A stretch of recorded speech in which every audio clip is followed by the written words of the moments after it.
Hey Truckers, here is part 6 of Crazy Detective. Let's dive into the video.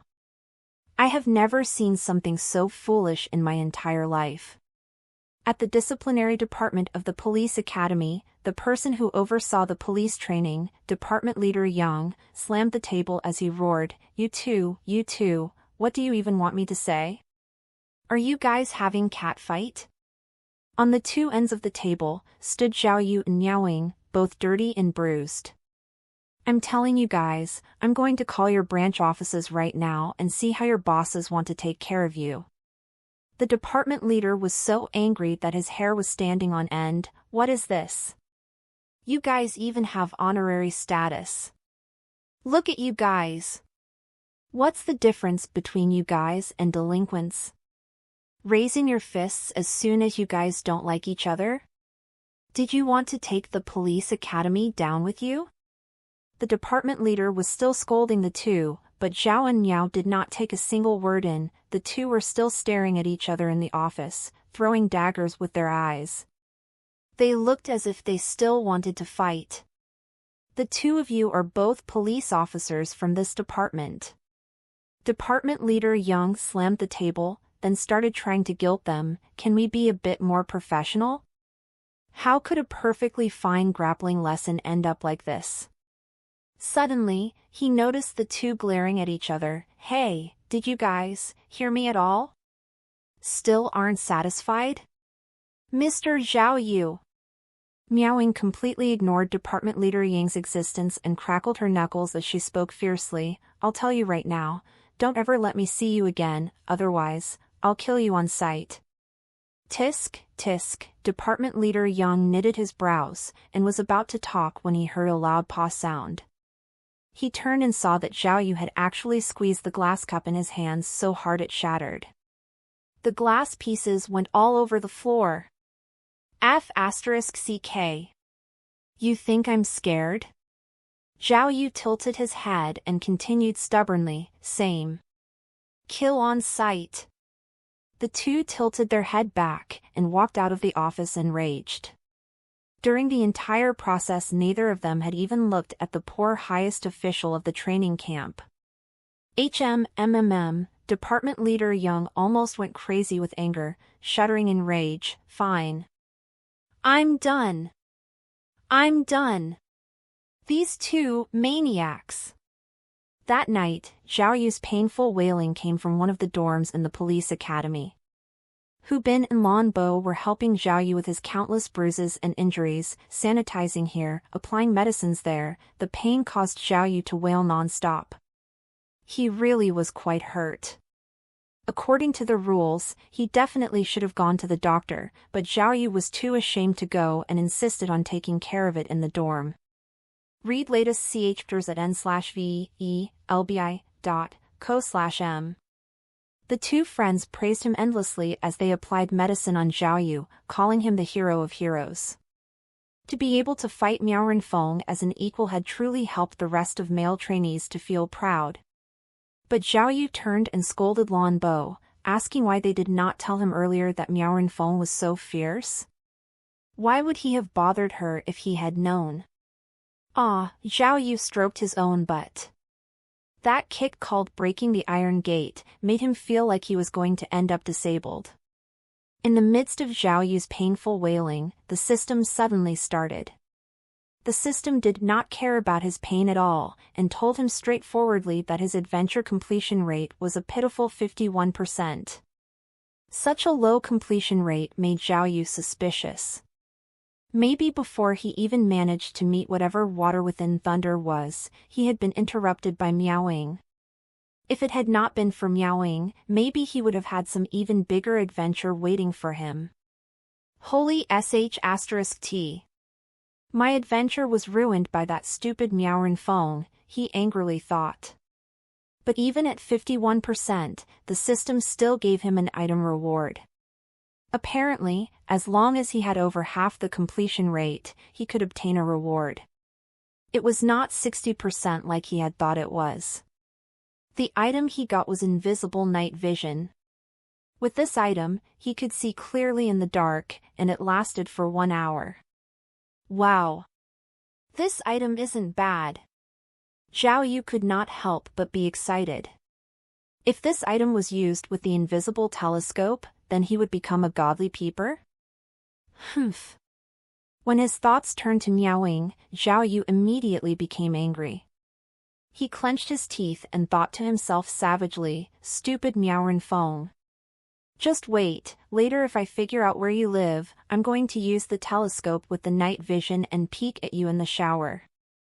If I can record it, hee hee." Hey, lighter, bro. Zhao Yu was still thinking wanton thoughts, but thanks to Hu Bin's heavy-handed treatments, he let out dog-like wail. On the 5th day of the training was the closing ceremony. Once it ended, this season of police training would come to a close. Zhao Yu originally did not want to attend, but thinking that Miao Renfeng might laugh at him, he still stubbornly decided to attend. However, Zhao Yu was there, but Miaoying was not. Zhao Yu could not help but feel proud. How about it? Kill on sight? You're just all talk. Now you're too afraid to show up, he thought gleefully. At the end of the ceremony, Zhao Yu even happily took pictures with everyone, but his face was swollen like a tomato, and he was barely recognizable. Even though the training had ended, many of the trainees came from rather far branch offices, so the police academy cafeteria still provided lunch for them. Since Zhao Yu and his friends all came from local branch offices, after the training, they could go back. Zhao Yu wanted to invite Lan Bo and Hu Bin out to a restaurant to celebrate the end of training, as well as his victory over Miao Renfeng. But just as the ceremony ended, Lan Bo's phone rang. Apparently his wife said something to him, and Lan Bo immediately said his farewells and quickly went home. Soon after, Hu Bin's phone also rang. His mom had made him noodles and was waiting for him. Hu Bin invited Zhao Yu to go with him, but Zhao Yu felt ashamed of his current appearance and refused. With both his friends gone, Zhao Yu felt bored, and simply went to the cafeteria for dinner. Since he was alone, eating out was no better than eating for free in the cafeteria. But what a small world! Zhao Yu had just picked a good place to sit, but he looked up to see Miaoying who's stuffing her face. Apparently Miaoying was not doing too much better than Zhao Yu. One of her cheeks was very swollen.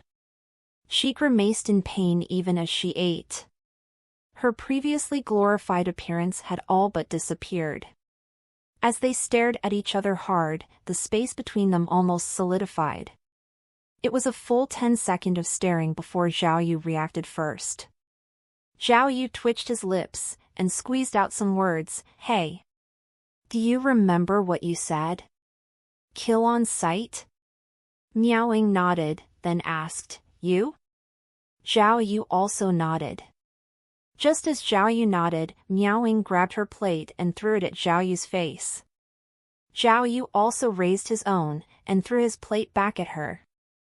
Boom! Pow! Dining plates flew, along with vegetable and rice. The two were already on top of the desk, and fists were flying everywhere. The giant cafeteria suddenly blew up with commotion, and out came Zhao Yu and Miaoying's war cries. Bro!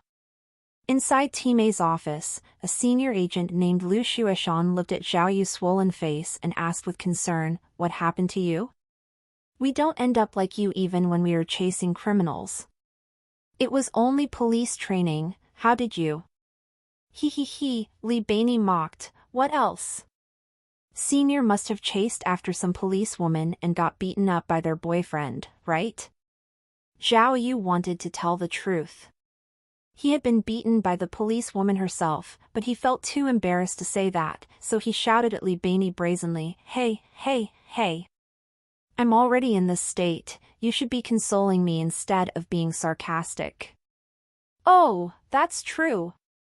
Li Beini smiled cheekily, then Senior, "Tell me quickly, what happened at the training? Was there some big mistake? Any way to salvage it? Do you need us to write you some mournful couplet or something?"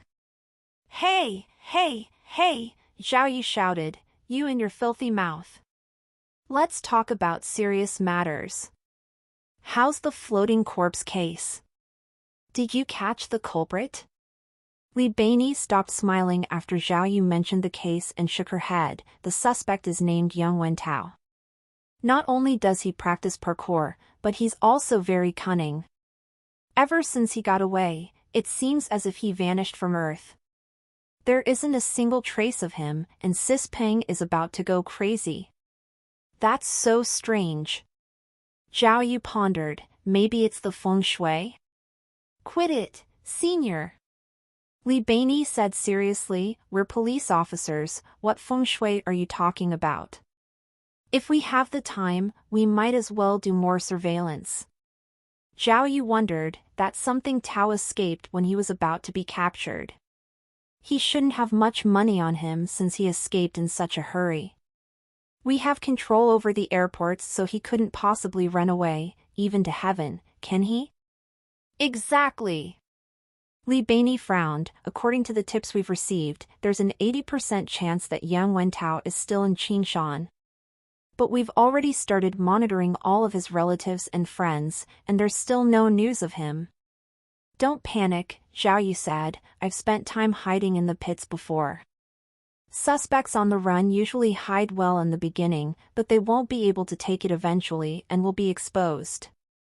We all know this. But the circumstances are different now. The pressure on Team A will increase each day the case remains unsolved. Li Beinei said, Team Leader Chu had reported a few times and wanted Team B to take over the floating corpse case. They're just trying to add insult to injury. They're so obnoxious. Zhao Yu nodded. He also felt angry about what Chu Ping did. Luckily there was a burglary case at a nursery home the day before, and they were assigned to check on it. Li Beinei said, if it hadn't been for that, our hard work would have been snatched away. It's so infuriating. It's okay, it's okay. Zhao Yu said confidently, I'm back now. This something Tao's not gonna escape. While Zhao Yu and Li Beinei were talking, the door opened and Lu Changhu walked in, his face beaming with joy. Lu Changhu held his head up smugly as if he had with some great news. Everyone gather around, I have something important to announce.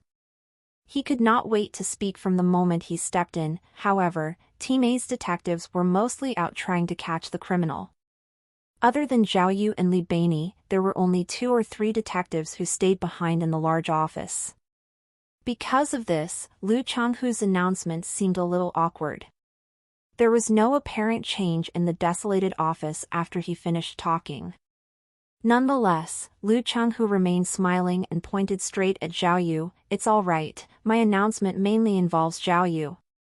Zhao Yu, what happened to you? Who did you fight with? Why do you look like that? Seeing Lu Changhu's insidious smile, Zhao Yu knew it could not be anything good, and after hearing that his announcement involved him, he began to think if the fight between he and Niaoing had been reported to the station. Was Lu Changhu going to punish him? Unexpectedly, Lu Changhu did not mention anything about the training, but took out a document instead and said aloud, Dear colleagues, the higher-ups have just passed this notice on personnel changes to our team, I'll read it to all. He glanced at the document and read, Due to recent work requirements, there will be special post adjustments for the following personnels. 1. Zhang Jingfeng made significant contribution in the lost hand case. He will be transferred back to Missing Persons Department. 2. As the equipment in the monitoring room needs replacement, Liang Huan will be sent over to help for 1 year. 3. As the cold case department has a serious shortage of manpower, Zhao Yu will be transferred over to investigate. All of these changes are effective immediately. Qingshan City Rongyang Branch, on X day, X month, X year. Are you sure? Just as Lu Changhu finished reading, Li Beinei stood up. Captain Lu, how could you do this? You have no right to say anything. Lu Changhu grinned and said to Zhao Yu, the cold case department is affiliated with Team A, so you only have to change your office desk. It's also okay if you don't want to change. Kikik, Lu Changhu smiled like a general who had just won a battle. Zhao Yu. You have to know that these cold cases are notoriously difficult. They have great importance to the higher-ups. Because of this, they decided to assign someone outstanding like you to handle it. This is the trust that the higher-ups have put in you. Don't let them down.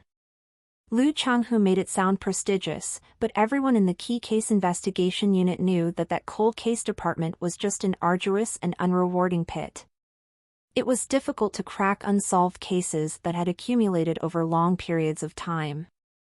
The department had been set up for years, but very few cases had been solved. As time went by, the department became a way for superiors to punish agents.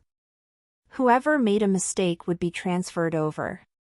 Because the cases were so hard to solve, the higher-ups would transfer them to the traffic team or other unimportant departments on the basis that the agents had been unable to complete the work required of them. It was a miracle that Zhang Jingfeng could escape death and return to the missing persons department. It was obvious that Lu Changhu was abusing his power. Zhang Jingfeng still had Liang Huan as a partner, but the higher-ups sent Zhao Yu alone without any help, thus it was even more obvious that he was being set up. Captain Lu. Lu Xueshan wanted to speak up for Zhao Yu, but he shut his mouth under Lu Changhu's glare. What is this based on? Li Baini was not afraid and said righteously, Officer Zhao has already solved 2 major cases after becoming a full-time detective, and even got a city-level reward. How can he be transferred to the cold case department without any reason? That's unfair. Captain Lu, does our team leader Ping Xian know about this?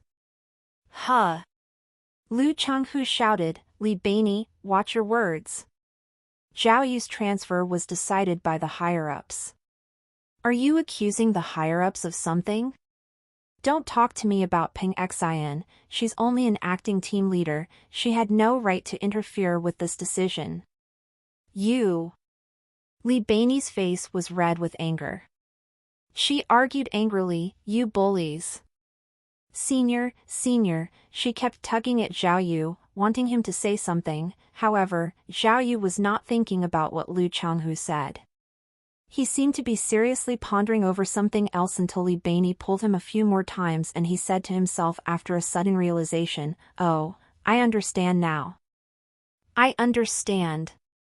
Zhao Yu had come to a realization about the system. He opened the Zhenjin hexagram that morning. Zhen represented mountain, and Jin represented thunder. According to his old notes, the Zhen hexagram apparently appeared more than any other hexagram. Reflecting on all of his experiences, Zhao Yu realized that the so-called Zhen apparently had something to do with his career. When the miracle system first appeared, the very first hexagram explanation had the word Zhen, and by the end of that day, Zhao Yu had single-handedly caught the culprit of the taser rape case. And on the day when he had caught the thief while riding a camel, he had also gotten the Zhen hexagram. Even when he investigated the lost hand case, every time the Zhen hexagram appeared, he had found important pieces of evidence.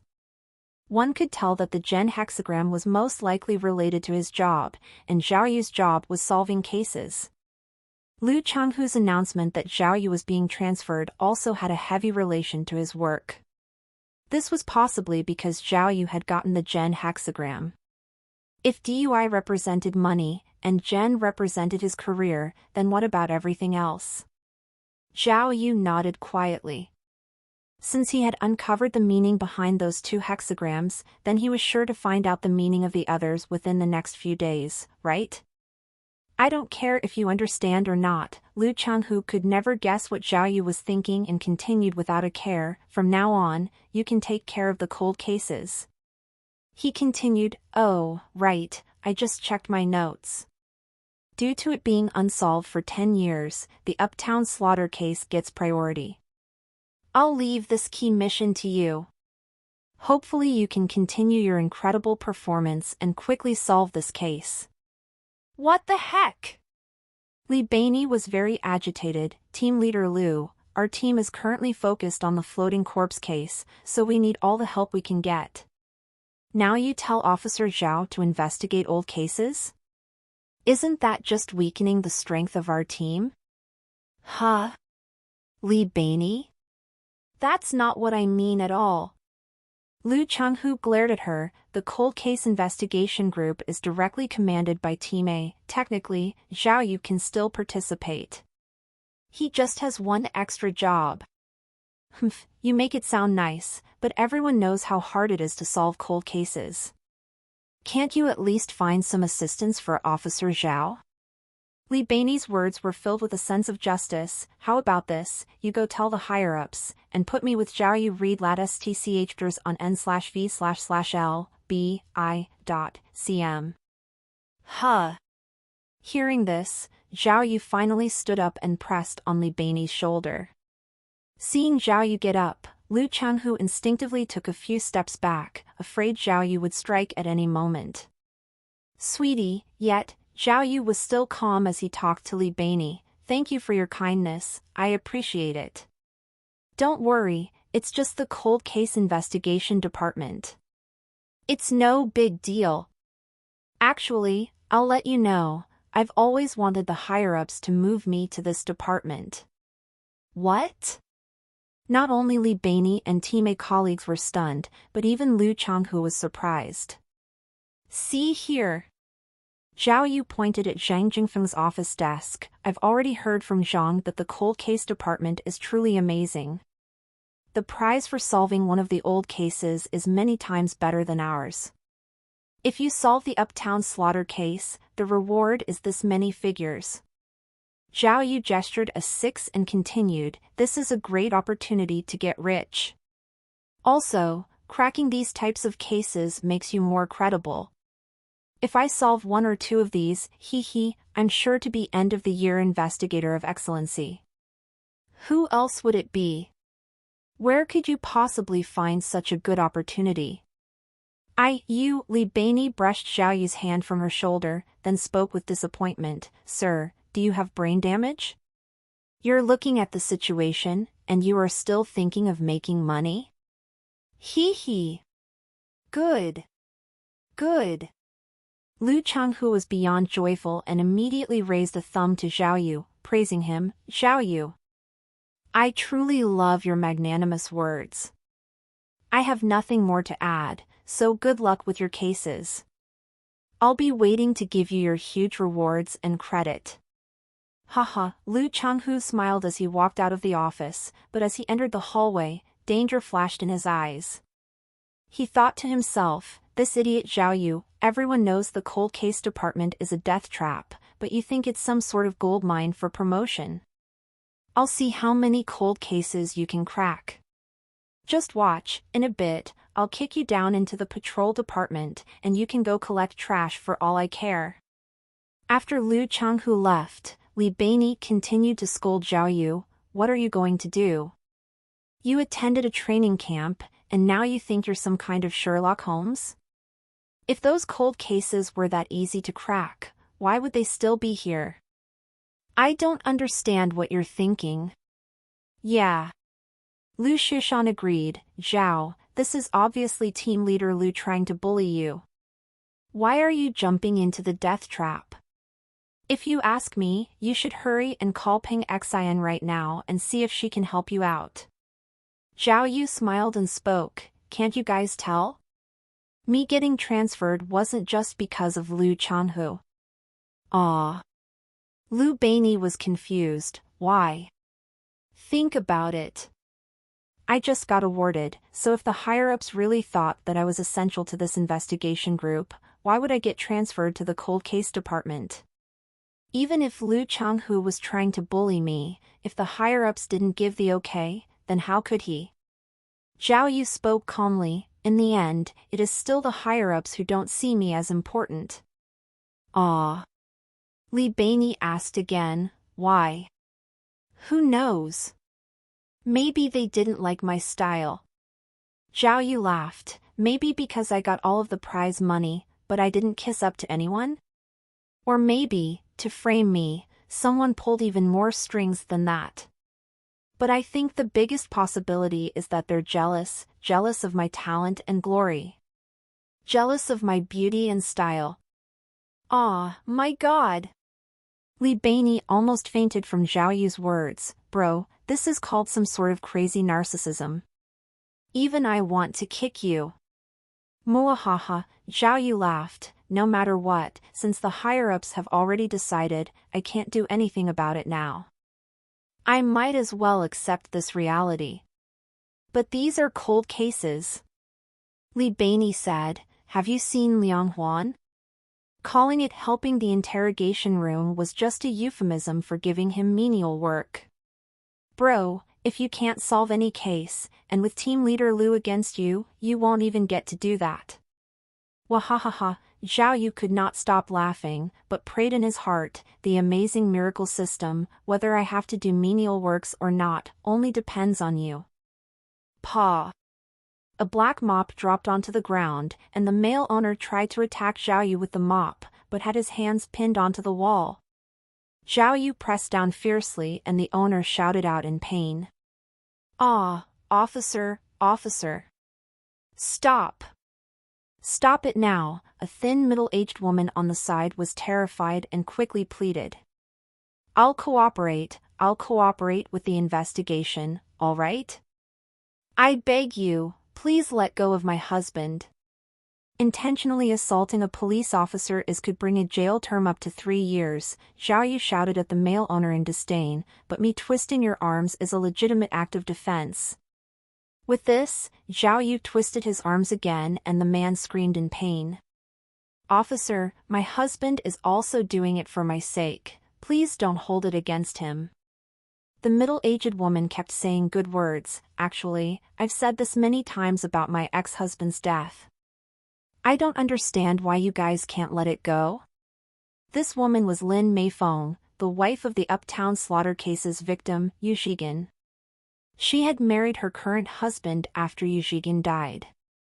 Zhao Yu came to Lin Meifeng's house to investigate the death of Yu Zhigan, which happened years ago. LA test NOVLS on n.co. It's not that we don't want to let it go, Zhao Yu explained, but although the mills of God may grind slowly, justice will prevail. If there's a murder case, there has to be a murderer. You don't want your ex-husband's death to go unsolved, right? Officer, I will be honest with you.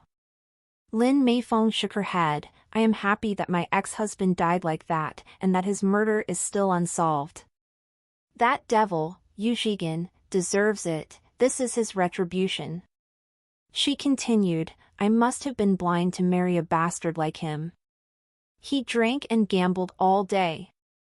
And once he started drinking, he would hit me as if he were going to kill me. Speaking of her sad past, Lin Meifeng's tears started to fall. Did you know that I was 3 months pregnant? That bastard hit me until I miscarried, and I cannot conceive anymore. Did you know that? Boo-hoo-hoo. Zhao Yu was at a loss watching the woman in front of him cry so badly. He had read the detailed statement from Lin Meifeng before he arrived and understood the situation, but hearing it from her personally had made him furious. Lin Meifeng was right, a bastard like Yu Zhigan should have died that way. His murder helped rid society of such evil. Zhao Yu had initially prepared many questions, but he was in such a rage that he just took his notebook and left. Back in the car, he even started to blame himself for coming so abruptly and tearing open that poor woman's scars. Zhao Yu sighed heavily. He thought of what Zhang Jingfeng and Liang Huan had said previously, and felt that his circumstances were indeed difficult. It was extremely challenging to solve old cases like this, especially this slaughter case. Zhao Yu had no idea on how to continue his investigation. It was so difficult, even with the miracle system. What difference would it make? HR had gotten the Canley hexagram, which was explained as water and fire cannot coexist, to each their own, challenge in darkness, the result is unknown. Zhao Yu had not figured out what Can and Li represented, but there were no DUI or Gen, so it meant that the adventure awaiting him had nothing to do with money or work. Therefore, Zhao Yu was doubtful that he would make a breakthrough in today's investigation. Sitting in the car, he thought over the things that happened to him. After resting for a short period of time, he had almost recovered, and his face did not look ugly and swollen anymore. Ever since Peng Xian found out about Zhao Yu's transfer, she was furious and wrote numerous appeals to the higher-ups. However, as Zhao Yu had expected, the higher-ups had purposely done this to Zhao Yu, and he was still in the cold case department. Nonetheless, Chief Yang from the training department was a man of his word. Zhao Yu had heard that Chief Yang did not disclose any information on the Dragon-Tiger War between Zhao Yu and Miao Ying. If he had, Zhao Yu would be in a worse state. Regarding other matters, Jiang Xiaoqing's plan was still in the initial stage of development. With Zhao Yu's information and data, she had already completed the framework of the software, and it would soon be ready to be put into use. If the pair's plan succeeded, it would bring in more income for Zhao Yu. However, Jiang Xiaoqing was in the middle of her midterm examinations, so Zhao Yu had asked her to start work after her exams ended. Also, the blonde and his gang had returned to Yushi Alley after going into hiding. That Hao Jiejun was indeed an ostentatious rich kid who did not care one bit about his money and did not bother to trouble Zhao Yu or the gang members. Zhao Yu felt that the blonde and his gang looked flashy on the surface, but they were quite obedient when given a task. If Zhao Yu had any more suitable tasks in the future, he would be sure to ask the blonde and his gang for their help. Zhao Yu returned his focus to the slaughter case. Everything was going well for him now, except for this case. If he could solve this case, putting money and glory aside, he could at least infuriate Liu Changhu. But how would he solve it? The clues available for the Uptown slaughter case were pathetic. Other than a few photos and a case record, there was no other evidence. It was hard to imagine the killer not leaving any footprints, or even a fingerprint after killing the victim so brutally. Who is the killer? Zhao Yu could not help but think of the victim's wife when he saw the bloody photos. Not sure why, he felt that the victim's death was linked to his wife. Since the victim had watched his wife so closely, why was the wife not at home on the day the victim died? Not only was his wife not in, but she had a good alibi, and it seemed as though everything had been carefully planned. However, the police had thoroughly investigated Lin Meifeng and decided that there were no gaps in the story. According to the record, Lin Meifeng had mental issues, and a psychiatrist had even diagnosed her.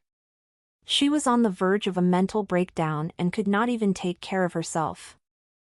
How could she be linked to her husband's death? Moreover, Lin Meifeng was neither pretty nor rich.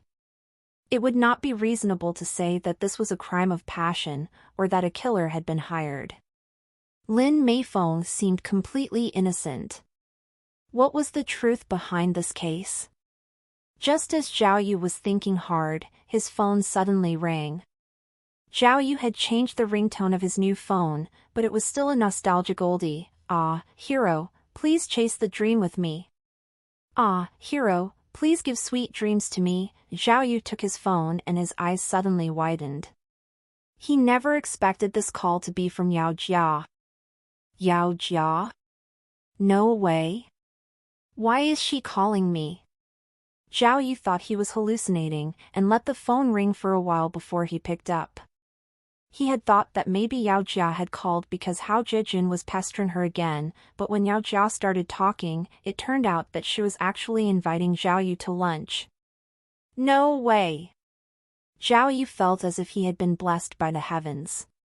He never would have thought that his love interest from his previous life would willingly invite him to lunch. He was so excited he could not stop shaking, and it took a long time before he came back to reality. Once he got the address, Zhao Yu rushed toward a hot pot shop on Dongyang Road. The hot pot shop was called Liuhe Village. It was a 30-year-old shop. The store was a 2-story building, almost antique. The walls were made of green bricks and jade, covered in marks that showed the building was clearly old. Due to the owner being loyal to using traditional style, Liuhe Village was very popular and was often full.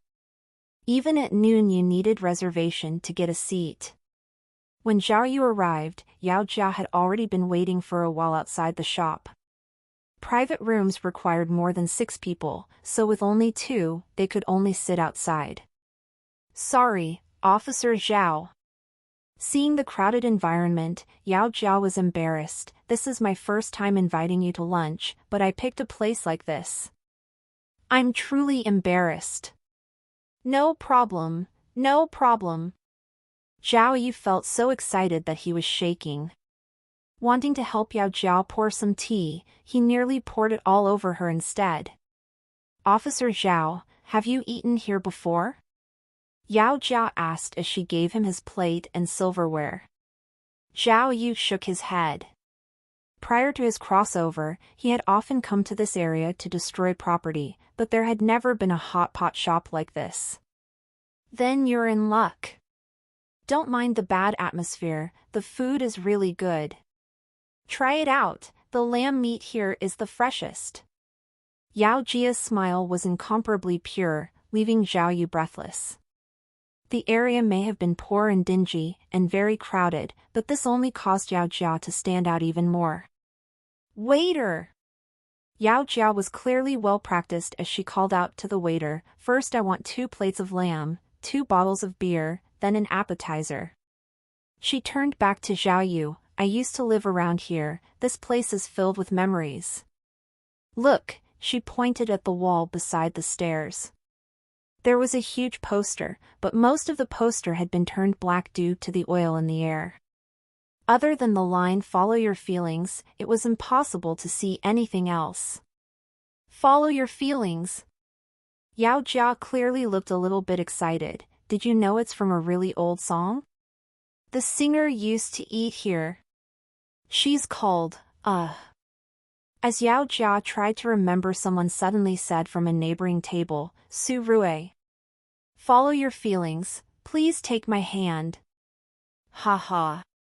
Zhao Yu and Yao Jia simultaneously turned and saw a bulky, red-faced man wearing a suit. The most outstanding feature of this man was his red face, which looked almost as if he were wearing makeup. Most interestingly, he did not have a companion and was only eating by himself. Right, Yao Jia said. What a coincidence, when I was younger I also lived around here. As if, my only reason to study back then was so I could eat hot pot here. The red-faced man laughed, every time I come back to Qingshan, the first thing I do is come here and eat, haha, to be polite, Yao Jia smiled back at him. Oh, right. The red-faced man continued, I lived near Yaowang village, you? Ah, Yaowang village? I know that place, it's so close to my house. My house was in Xiaoduan. Yao Jia clearly looked a bit more interested now. The red-faced man had wanted to continue, but was abruptly interrupted by Zhao Yu clearing his throat. Hey! Zhao Yu thought to himself.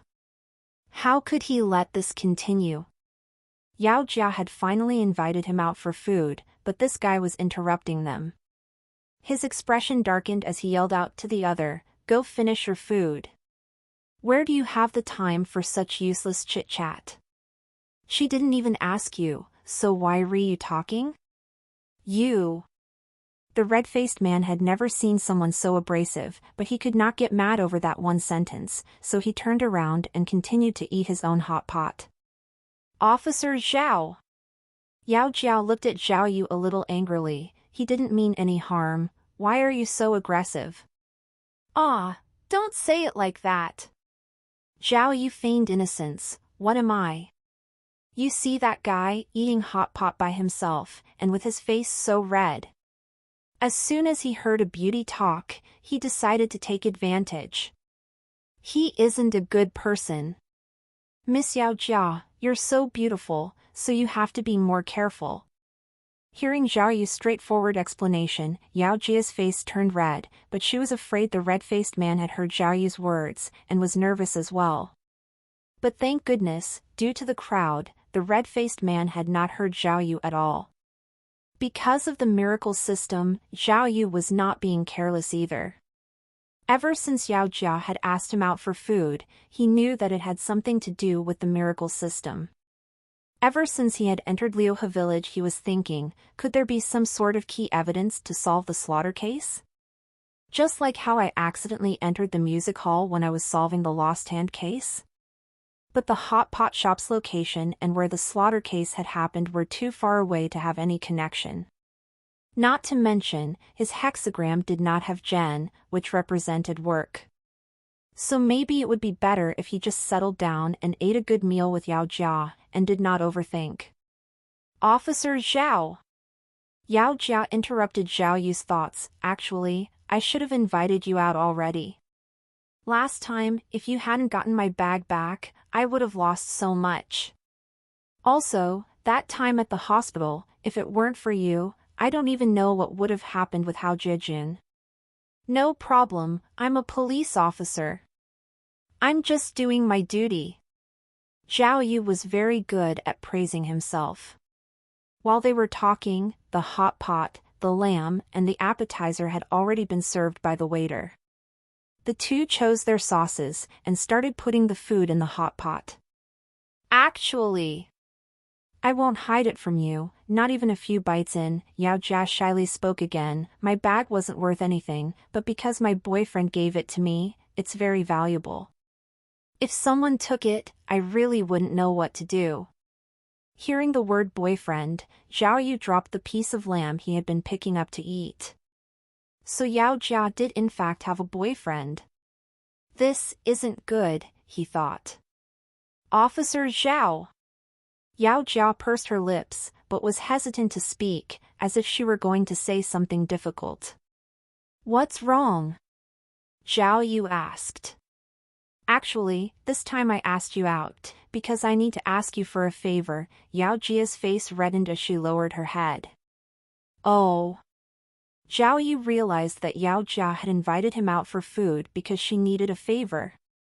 But since they had already been eating for so long, he had to at least be polite. He continued without hesitation, no problem, ask away. If it's something I can help with, I'll do my best. Thank you very much. Yao Jia expressed her gratitude, but her expression turned worrisome again. Actually, it's like this, I need you to investigate my boyfriend. Would it be possible? My boyfriend's name is Song Jia, Yao Jia said to Zhao Yu. He owns a fashion company in Lingyun City. I have no idea what happened to him, but he kept asking me for money. When I ask him about it, he always hums and haws and says things like his grandaunt needs an operation, or his company needs cash flow and such. She continued, Officer Zhao, I'm worried that my boyfriend might have encountered some trouble. Yao Jia said frantically, could you help me check on him? If he's really being threatened by bad guys, you have to help him, please. Zhao Yu nodded, but in his mind he was hoping that if Yao Jia's boyfriend was a cheat or a liar, it would be beneficial to him. Zhao Yu asked, Miss Yao Jia, you have to be mentally prepared. Your boyfriend started a company in another part of the country and keeps asking you for money. This is definitely not a good thing from my experience. I'm worried that he might be a cheat. That's impossible. Yao Jia smiled, Zong Jia and I grew up together. We were classmates in elementary and middle school. I understand him very well. He must have met some difficulties and had to borrow money from me.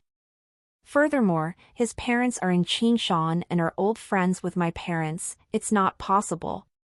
Then, Zhao Yu rolled his eyes and asked, how much has he borrowed from you? Including small sums of money, about 80 to 90,000 yuan. Yao Jia answered. Whoa, you're rich, huh? Zhao Yu asked again, has he returned anything? We're getting engaged, sooner or later. Yao Jia blushed slightly, why would he need to return it? Tisk. Zhao Yu shook his head, he borrowed so much money from you and you don't suspect anything at all. Miss Yao Jia, you are really too kind-hearted. So, Yao Jia lowered her head and said, I'll leave this matter up to you, Officer Zhao. Money is not important, I'm just worried that he might be in danger. Don't worry. Zhao Yu nodded enthusiastically, send me your boyfriend's information, you can leave this to me. Zhao Yu made it sound simple and he could not wait to do a thorough background check on Yao Jia's boyfriend, hoping that her boyfriend was a cheat, a villain, or even a murderer. Then, he would have a chance to chase Yao Jia again. The waiter served their beer as they talked and Yao Jia toasted a few times to Zhao Yu, expressing her gratitude. Looking at the beauty opposite him, Zhao Yu went into a daze and seemed to have been transported back to when he and Yao Jia were lovers. Go with your feelings, hold on to your dreams. As if to match the atmosphere, a ringtone came from the private room beside them, and the song was none other than Go With Your Feelings. Zhao Yu and Yao Jia, together with the red-faced man next to them, all turned their heads toward the private room. However, the room was shrouded by curtains and they were not able to see what was going on inside. A few seconds later, the music became louder, and the people inside started to sing along. There were quite a number of people in the room, and they were getting a high from the singing. Gradually their singing became shouting, and they turned a nice song into unbearable noise. Go with your feelings, hold on to your brother, the feelings getting deeper and gentler. The volume was so loud that all of the customers in the dining hall stopped their individual conversations and turned their heads toward the direction of the private room. The movements in the private room gradually increased, and there was even someone smashing glasses. The shattering noise was even more unpleasant to the ears. The boss and his wife, along with many of servers, came to the dining hall. The boss knitted his eyebrows. Sweat dripped on his forehead, and he looked a little fearful. Old man, what should we do? The boss's wife was trembling and she said anxiously, how about we call the police? Hearing the words call the police, Zhao Yu instinctively felt something. Oh. Don't tell me the people in the dining room are here to stir trouble? They want to eat for free here? Zhao Yu thought. What's the use of calling the police? The boss suddenly sighed and waved helplessly at a server. The server's face was full of fear as he reluctantly entered the private room. Big brothers and sisters, have you all finished eating? Do you need anything else? Ha ha ha, a series of mocking laughter came from the dining room, and a hoarse voice said, we're done eating, but we're not done with singing. Ha ha ha. Go with your feelings, the people starting singing aloud again. At this point, the customers in the dining hall all looked upset and were disgusted with the people in the dining room. Seeing this, the boss made up his mind and stormed toward the private room. His wife was shocked and tried to pull him back but failed. Everyone, the boss lifted up the curtain in the doorway and said loudly, I've told your boss very clearly that I inherited this shop from my ancestors and I will never sell it. Please don't cause me any more trouble, all right?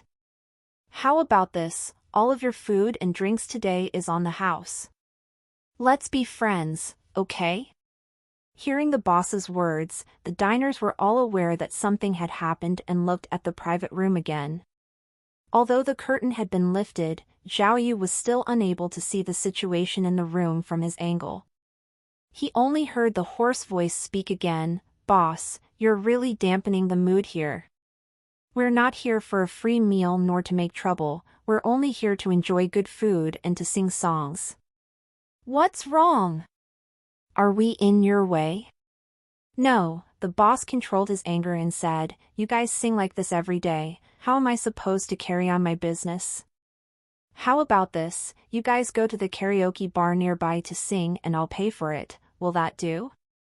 Ha ha ha, a seductive female voice came from the room, Boss, you are indeed forthright. But we don't like the atmosphere at the bars, we only like to sing here. Kiki, go with your feelings, go with your feelings. Once the female voice started, the rest of the people started singing and shouting again. The volume got even louder and the walls started to vibrate. There were also people smashing plates and glasses, and the shattering noise made people shudder with fear. Some customers could not take the noise anymore and settled their bills before finishing their food. In the big restaurant, everyone was frowning except for one person who was happily scratching his cheeks and grinning from ear to ear. This person was none other than Zhao Yu. Zhao Yu praised the miracle system inside his heart. "I'm truly grateful to you. These gangsters in the private room are obviously giving me a big gift. If I handle this, I'm sure to get some brownie points with Yao Jia, right?" Waha, the more Zhao Yu thought about it, the happier he became. However, just as he was preparing for the righteous detective defeats the gangster show that was about to take place, the red-faced man on the side suddenly got up and stood at the door of the private room. He shouted loudly at the people inside, "Listen up all of you, whoever continues to sing, you're gonna get it from me." After he shouted, the whole restaurant went silent. Zhao Yu got anxious and thought, "Hey? What's this? Why is there suddenly someone snatching my business? That's my line." When the red-faced man stood at the door of the private room, the music inside suddenly stopped. The red-faced man was wearing a very nice suit. He was about 6 feet tall, had a big stature, and had an honest and hardworking demeanor. He instantly blocked the entire private room's door. But even though the delinquents in the private room paused momentarily at the red-faced man's size, they had strength in numbers and stood up together. They held beer bottles in their hand and looked as if they were ready to make quick work of the red-faced man. Oh no! Zhao Yu was so agitated he nearly jumped up.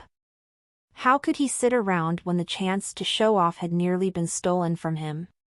He caught up to the red-faced man within a few strides and stood next to him, then bumped him right to the side with a twist of his hip, taking the other's spot at the door. "Bro, can you just go eat your lamb?" Zhao Yu even shouted at the red-faced man, "Why do you even want to interfere? Just let me do it." "You?" The red-faced man was shocked, then pointed at Zhao Yu and at the delinquents, yelling out, "Oh, so, you guys are together?"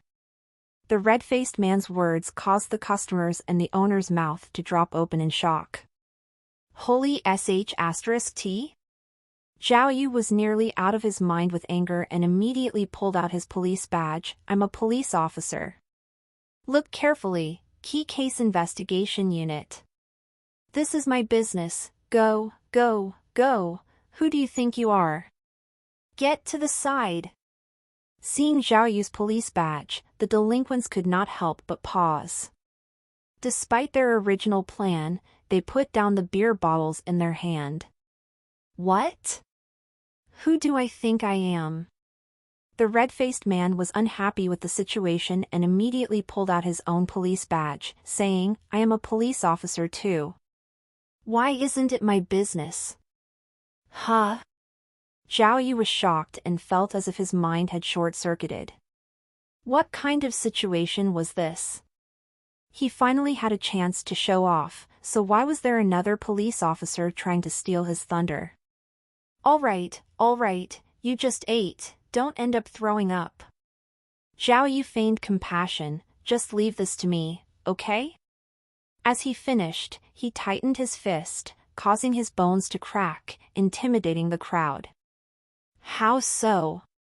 The red-faced man refused. "As a police officer, how can I watch these sort of immoral acts and just watch? Besides, I stood up first, this is definitely my business." "Aw. Why can't you just leave it? It's everyone's duty to stand up for the weak." Zhao Yu rolled up his sleeves. "How about we play rock paper scissors, the person that wins gets this, okay?" "Hey, are you even a police officer?" The red-faced man looked at Zhao Yu in disdain. "Rock paper scissors? Pathetic. We should arm wrestle for this if you dare." The two were arguing fiercely while the delinquents were all stunned. The two police officers in front of them were acting like they were competing to see whose business this was. How could they just stand and watch? The boss of the crew saw the situation and waved his hand quickly. The group of delinquents decided to lower their heads and try to leave quietly. A rather wealthy-looking woman took out a wad of cash out and stuffed it in the shop owner's hand and muttered, "Keep the change, keep the change." "Aw. Zhao Yu was still arguing with the red-faced man, but saw the delinquents try to escape and yelled, Can you guys wait a bit? Keep singing, okay? We'll be done soon, hey. But the harder Zhao Yu tried to keep them, the faster the delinquents ran. Within a blink of the eye the group had disappeared from the shop. Ah! Holy sh*t. Zhao Yu was very frustrated. He had had such a good opportunity to show off, yet it had been completely ruined by the red-faced man. Humph. Glad to see you guys know what you're made of, the red-faced man huffed proudly, and took out his wallet to pay for his food. The shop owner did not even have time to thank him for his help, and hurriedly told him he did not need to pay, but the red-faced man would not hear it, and pulled out 200 yuan and stuffed it into the owner's hand, not even asking for change. He nodded slightly at Yao Jia, then proudly walked out the door. Within that moment, it looked as if the red-faced man was glowing with justice. His posture looked straighter and grander, and many customers could not help but clap as they watched him leave. But Zhao Yu only wanted to kick him in the butt. Humph. Stupid papa. He cursed to himself, ruining his good time. I'll curse you. Even though Zhao Yu's plan had been ruined, Miss Yao Jia still praised him for his bravery, telling him that he was an excellent police officer. As the two spoke, they even started chatting about the incident with the camel, and were quite engaged with each other. After they finished eating, and he said goodbye to Yao Jia, Zhao Yu did not even pause for 1 second. As soon as he got back in the car, he called Zhang Jingfeng to ask him to look up Song Jia. If it had not been for Zhao Yu solving the lost hand case, Zhang Jingfeng's life would have been even worse than Liang Huan's, so he followed Zhao Yu's commands without question. He had already become a loyal supporter of Zhao Yu. Zhang Jingfeng was an expert at finding people, not to mention he was already in the missing persons department, so finding someone was easy as pie. He immediately told Zhao Yu that he would have all of the information on Song Jia sent to Zhao Yu's phone by 4 p.m. that noon. Zhao Yu laughed and gave his thanks, then told Zhang Jingfeng that he would invite him out for pool. Zhang Jingfeng heard pool and shivered in fear, then refused, asking for a meal instead. The two laughed then hung up. Zhao Yu waited happily. This Song Jia probably is not a good guy, hopefully. This way, I can take Yao Jia for myself. Zhao Yu thought. Zhao Yu's objective was entirely on the Uptown slaughter case from 10 years ago, so he had no need to report to the police station. At the moment, he was sitting in the police car by himself without any focus. What should he do now? Bored, he pulled out all of the documents related to the slaughter case once again, and started reading through them carefully. The victim was named Ji Zhen, and he had been mutilated to death in his own home 10 years ago. The time of the crime had been at night around 8 o'clock. There had been a storm that day, and the weather was terrible with low visibility, thus nobody had noticed while the crime was being committed. The neighborhood had no monitors, nor any surveillance cameras. According to the information, the police investigating that time had only seen a blurry figure leaving the area on a street camera. The shadow passed by the street during the time of the crime and seemed like they were in a hurry. But due to the lack of technology 10 years ago, along with the bad weather, the shadow was even more blurry. Other than a rough silhouette, there was no other information. Also, the street was a fair distance from the victim's house, so it was difficult to guess if the person in the camera was even a suspect in the slaughter case. Zhao Yu checked other information. The crime scene was very brutal. The victim had been cut nearly 40 times. The inside of the house was filled with blood, and sentences like "pay back," "an eye for an eye" had been written all over the walls. The blood was from the victim himself. After killing Ji Zhen, the culprit had even used Ji Zhen's blood to write those words. CHCK for US to rise on no/v/l/bin.c0m. Seeing this much, Zhao Yu could not help but shake his head. Just as he had said before, if the culprit really wanted money, there would have been no need to kill Ji Zhen so brutally. If it had been for revenge, then the words in blood should have indicated that. Those bloody words on the wall had clearly been used as a red herring. It's not money or revenge, then, what else could it be? According to the records, this was what happened on the day of the crime. The murderer entered Yushigin's house that night, brutally killed Yushigin, and left his body on the couch. After killing him, the murderer tore a piece of cloth off of the couch and wrote on the wall using the victim's blood. He splattered blood everywhere and created an extremely bloody scene before shutting the door and disappearing into the stormy night. The neighbors had not heard anything, yielding 3 possible explanations. 1. The murderer had closed the door. 2. The storm outside was very loud. 3. Yushigin might have been fatally stabbed the first time and did not make any noise. The murderer was very cruel, and the scene was bloody. However, the entire process of the crime was extremely meticulous, and there were no fingerprints or shoe prints left at the scene. The murderer had obviously made ample preparations, and it had not been a spur-of-the-moment decision. Additionally, Yushigin was deep in debt and had nothing valuable at home, so the possibility of a robbery murder was almost zero. If it was not a debt collector, nobody seeking revenge, and not a robbery, then, what else could it be? The report showed that there was no sign of Yushigin's house lock being broken. The police suspected that either the victim had opened the door himself, or the murderer had the house key. If it was the former, then the victim and the murderer must have known each other, and this crime had been committed by an acquaintance. The police had compared the handwriting of people linked to the victim to the writing on the wall. However, the writing in blood was sloppy, thus the police could not accurately compare anything.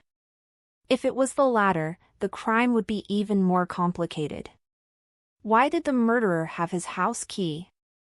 Did the murderer steal the house key beforehand, or had someone deliberately given them a duplicate? Thinking of this, Zhao Yu could not help but think of the victim's wife, Lin Meifeng. Only Yushigin and Lin Meifeng had their house key. If the murderer had gotten a key from Lin Meifeng, then was Lin Meifeng connected to the murderer? The report showed that Lin Meifeng had often been abused by Yushigin and had suffered a lot. She had asked for a divorce many times and even ran away, but the overbearing Yushigin had chased her all the way to her parents' place and even broke his father-in-law's leg. He had also threatened to kill Lin Meifeng's family if she dared to divorce him. Lin Meifeng had no choice but to compromise and endure such humiliation.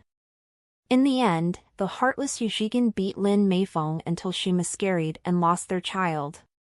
With the kind of hatred that she had, it was plausible that Lin Meifeng would kill her husband. However, even though she had a motive, there was no evidence to support it. The records showed that Lin Meifeng's cousin was in labor on the night Yushigin had been killed. Lin Meifeng had been in the hospital that night, and there were many witnesses to confirm it. Lin Meifeng had discovered that her husband had been killed when she returned home the next day. She broke down on the spot terrified, and her neighbors had helped to call the police. Since that day, Lin Meifeng suffered from serious depression and stayed in a mental hospital for almost half a year until she could not afford to pay the hospital bills. After that, with the help of family members and friends, Lin Meifeng was admitted several times for treatment and had records of a few suicide attempts in between. Her mental health had always been unstable. Zhang Jingfeng and Liang Huan had discovered that Lin Meifeng was unemployed and was average-looking.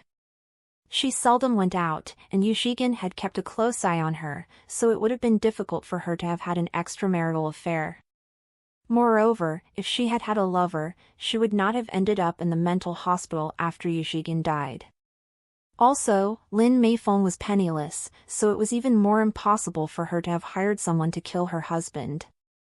The police had also investigated another possibility, Lin Meifeng's relatives. Perhaps one of Lin Meifeng's relatives had gotten furious after seeing her beaten every day, and killed Yushigin?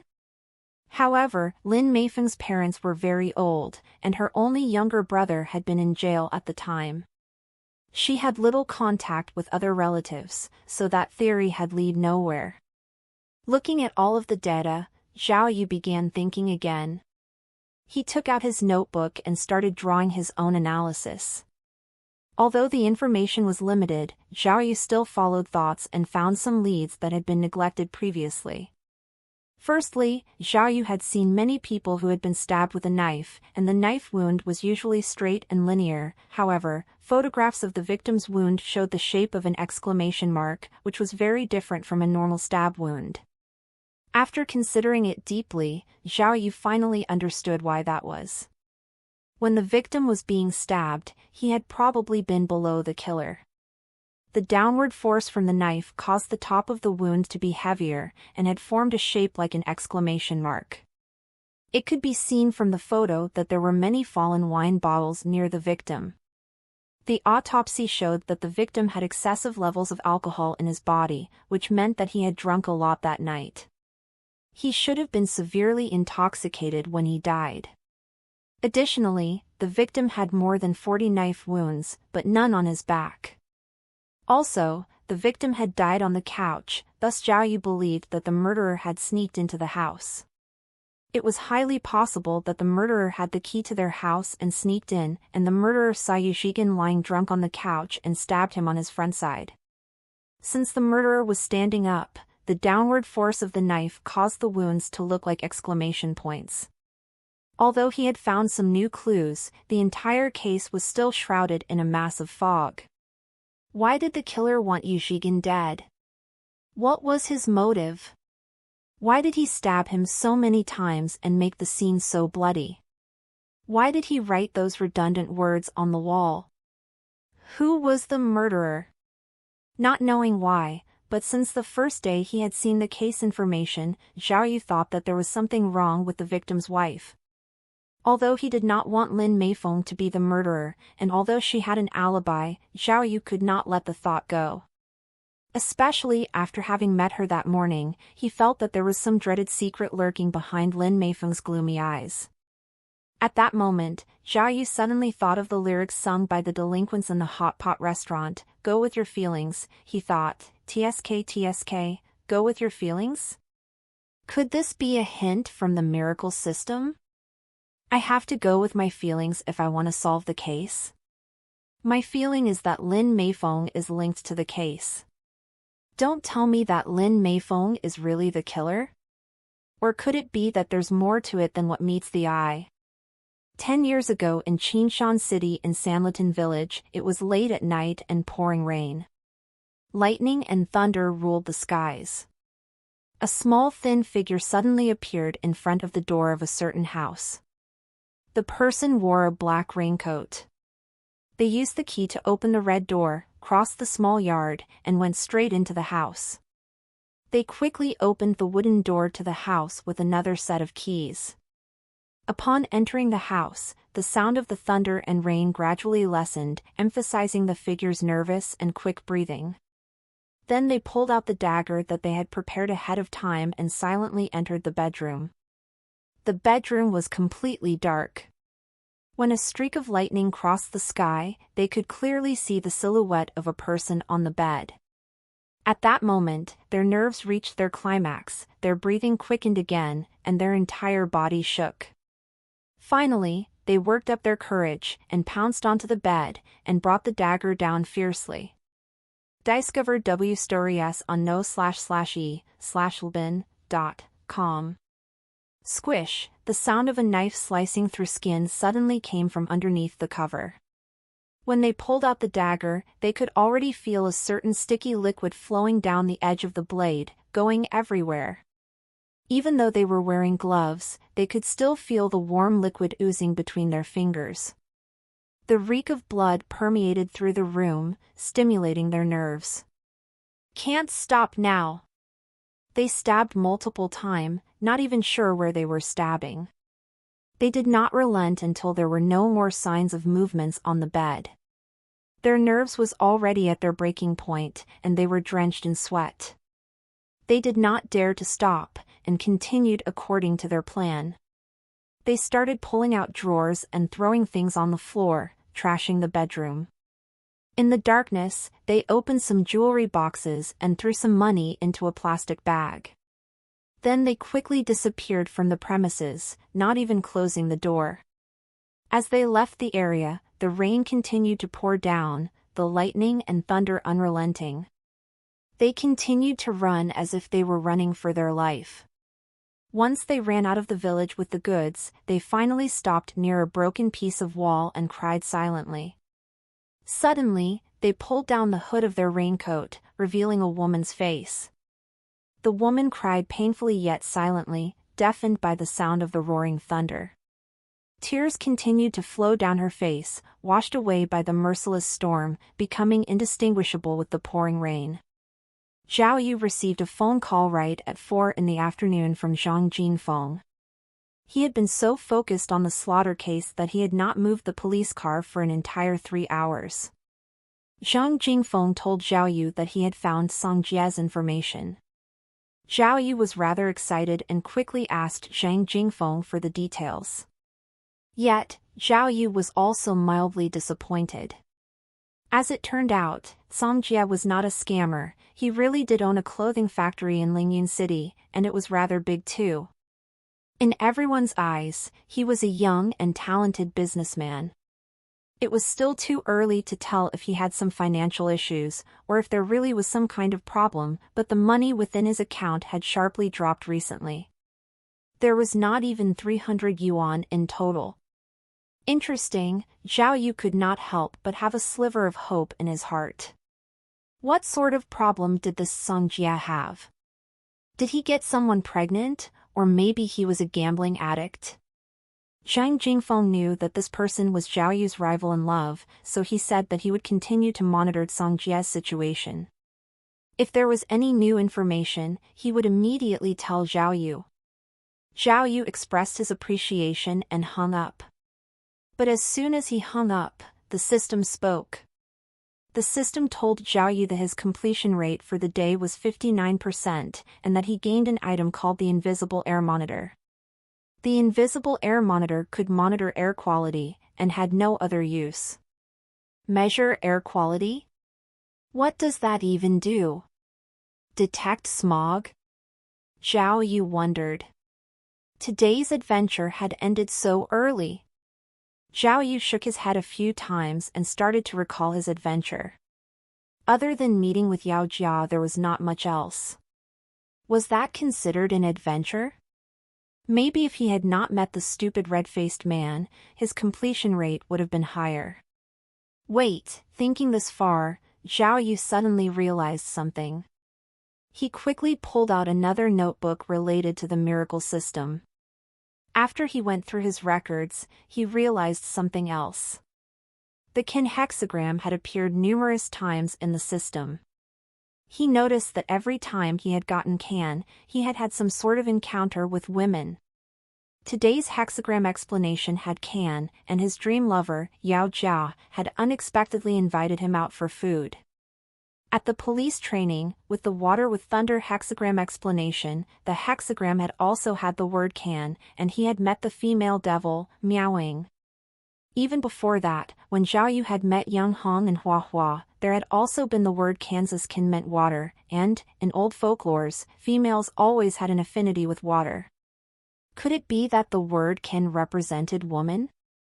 In other words, was it love, or was it sexual?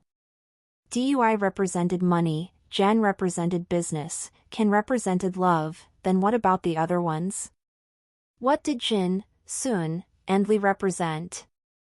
Also, in Bagua, the first set of hexagrams should have been Qinquan, but ever since he had started getting hexagrams from the miracle system, those two words had never appeared. What would Qian and Kuan represent? Or could it be that in the miracle system's hexagram, these two words did not exist?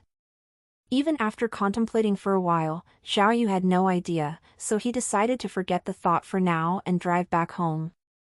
Early next morning, something exciting finally happened to Zhao Yu. After a fit of violent coughing, the system gave him the Zhen-Qin hexagram. Zhen for mountain, and Qin for water. Mountain and water together, beautiful beyond words, the sea is limitless, how could there be any worry? Even though the hexagram explanation was as difficult as ever, understanding Gen 4 business and Kin 4 love was enough for Zhao Yu to be excited. If he was not wrong, his day would involve both the case and women. He must be ready for it and take a hold of the opportunity when he could. Thinking this much, Zhao Yu took the car from the police station early in the morning and headed straight for Longchen Jiayan complex, which was where Lin Meifeng and her current husband lived. Zhao Yu felt that since the system had told him to go with his feeling, he might as well pursue Lin Meifeng as his direction of investigation. He intended to start with Lin Meifeng and see what secret the woman had to hide. The police force had special cars for tailing. Zhao Yu took an old-style Jetta and was at Lin Meifeng's building early in the morning. At that time, Lin Meifeng was taking her kids to kindergarten and was unlocking her electric scooter downstairs. Lin Meifeng was infertile, and the 4-year-old child was not her own, but had come with her new husband. Her new husband ran an office supply shop and was fairly stable financially. He treated Lin Meifeng well, and the family of 3 lived peacefully and happily. Seeing the happy image of Lin Meifeng taking the kid to kindergarten while conversing intimately with her child filled Zhao Yu's heart with conflict. On one hand, he hoped that Ji Zhen's death was unrelated to Lin Meifeng. He did not want to break the happy life Lin Meifeng currently enjoyed.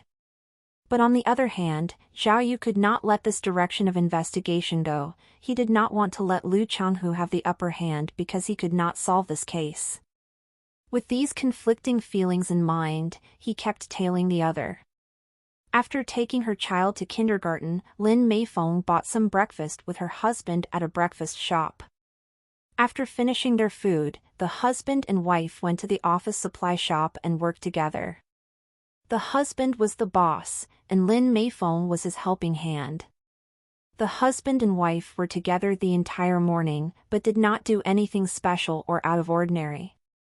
Zhao Yu felt more and more agitated in the car. Could it be that his feelings were wrong? But finally there had been a Kangen hexagram, right? System, where is my adventure today? After lunch, 1 o'clock, 2 o'clock, 3 o'clock, looking at the time fly past, Zhao Yu became extremely restless.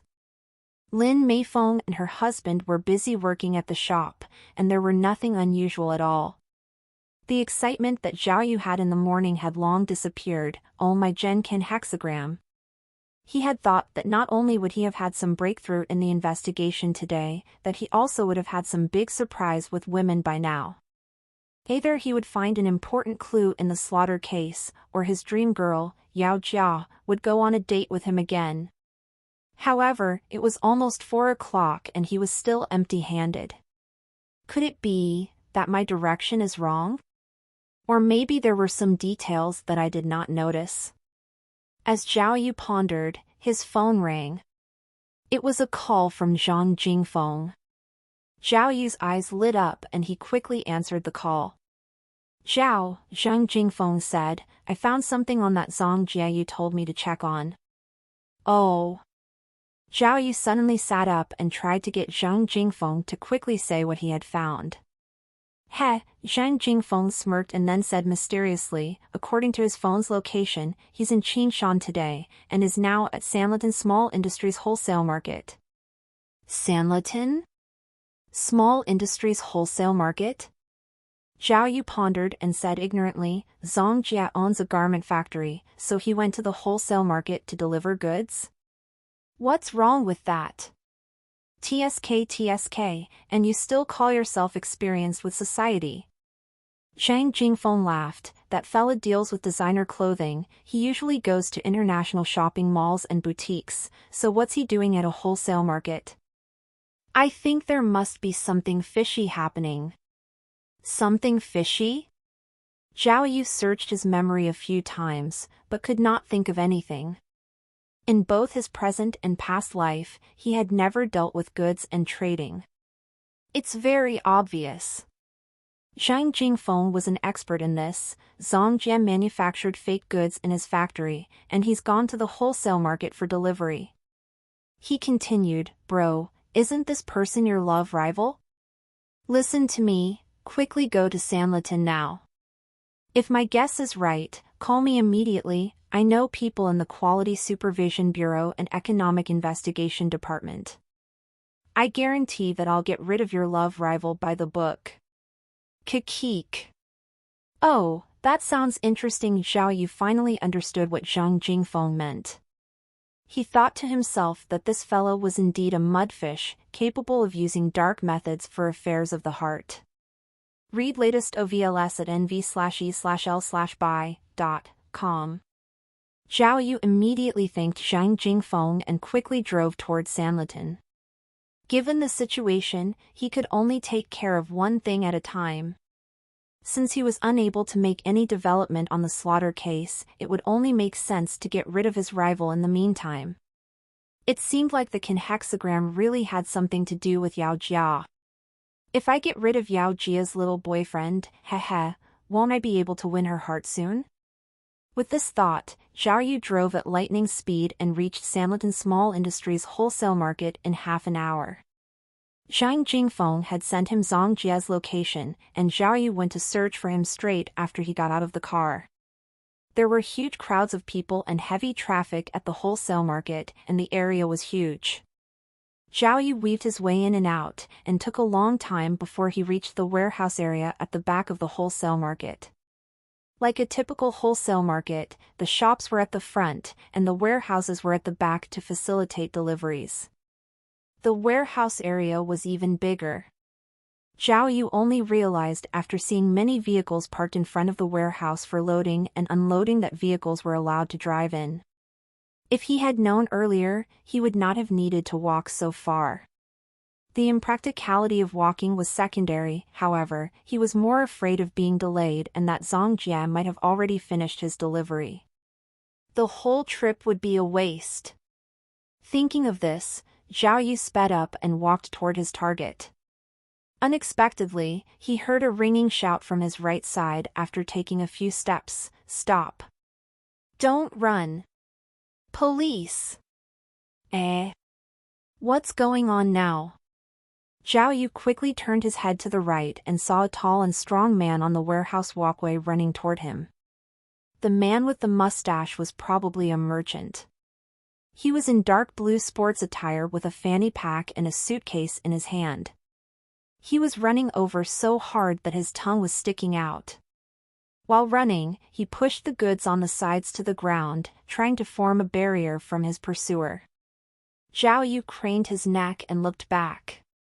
His eyes suddenly widened with just one look. The person chasing the man was a woman in black jacket, about 5'5", with a mushroom-like hairstyle. Are you kidding? This is too coincidental. Isn't that the demoness, Miaoying? Zhao Yu understood instantly that Miaoying was chasing a criminal. At this point, the man was in front of him, and Miaoying saw Zhao Yu at the same time. Hey! Stop him quick! Miaoying shouted. Hearing Miaoying's shout, Zhao Yu did not think of anything else but instinctively stretched out his leg to trip the running man.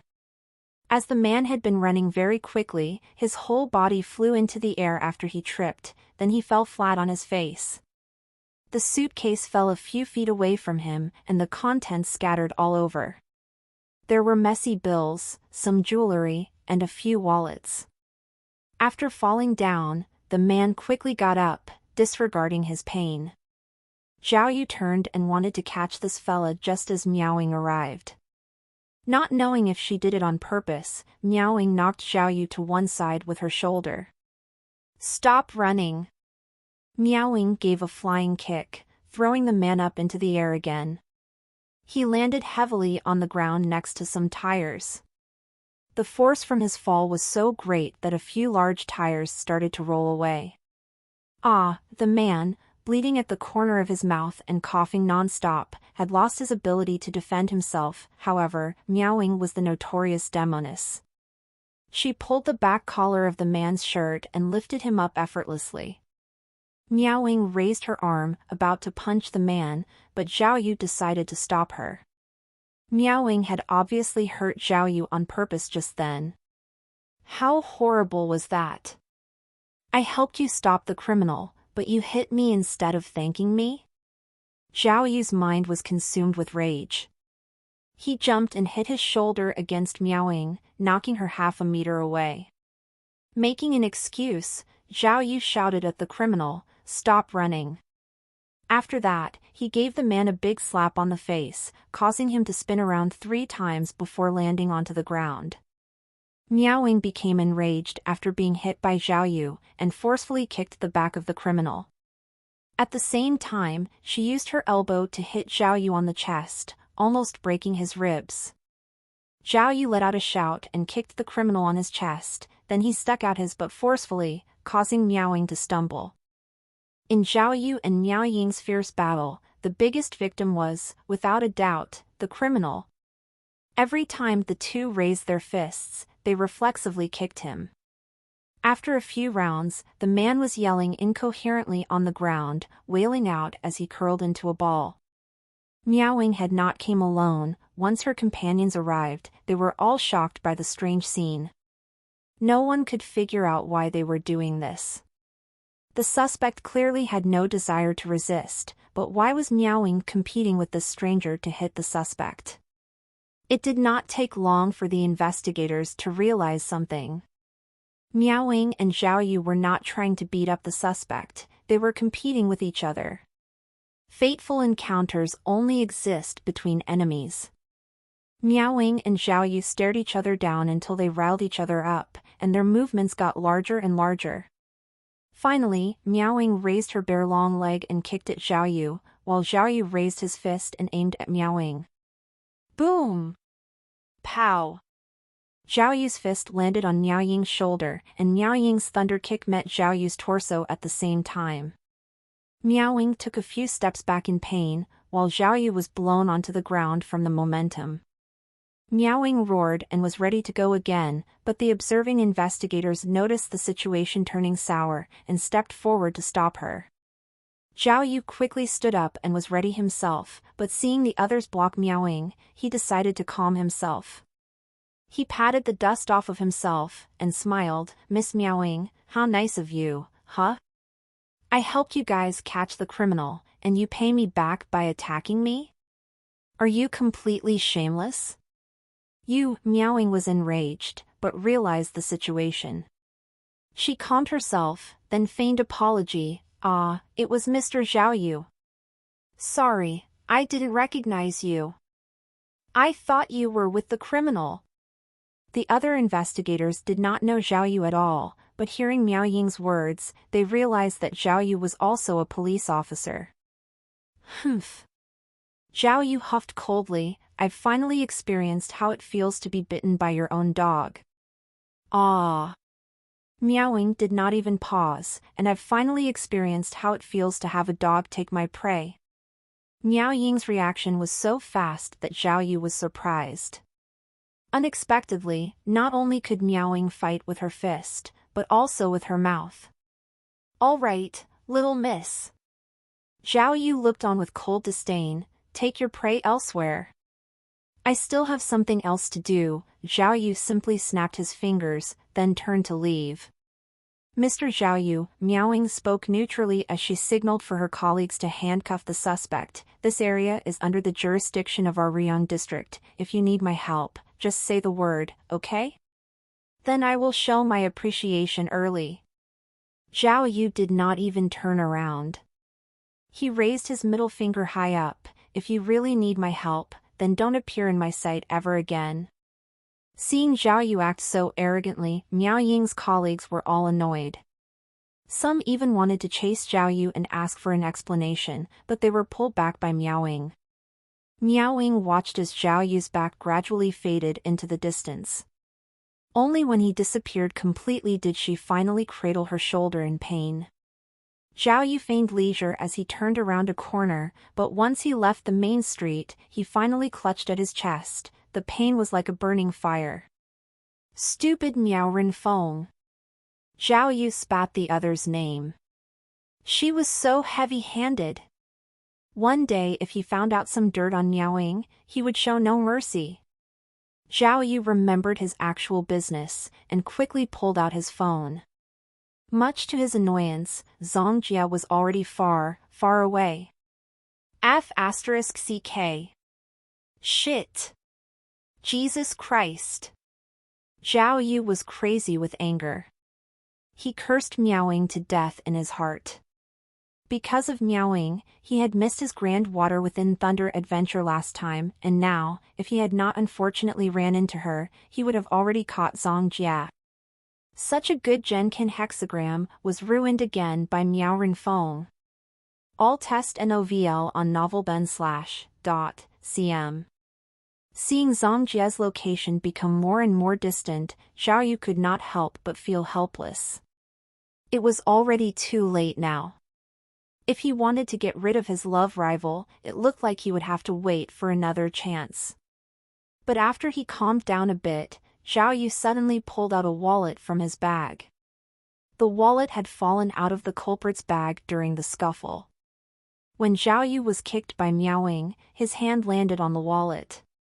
Due to his old habits, how could he refuse a freebie like this? So he simply put it in his own bag. Today my adventure was ruined by you guys. If I don't pick up some sort of consolation prize, it would be so sad, he thought. The wallet was packed. When he opened it, there was a wad of red 100 yuan bills. From a rough estimate, there had to be 5,000 or 6,000 yuan. Zhao Yu pulled it out and put it in his own wallet, then roughly sifted through the wallet. There were a few bank cards in there, a few photos, some miscellaneous stock ticket, and even a few tickets for bathing. Zhao Yu looked carefully. The stocks were already expired, and had no value. But the wallet itself was pretty good. Not only was it real leather, but it even looked like a brand name. Switching it with his current wallet seemed like a good idea. Zhao Yu found a trash can and started disposing of all the other things in the wallet. He threw out all of the stocks, tickets, and bank cards, then he started pulling out the photos. There was one photo in the photo slot, and it was of the suspect. The suspect in the photo looked very young and appeared to be on some sort of vacation. There were even some palm trees behind him, and he was smiling brightly. But it was quite aged. Zhao Yu tried a few times to take it out, but it was as if it was glued down. Zhao Yu was quite stubborn. The harder it was to take the photo out, the more he wanted to. His strength increased with every try. In the end, with a ripping noise, the photo slot was ripped apart by Zhao Yu, and the photo floated out. Unexpectedly, there was another photo behind the first. 2 photos floated out simultaneously. Zhao Yu could only bend down and pick them up. He had intended to throw them both away, but out of curiosity he snuck a peek at the new photo. Unexpectedly, the photo wasn't of the suspect himself, but of a woman. Suddenly, Zhao Yu became more interested. He never would have guessed that behind the suspect's photo would be a woman's. Needless to say, the woman was either a second lover, or a dream lover. Zhao Yu took a careful look at the photo, and noticed that the woman was not that pretty. She even looked a bit slow. Wait, huh? Zhao Yu's eyes suddenly widened. How come the woman on the photo looked so familiar? It was as if he had seen her. It was as if Zhao Yu had been struck by lightning. He kept shaking, and his heart pumped wildly. Holy sh**t. This woman, isn't she Lin Meifeng? Are you sure? He asked himself. Zhao Yu looked carefully again. Although the woman in the photo was very young, it was Lin Meifeng. Zhao Yu had been in contact with Lin Meifeng recently, and he could not be wrong. At that instance, Zhao Yu felt that it was unbelievable. This is too much of a coincidence. A photo of Lin Meifeng actually appeared in a wallet I picked up so casually? Who exactly was the man Miaoying caught? How is he related to Lin Meifeng? Could this photo be linked to the slaughter case? Zhao Yu thought. Oh, right. The Genkan hexagram.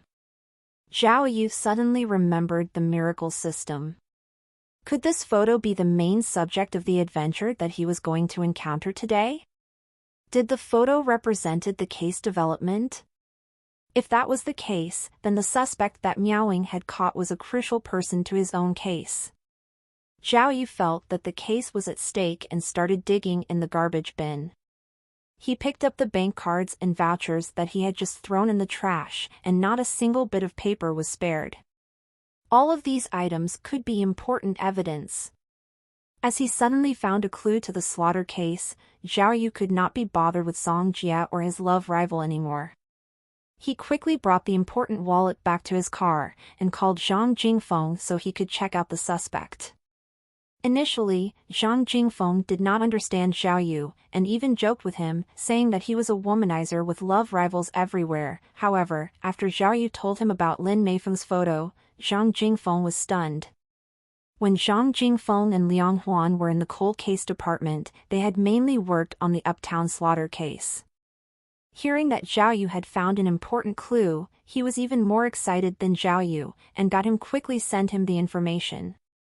Zhao Yu had searched the entire wallet, and other than a photo, there was no other information about the suspect's identification.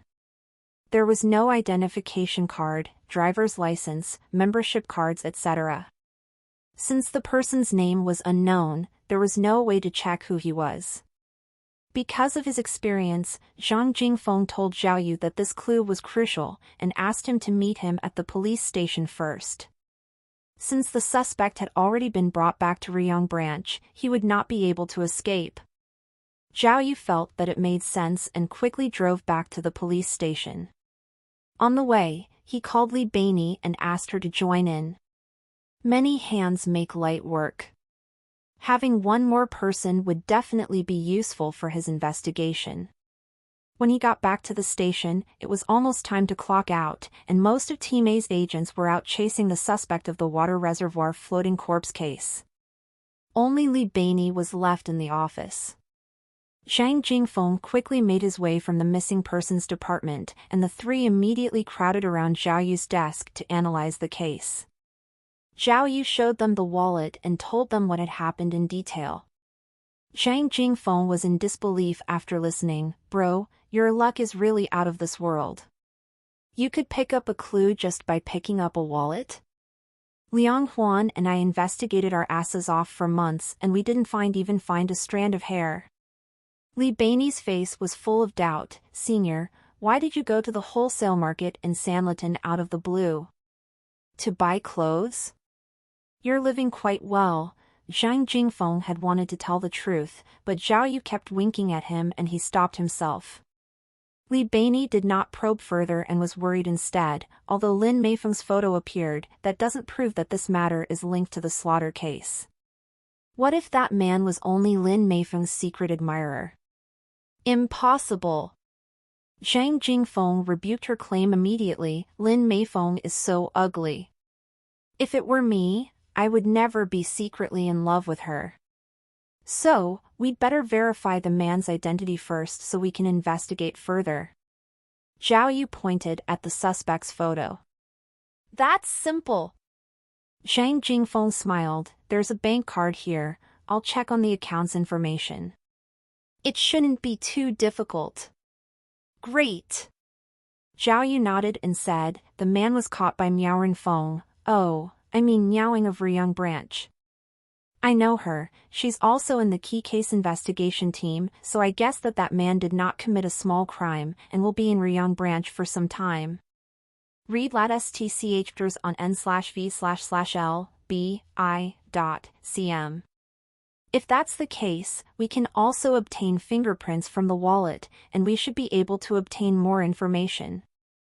Li Beini said as she pointed at the wallet. "Who knows, we may be able to find more clues."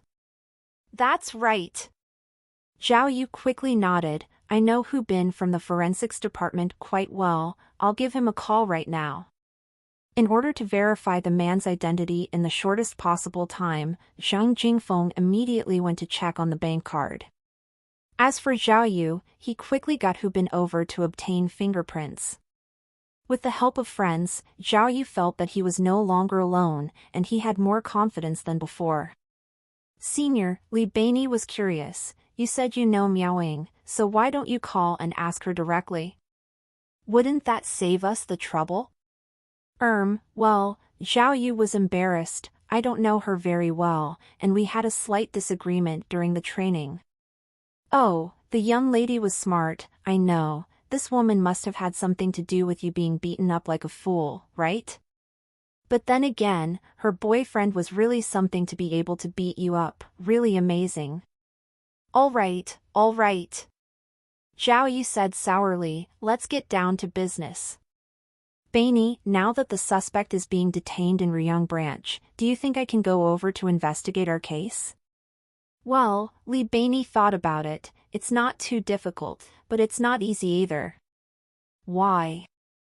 Senior, Li Beinei said, it's actually pretty common for two branches to cooperate in investigation, but things are different when it comes to you. Why? Because of Liu Changhu. Li Beinei said, the normal course of action is for you to first send a report on the matter to Liu Changhu before he contact the leaders of Ruyang branch and send them an application to let you assist in their investigation. After that, you only need to take the relevant documents with you to Ruyang branch for investigation. But... Oh, Zhao Yu understood. Liu Changhu could not wait to get Zhao Yu out of the key case investigation team. So why would he help him send the report? Especially when it was linked to the slaughter case. Liu Changhu would definitely try to stop it from happening. But, Li Beinei gave it a thought and said, it's not impossible if you want to skip Liu Changhu.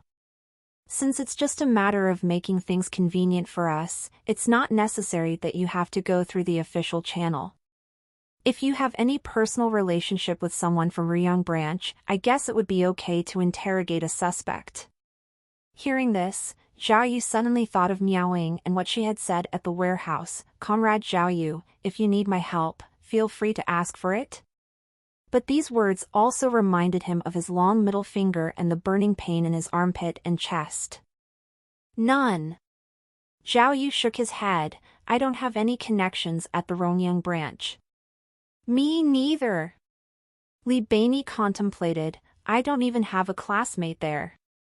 How about we ask team leader Ping Xin? Maybe she could help? Let's not. Zhao Yu shook his head again, the floating corpse case still hasn't been solved, and she's already going crazy. Let's not add more to her plate. Oh, then how about Mao? Li Beinei asked again, team leader Mao has a lot of connections, how about giving him a call? Oh. I actually know someone. Lan Bo could work too. Zhao Yu said, his stepdad is a member of city council. If he's willing to help, then this should be easy, right? But that guy is from Team B. Li Beinei was a bit worried. Aren't you worried that team leader Chu Ping would?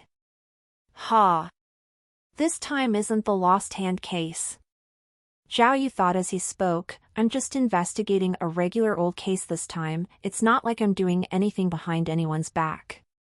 What could she do even if she knew? As the two were discussing, Zhang Jingfeng had already returned. He excitedly shouted as he busted through the door, I got it. Zhao Yu checked his watch, it had not even been 5 minutes and Zhang Jingfeng had already found the information. This man was true to his fame. The person you're looking for is called Liu Pingfei, from Muguantun of the SL County. Zhang Jingfeng did not even wait till he was seated, already reading from his phone. He's 41 years old, and has a business in wholesale clothing. There's a total of something like 1 million yuan in his accounts, and he also has 3 houses and 2 cars under his name. This guy is so rich. Zhao Yu scratched his head and continued out of habit, Zhang? Can you get the password to those cards? Hearing this, Zhang Jingfeng and Li Beinei's forehead instantly furrowed. Senior, what are you planning? Li Beinei asked, a little unsure. Haha, It was a joke.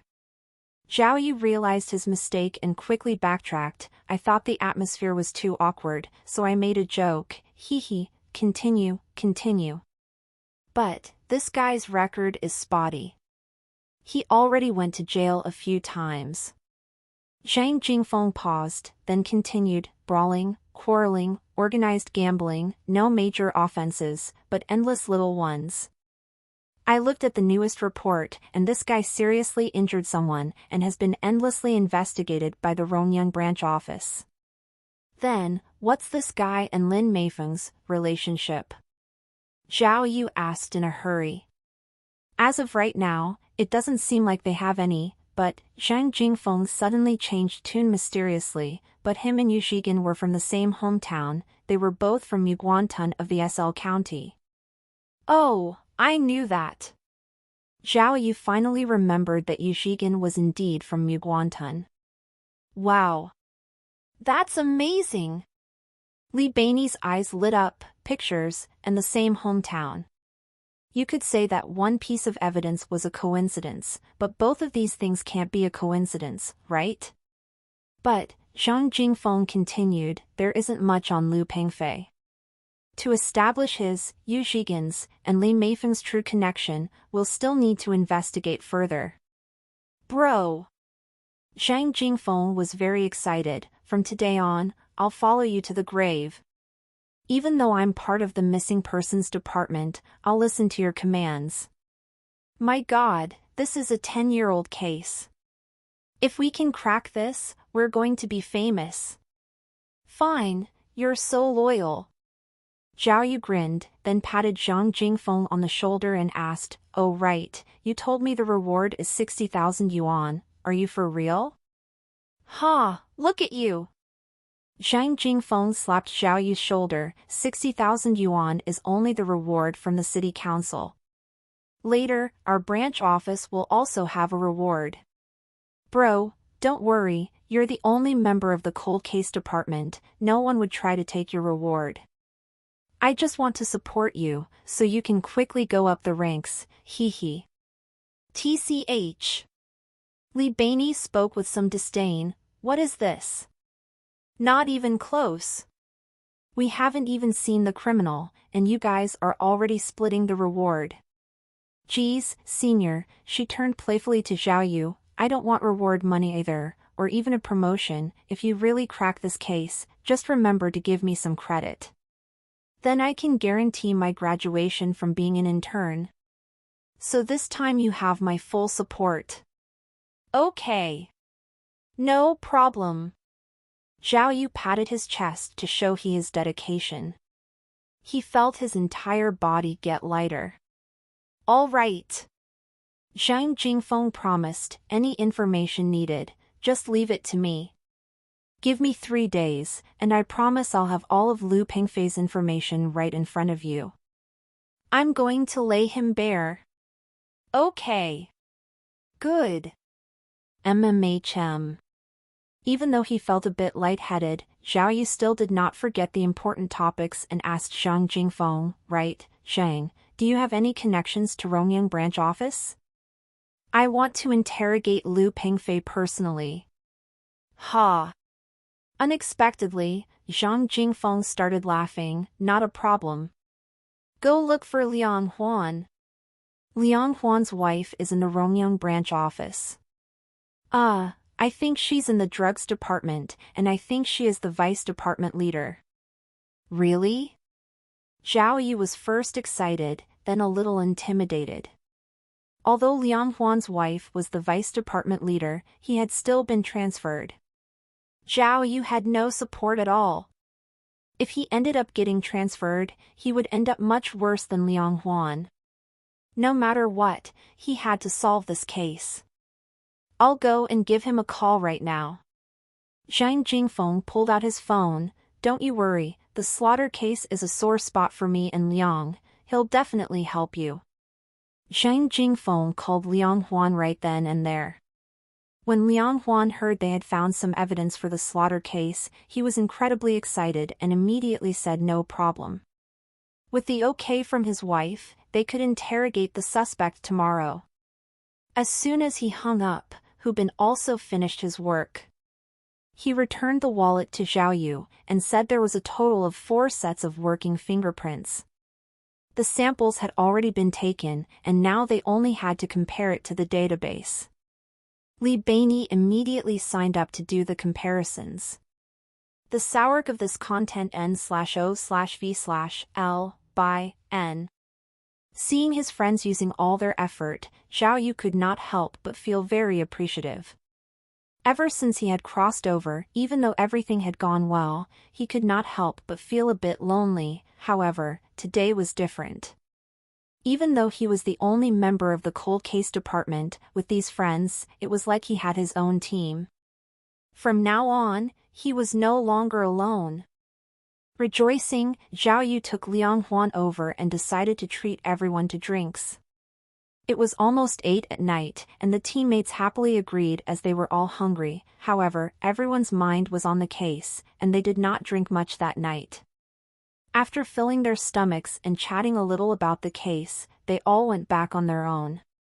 The moment Zhao Yu reached home, he was informed that his adventure had ended. His completion rate was 80%, and he had received another invisible listening device.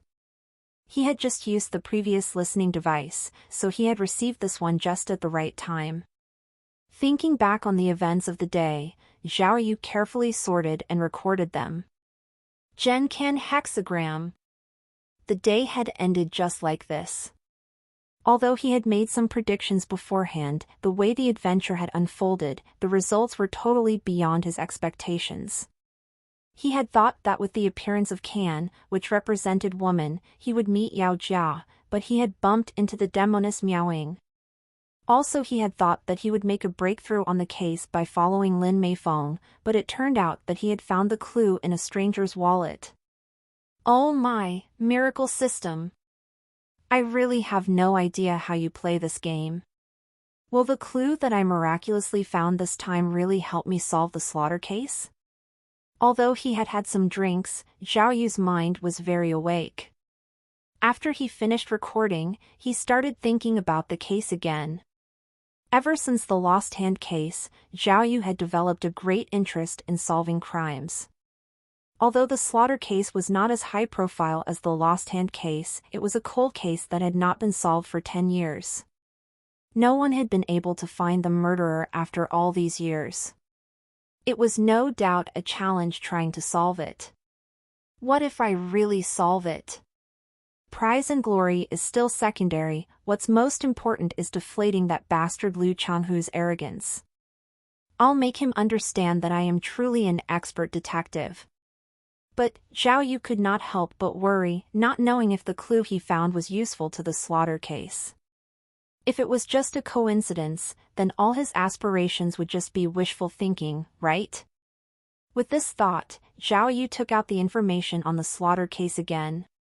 He also opened up Liu Pengfei's wallet on the table, looking at it carefully, thinking seriously. How exactly is Liu Pengfei related to Yu Zhigan and Lin Meifeng? And if I go to Ruyang branch tomorrow, will I really get to interrogate Liu Pengfei? What questions should I ask him?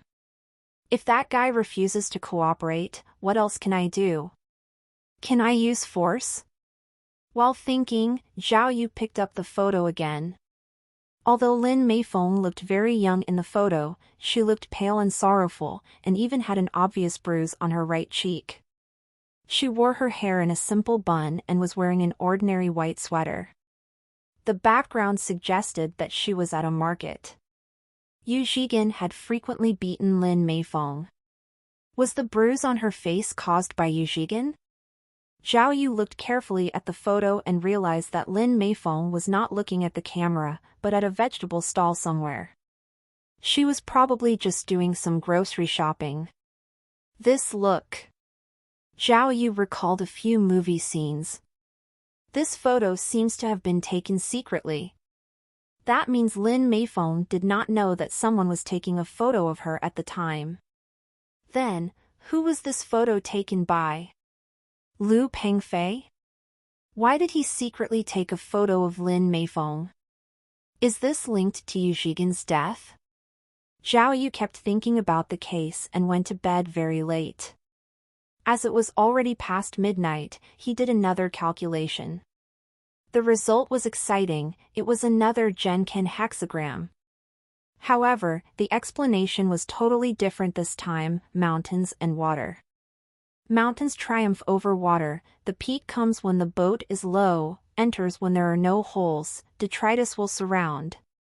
Like the previous times, Zhao Yu knew that this adventure would be linked to work and women, but he was still unable to decipher the meaning of the hexagram explanation. He had even searched the explanation on the internet, but the results were fruitless like before. Zhao Yu did not sleep well that night.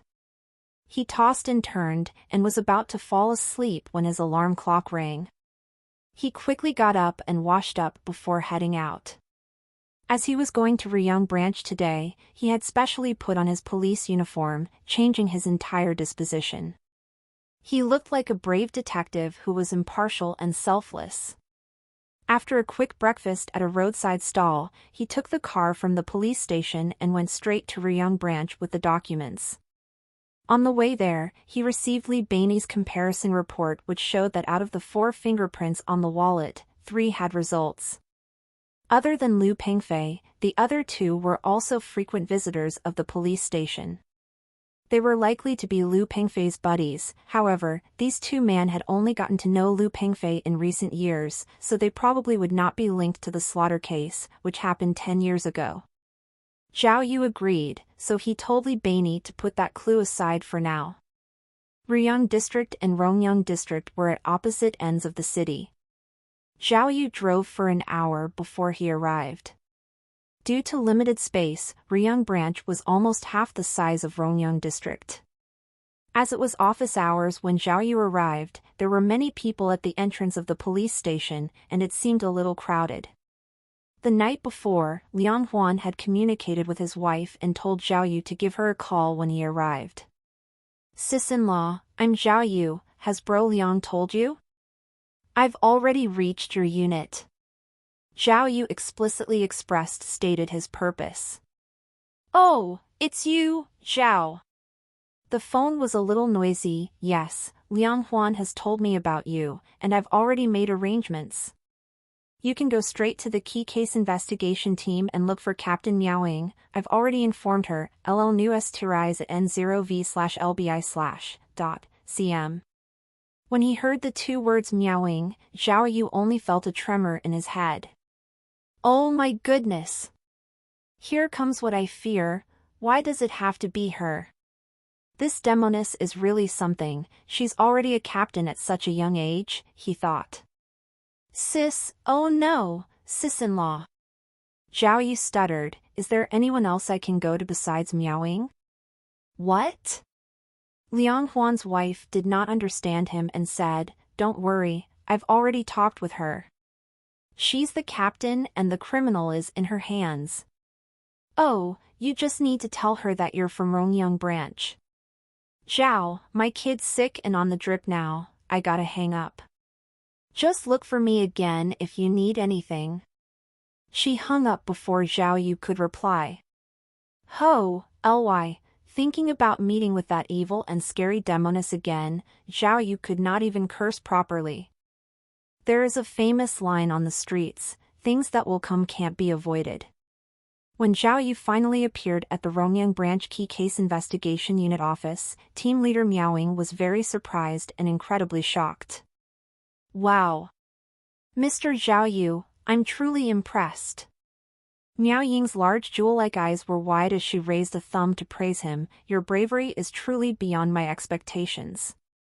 "Amazing! What, did you come to our branch office to stir up trouble?" Miaoying was clad in a shiny casual jacket, her shiny black hair was neat and beautiful. She was 5'5" in height, and her curvy shape made her seem even more beautiful and energetic. Even though Zhao Yu knew her devilish personality well, he still felt more refreshed seeing such a beauty standing proudly in front of him. He stared for a few seconds, before grinning and speaking coldly. "What are you saying, Miaoying? What do you mean by stirring up trouble, saying it like I'm some sort of perverted delinquent?" Mrs. Han Lu should have already called you, right? This time I'm here to attend to some urgent matters. You want to interrogate Lu Pengfei? Miao Ying read Zhao Yu's identity report and other related documents and spoke very coldly. Yeah, Department Leader Han did tell me that, but I never would have dreamed that the person would be you. Miao Ying purposefully emphasized the you, which made Zhao Yu instinctively become alert. Since it's like this, see, Zhao Yu could only clean up his documents and lick at his lips. Please spare me some kindness. Besides, in the case I'm working on, Lu Pengfei is a major suspect. If we make any progress, it would also help your investigation, right? No. Miao Ying answered briskly, and she spoke with little reserve. Mr. Zhao Yu, please pick someone else to do the interrogation. As long as it's not you, anyone will work. Miao Ying's words were clearly a personal attack. Even the other investigators watching all stood behind Miao Ying, as if supporting her. Tisk, tisk, Zhao Yu grinned as he smacked his lips. Miss Miao Ying, then this is your problem. This is a case regarding someone's life. If it is delayed, will you be able to take responsibility? Humph. Miao Ying scoffed. We're all in the same field, no need to intimidate me.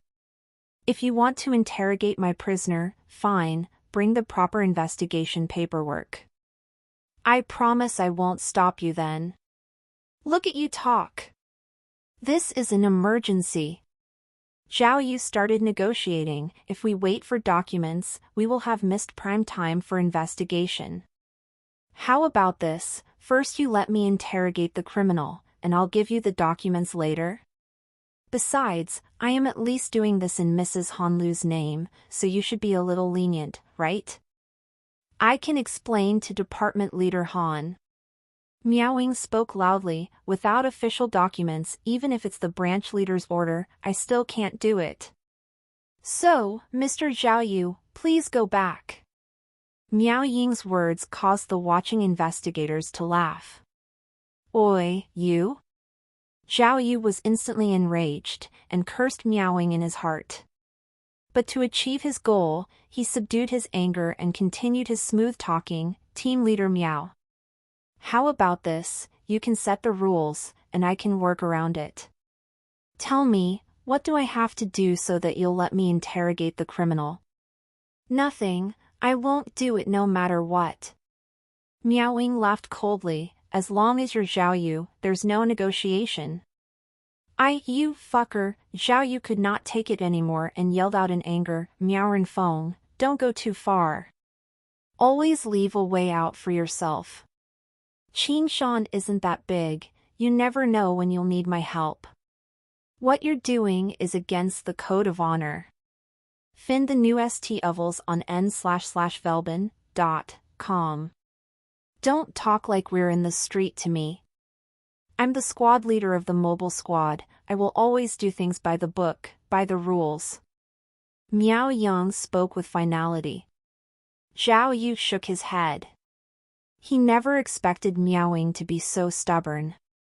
It looked like she had already decided not to help him out whatsoever, but Zhao Yu was also stubborn. How could he give up halfway? But he was on someone else's territory. To use force to get his way would be suicide. Negotiation already failed. Then, Zhao Yu thought for a bit, then sighed. He thought, all right. Since you aren't going to be polite, then don't mind me being underhanded. Looks like I must use my trump card.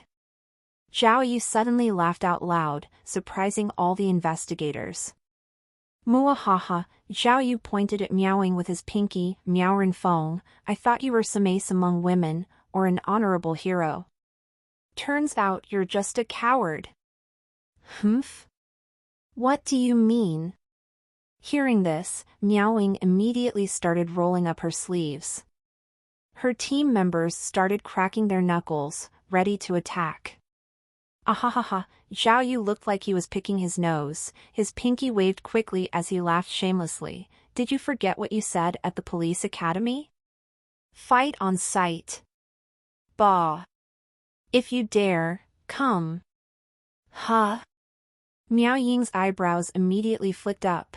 She looked like she was about to explode. Kiddo, do you not want to live anymore? Are you taunting me? Humph. So what if I am? I doubt you have any guts, hee hee. Zhao Yu nodded and put up a look of immense disrespect and laughed. You must be scared of me. Did you get beaten into submission by me? If you dare, come fight. You. Miao Ying's hand was already on the back of a chair. She originally wanted to throw the chair right at Zhao Yu, but within a moment it was like she realized something, and suddenly let go. Oh, riling me up I see. Miao Ying laughed coldly. How underhanded, kid. Wanting me to fight in the police office to put dirt on me, TSK, well too bad. Miao Ringfeng, Zhao Yu, fear nothing. Why would I be afraid of a weak girl like you? Zhao Yu continued to clamor. Come, today, we can fight till we're happy, do you dare? Zhao Yu, don't even bother. Miao Ying had already seen through Zhao Yu's plan and laughed. You're just a wild dog, I'm not going to follow your craze. Ahahaha, what did I say? Are you scared of me or are you on your period? Zhao Yu continued to laugh crazily, but no worries, if you are too afraid to fight me then we can also fight with words. Words or fist, I ain't afraid of you. Kid, you dare. Finally, the other investigators could no longer take it. Each of them wanted to go up and fight, ready to take Zhao Yu down a notch. Miao Ying saw the situation turn sour and immediately stopped them. Don't move, if you guys act you'll fall right in his trap, this is a police station. She turned to Zhao Yu, don't be stupid. Miao Ying repressed her anger with difficulty. No matter what, I won't let you interrogate the criminal. You can't do anything about it. Ahahaha, Zhao Yu laughed out loud once again. Can't you tell? Who the hell cares about the criminal? Miao Rinfeng, you were right, I'm here to stir up some trouble. Humph, too scared to fight with your fists, too scared to fight with words, if you ask me, you're just a cowardly turtle. You and your Rongyang Key case investigation unit are all trash. Ah, an agent stomped his feet and shouted, I can't take this anymore, I want to kill him. Captain! Another agent pleaded with Miao Ying in agitation, this fella is too arrogant, we have to teach him a lesson. Yes.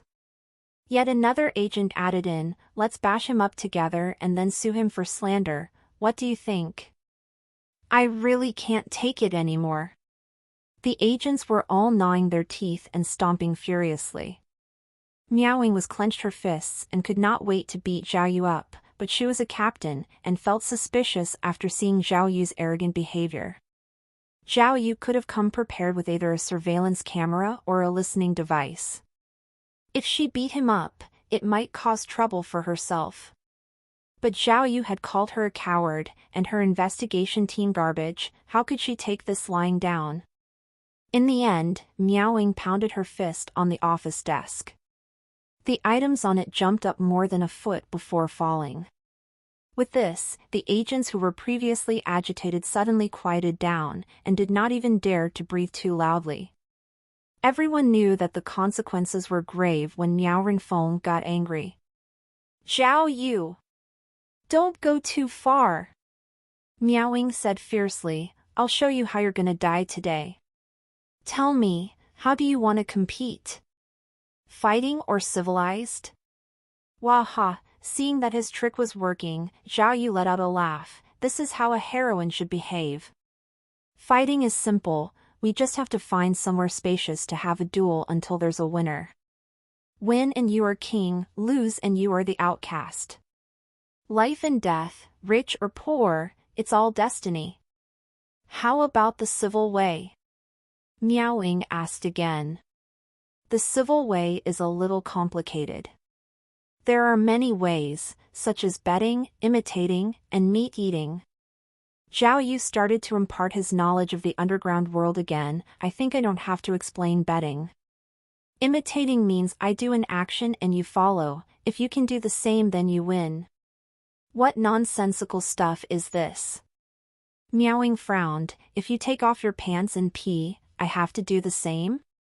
All right, then I do an action and you follow? Duh.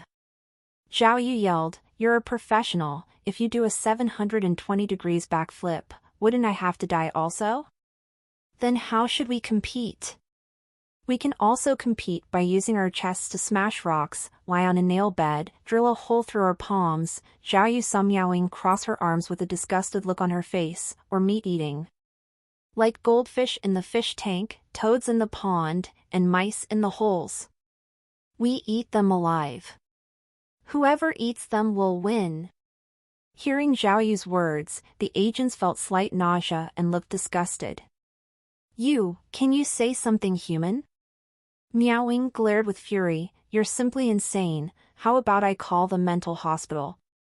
It's okay, I had 6 psychiatrists, and 7 have been driven crazy by me. Save everyone the trouble. Zhao Yu gave a sick laugh. Captain Meow, since you dared not take the civil way, let's have a good fight to our heart's content. If you want, we can sign a liability agreement. If I get beaten to death by you, you won't be held liable. How about that? Meowing was trembling with anger. She really wanted to have another fight with Zhao Yu to teach this arrogant fella a good lesson. However, as the captain of the key case investigation team, she would get herself into trouble once she got into a fight with Zhao Yu, even if she won. If the higher-ups found out about it in the future, it would not do her any good. How? No guts? Like a rogue, Zhao Yu pulled out a chair and sat on it, and even crossed his legs. If you dare not to, then just admit that you're a coward. Huh. Don't be too arrogant. Meowing said fiercely, we'll change the venue another day, and I'll definitely teach you a good lesson. But today is International Dog Day, and I don't want to be accused of animal abuse. Kiki, Meowing finally returned to insults, and the agents quickly followed with sneering. Coward means coward, you don't dare to compete in this and don't dare to compete in that. What kind of dash? Isn't there still betting?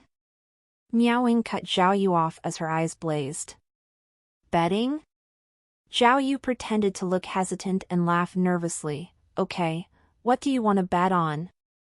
Oh, but there are also rules in betting. Meowing observed Zhao Yu's slight change in behavior and felt more confident. What rules? The probability of the bet has to be 1-to-1, and it can only be conducted when both parties are able to confirm it. Zhao Yu explained, for example, if you ask me to guess the color of your bra, then the probability of me getting it right is definitely very low. So you can only ask me to guess if your bra is red, or if you are wearing a bra and such.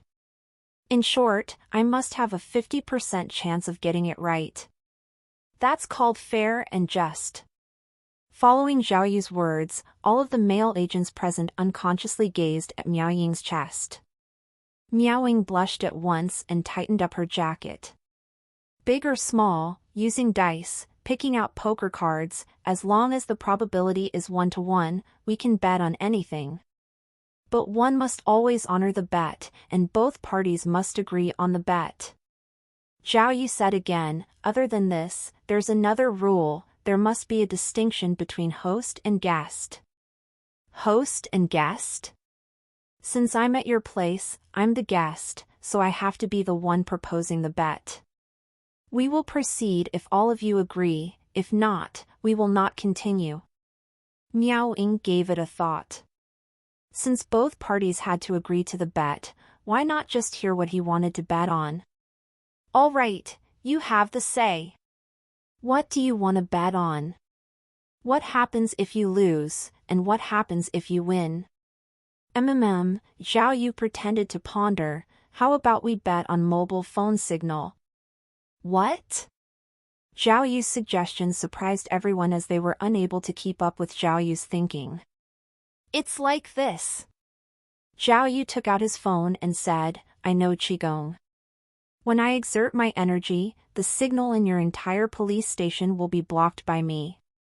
My strength is quite weak, and I can only maintain about 5 minutes plus. What? Zhao Yu's words shocked everyone again. Has this person's brain been kicked or something? An agent said softly in the back, I think he is delusional on top of being psychotic. Miaoying also did not believe Zhao Yu, but she thought deeper than the rest. She was wondering if Zhao Yu had come prepared. Was his domineering and arrogant act a trick? But it was totally impossible to block the phone signal in the station. Find the new ST-ovals on n/velben.com. Captain Miaoying. Zhao Yu continued with his crazy act, you just have to bet on whether or not I can block out the signal. If I win, you have to let me interrogate Lu Pengfei. Huh. Miaoying snorted, what if you lose? Zhao Yu made an open palm gesture, meaning she could suggest. Huh. Miaoying snorted again, if you lose, you shall kneel in front of our office, admit your mistakes, and call me grandma. As it turned out, Zhao Yu did it on purpose. He took the risk of getting beaten up by being so arrogant in order to anger Miaoying and the group so they would end up doing what he wanted.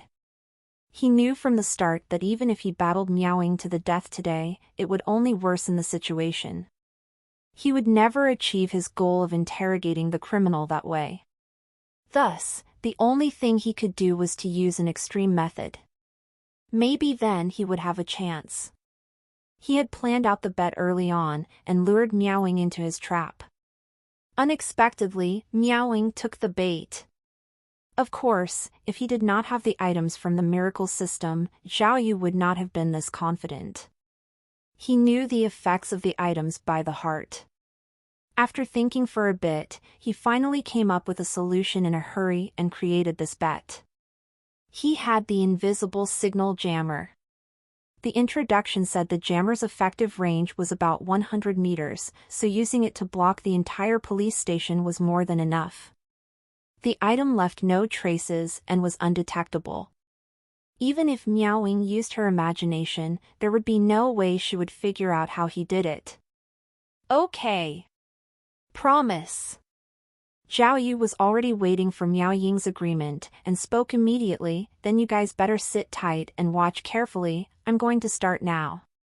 Miaoying watched Zhao Yu act strangely and was worried that he came prepared. She immediately called for one of her underlings and told him to get the special detector to see if Zhao Yu was up to something. Team leader Miaoying, we've already made a promise. Zhao Yu continued to speak calmly, don't be a sore loser. The one that backs out is a gutless pig. All right. Even though the situation was strange, Miaoying figured that she would win no matter what. She spoke confidently, that's my line. When you call me your grandmother later, it's not the same as yelling at me your mom. Mwahaha, okay. Putting on a convincing show, Zhao Yu immediately started fluttering his eyelashes and flailing his arms, heaven and earth heed to me, gods open your eyes for me, jam all their signals, hallelujah. This guy has totally lost it. The investigators all shook their heads, is this guy some sort of professional scammer? Ha ha ha, yet, just as they laughed, they suddenly realized their phones really lost signal. At this time, Miaoying also noticed and immediately pulled out her phone to try and make a call, but none of the phones had signal. Miaoying could not help but be stunned and looked toward Zhao Yu in astonishment. Oh, it really worked? Thanks, dear gods above. Please work a bit harder, block the signal for a bit longer. Zhao Yu had already started the invisible signal jammer. As he monitored the status of the signal jammer in his mind, he muttered to the crowd, countdown starts now. Just 5 minutes then, I'm done. Zhao Yu continued to speak nonsense, but Miaoying was already sweating buckets. Miaoying took every number she could find and called them all, but even the emergency phone numbers did not work.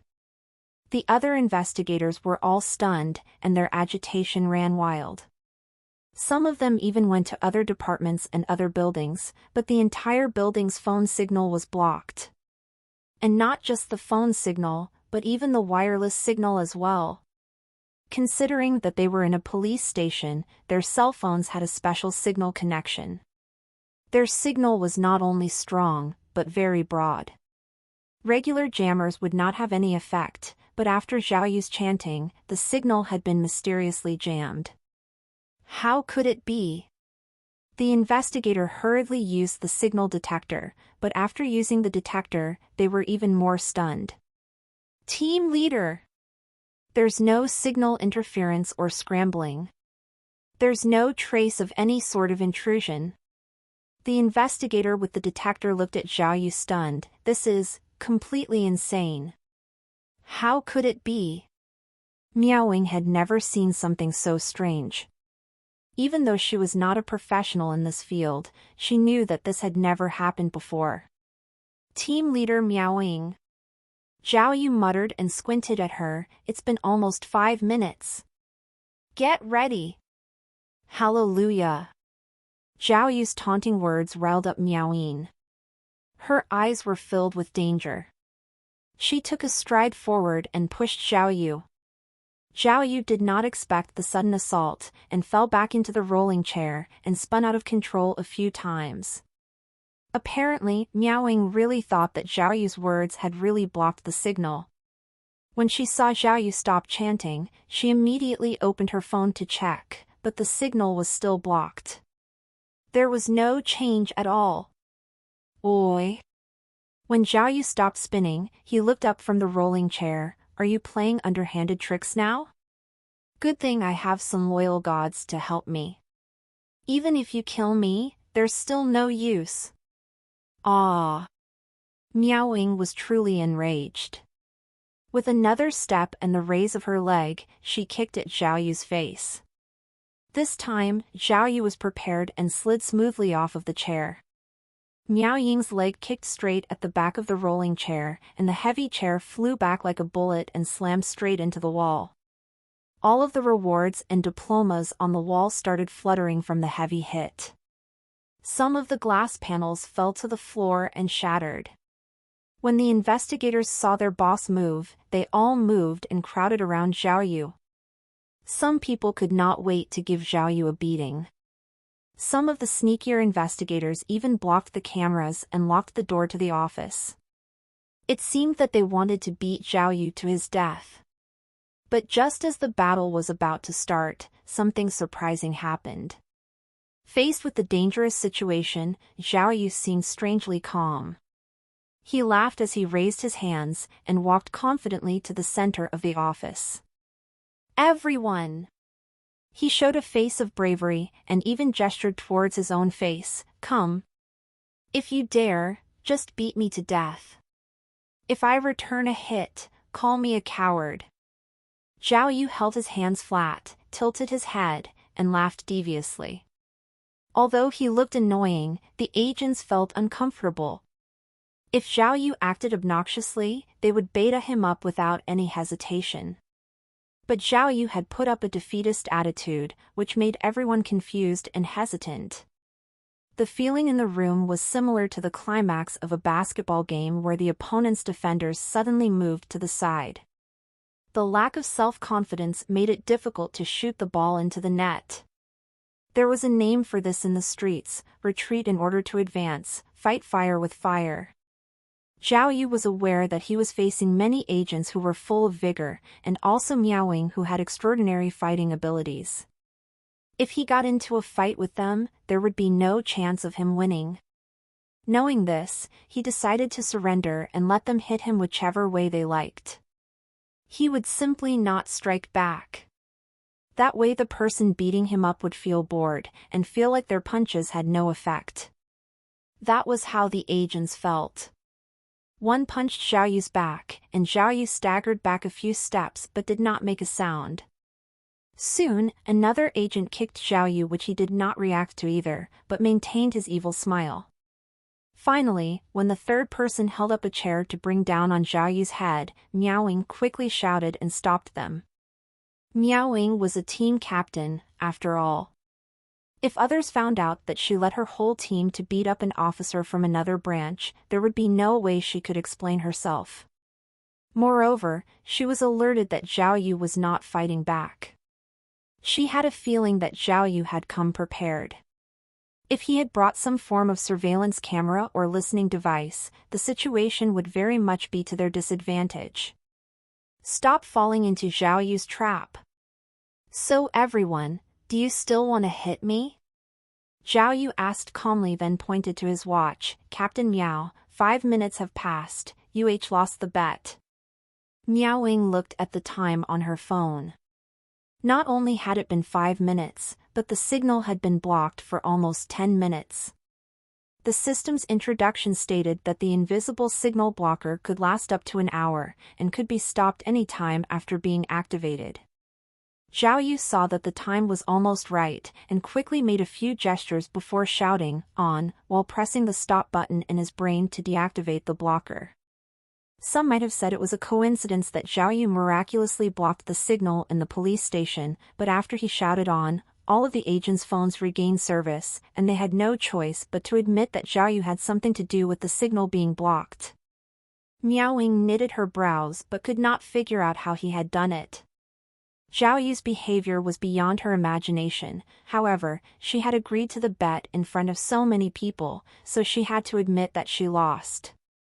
Miao Wing unwillingly waved her hand at her subordinates. "The few of you, make arrangements for him, and bring Lu Pengfei into the interrogation room." Hearing this, Zhao Yu held his fists together in front of Miao Wing and said seriously, "Thank you, Captain Miao. You are a woman of your word, you have my respect."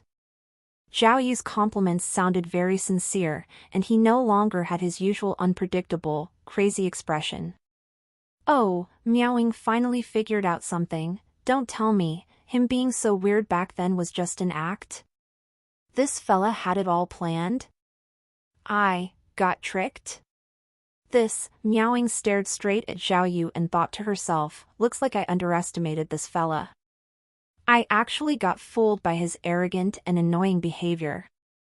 I'll have to be extra careful if I see him again. With this thought, Miao Wing said coldly to Zhao Yu, "But let me warn you first, I can let you interrogate the man, but you cannot do anything improper. We will be supervising the interrogation throughout." Of course! Zhao Yu laughed, "I know the rules. But if I get any important clues out of Lu Pengfei, you'll also get credit, Captain Miao. Who knows, you may want to treat me if that happens." Huh. Don't even think about it. Miao Wing shifted her gaze away from Zhao Yu in disgust.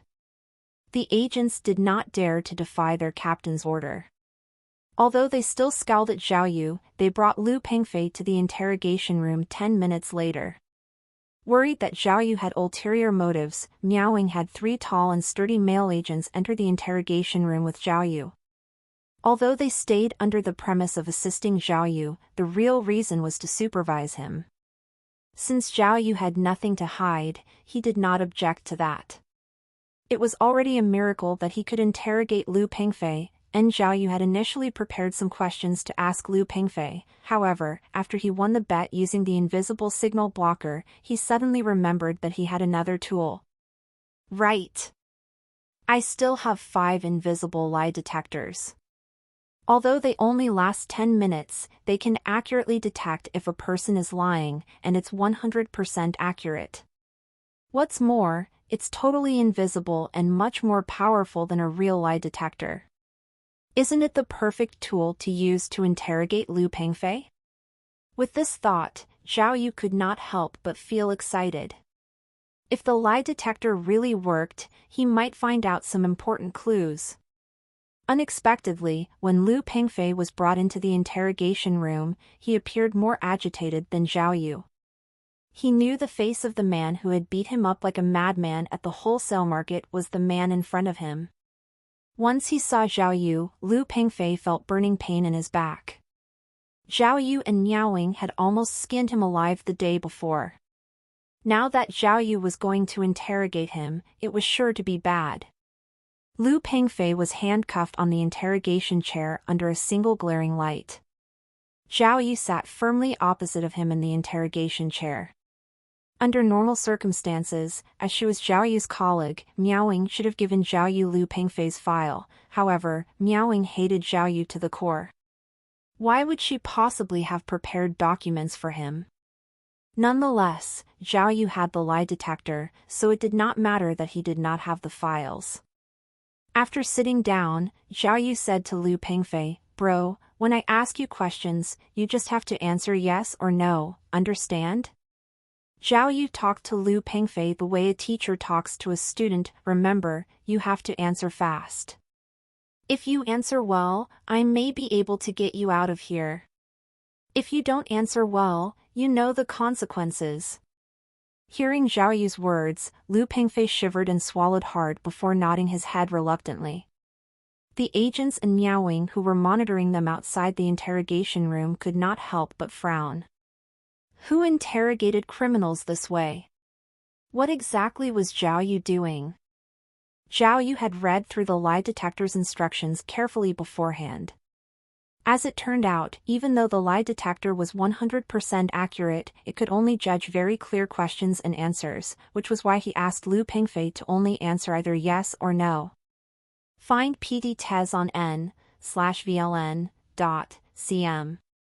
When Zhao Yu flipped on the switch for the invisible lie detector, a simple image appeared in his mind: a red light, a green light, and at the top right, a 10-minute countdown.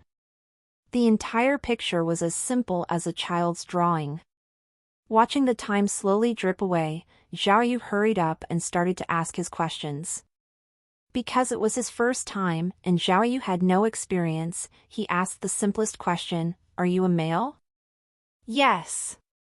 Even though he was confused, Lu Pengfei still cooperated and answered. The green light in Zhao Yu's head lit up. Oh, it seemed like green light represented the truth. "Are you a female?" To check the lie detector's validity, Zhao Yu asked another easy question. "No." The green light lit up again. Then, Zhao Yu wanted to test the effectiveness of lies with the detector and said to Lu Pengfei, "Bro, I'll ask you something, this time you say yes, okay?" Zhao Yu's words made everyone watching very confused. "Are you transgender?" Zhao Yu asked and immediately gestured at Lu Pengfei. "Say yes, hurry." Lu Pengfei was sweating buckets and could only tremble a small nod, "Yes." The red light not only lit up, but it also made a loud buzzing sound. Zhao Yu sighed to himself in awe. Looks like the lie detector was very truthful. All right, testing complete. Let us officially start. Zhao Yu gestured again at Lu Pengfei. You don't have to say the truth, just answer yes or no, and quickly, okay? Huh? What? Lu Pengfei was a little confused. Miao and the other officers all looked curiously. Who would tell the criminal not to say the truth? They did not understand what Zhao Yu was thinking. Hurry up! Zhao Yu watched the time decrease quickly and asked, "Is your name Lu Pengfei?" Yes. Green light. Are you from Muguantan of the SL County? Yes. Green light. Do you like to eat rice cakes? No. Green light. Are your parents divorced? No. Green light. Have you had hemorrhoid surgery before? Has anyone ever said you have erectile dysfunction? Zhao Yu asked more than 10 irrelevant and awkward questions back to back. Even though Lu Pengfei could not understand the point to these questions, he answered honestly. He did not realize it, but under Zhao Yu's guidance, he started to answer questions faster and faster.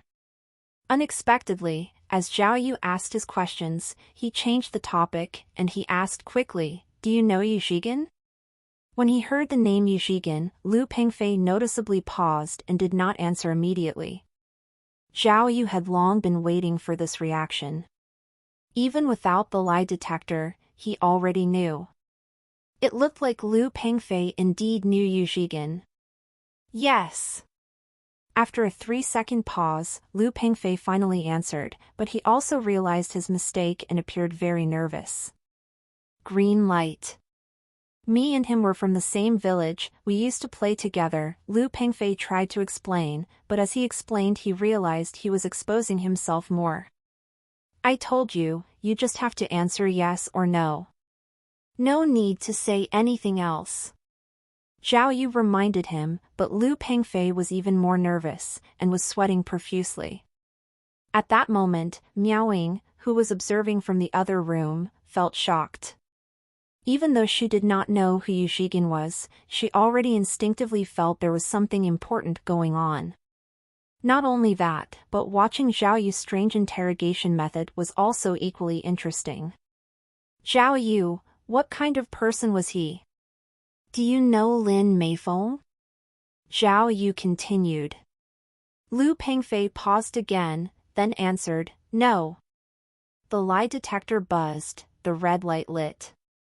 There was already photo evidence, so Zhao Yu already knew the answer to the question. He knew that Lu Pengfei definitely knew Lin Meifeng. 10 years ago, did you go uptown? Zhao Yu continued digging. Hearing the word uptown, Lu Pengfei immediately realized something and stared at Zhao Yu, his eyes wide, filled with immense fear and shock. What are you looking at? Answer!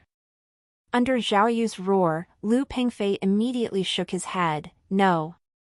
BZZT, red light. Even though he had only asked a few simple questions, Zhao Yu felt like he had been struck by lightning. My God, could it be, the truth to the slaughter case is right here, he thought in disbelief.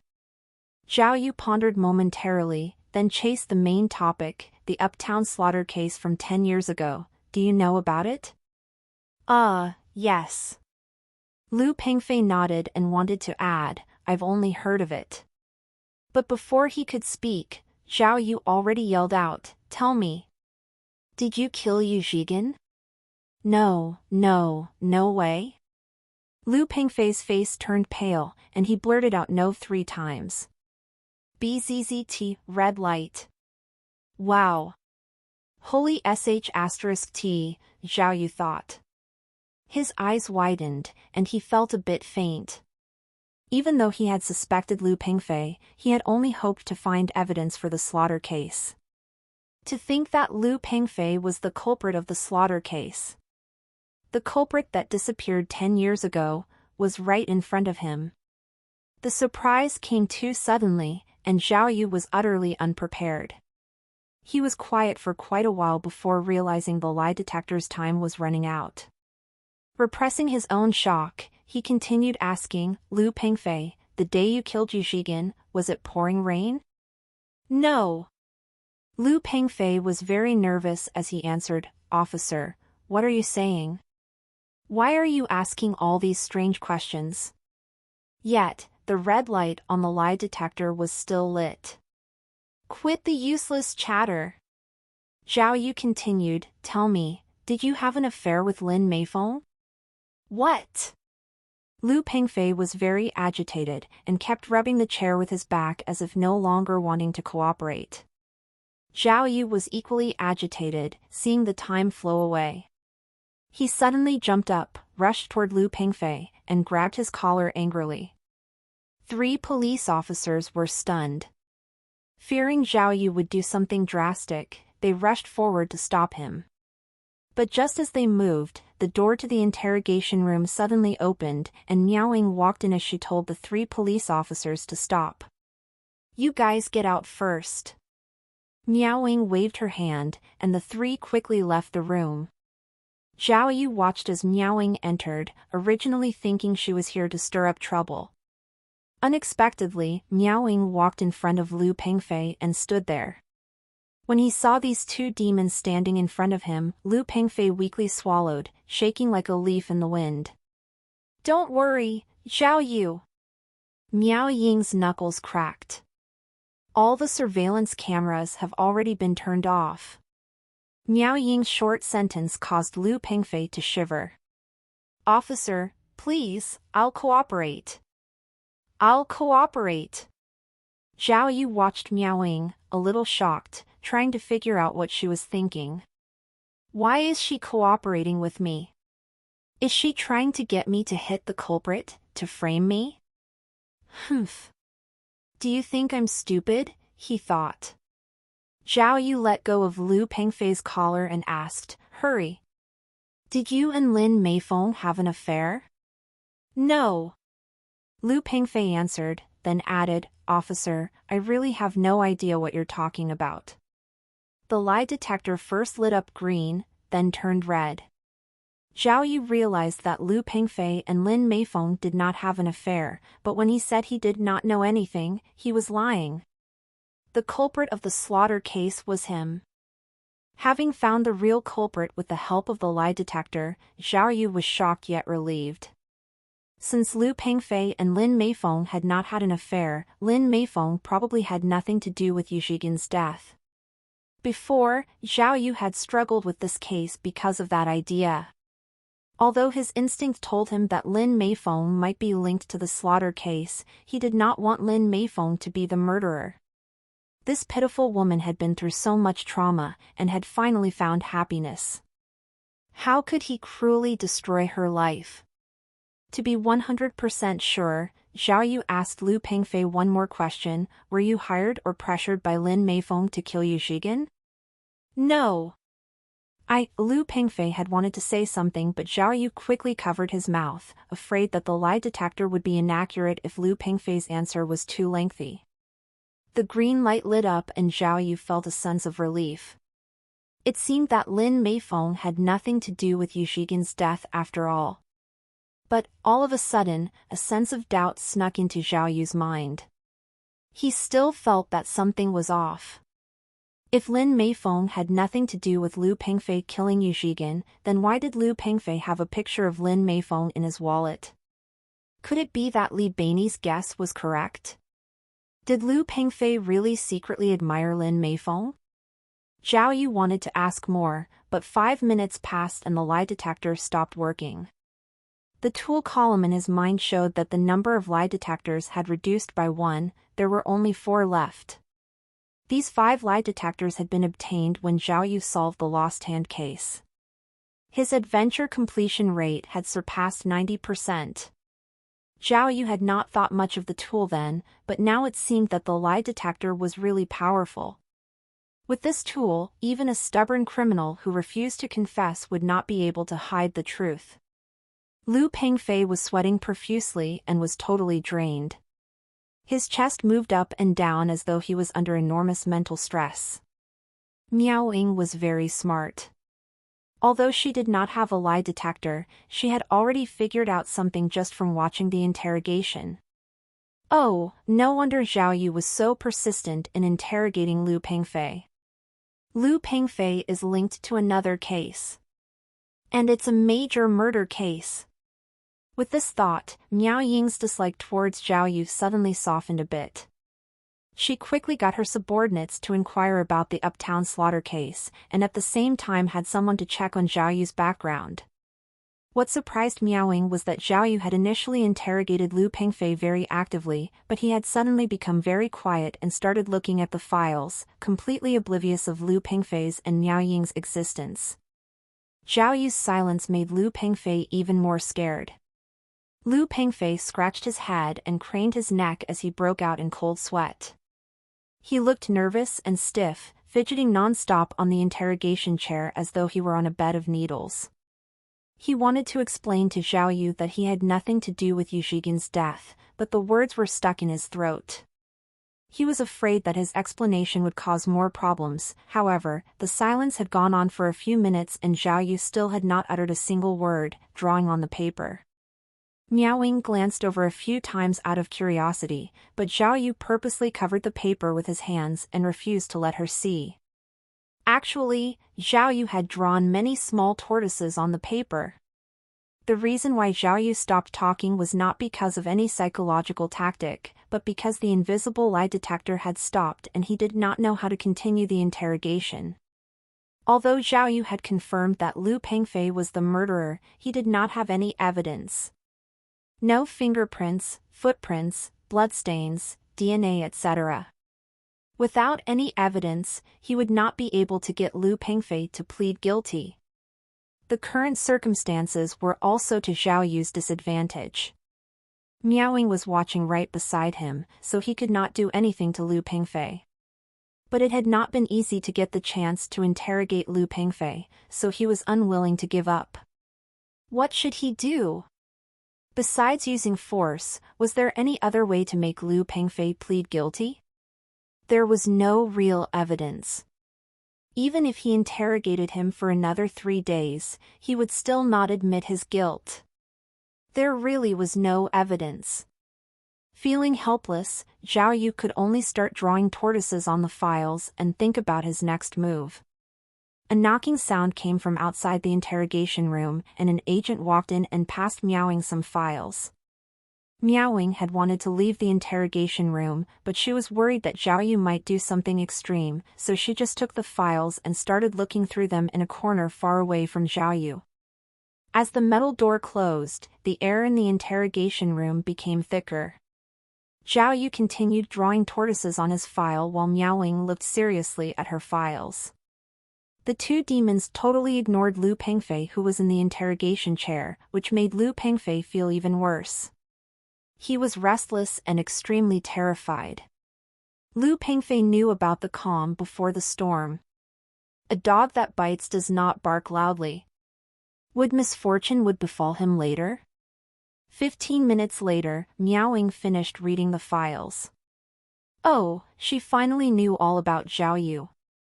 Interesting, this fella solved 2 major cases in a row, even caught the culprit himself, and got a city-level reward.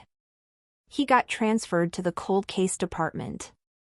It seems like this fella is stubborn and has a bad temper, but based off of the scene he caused earlier, it seems like he's really persistent.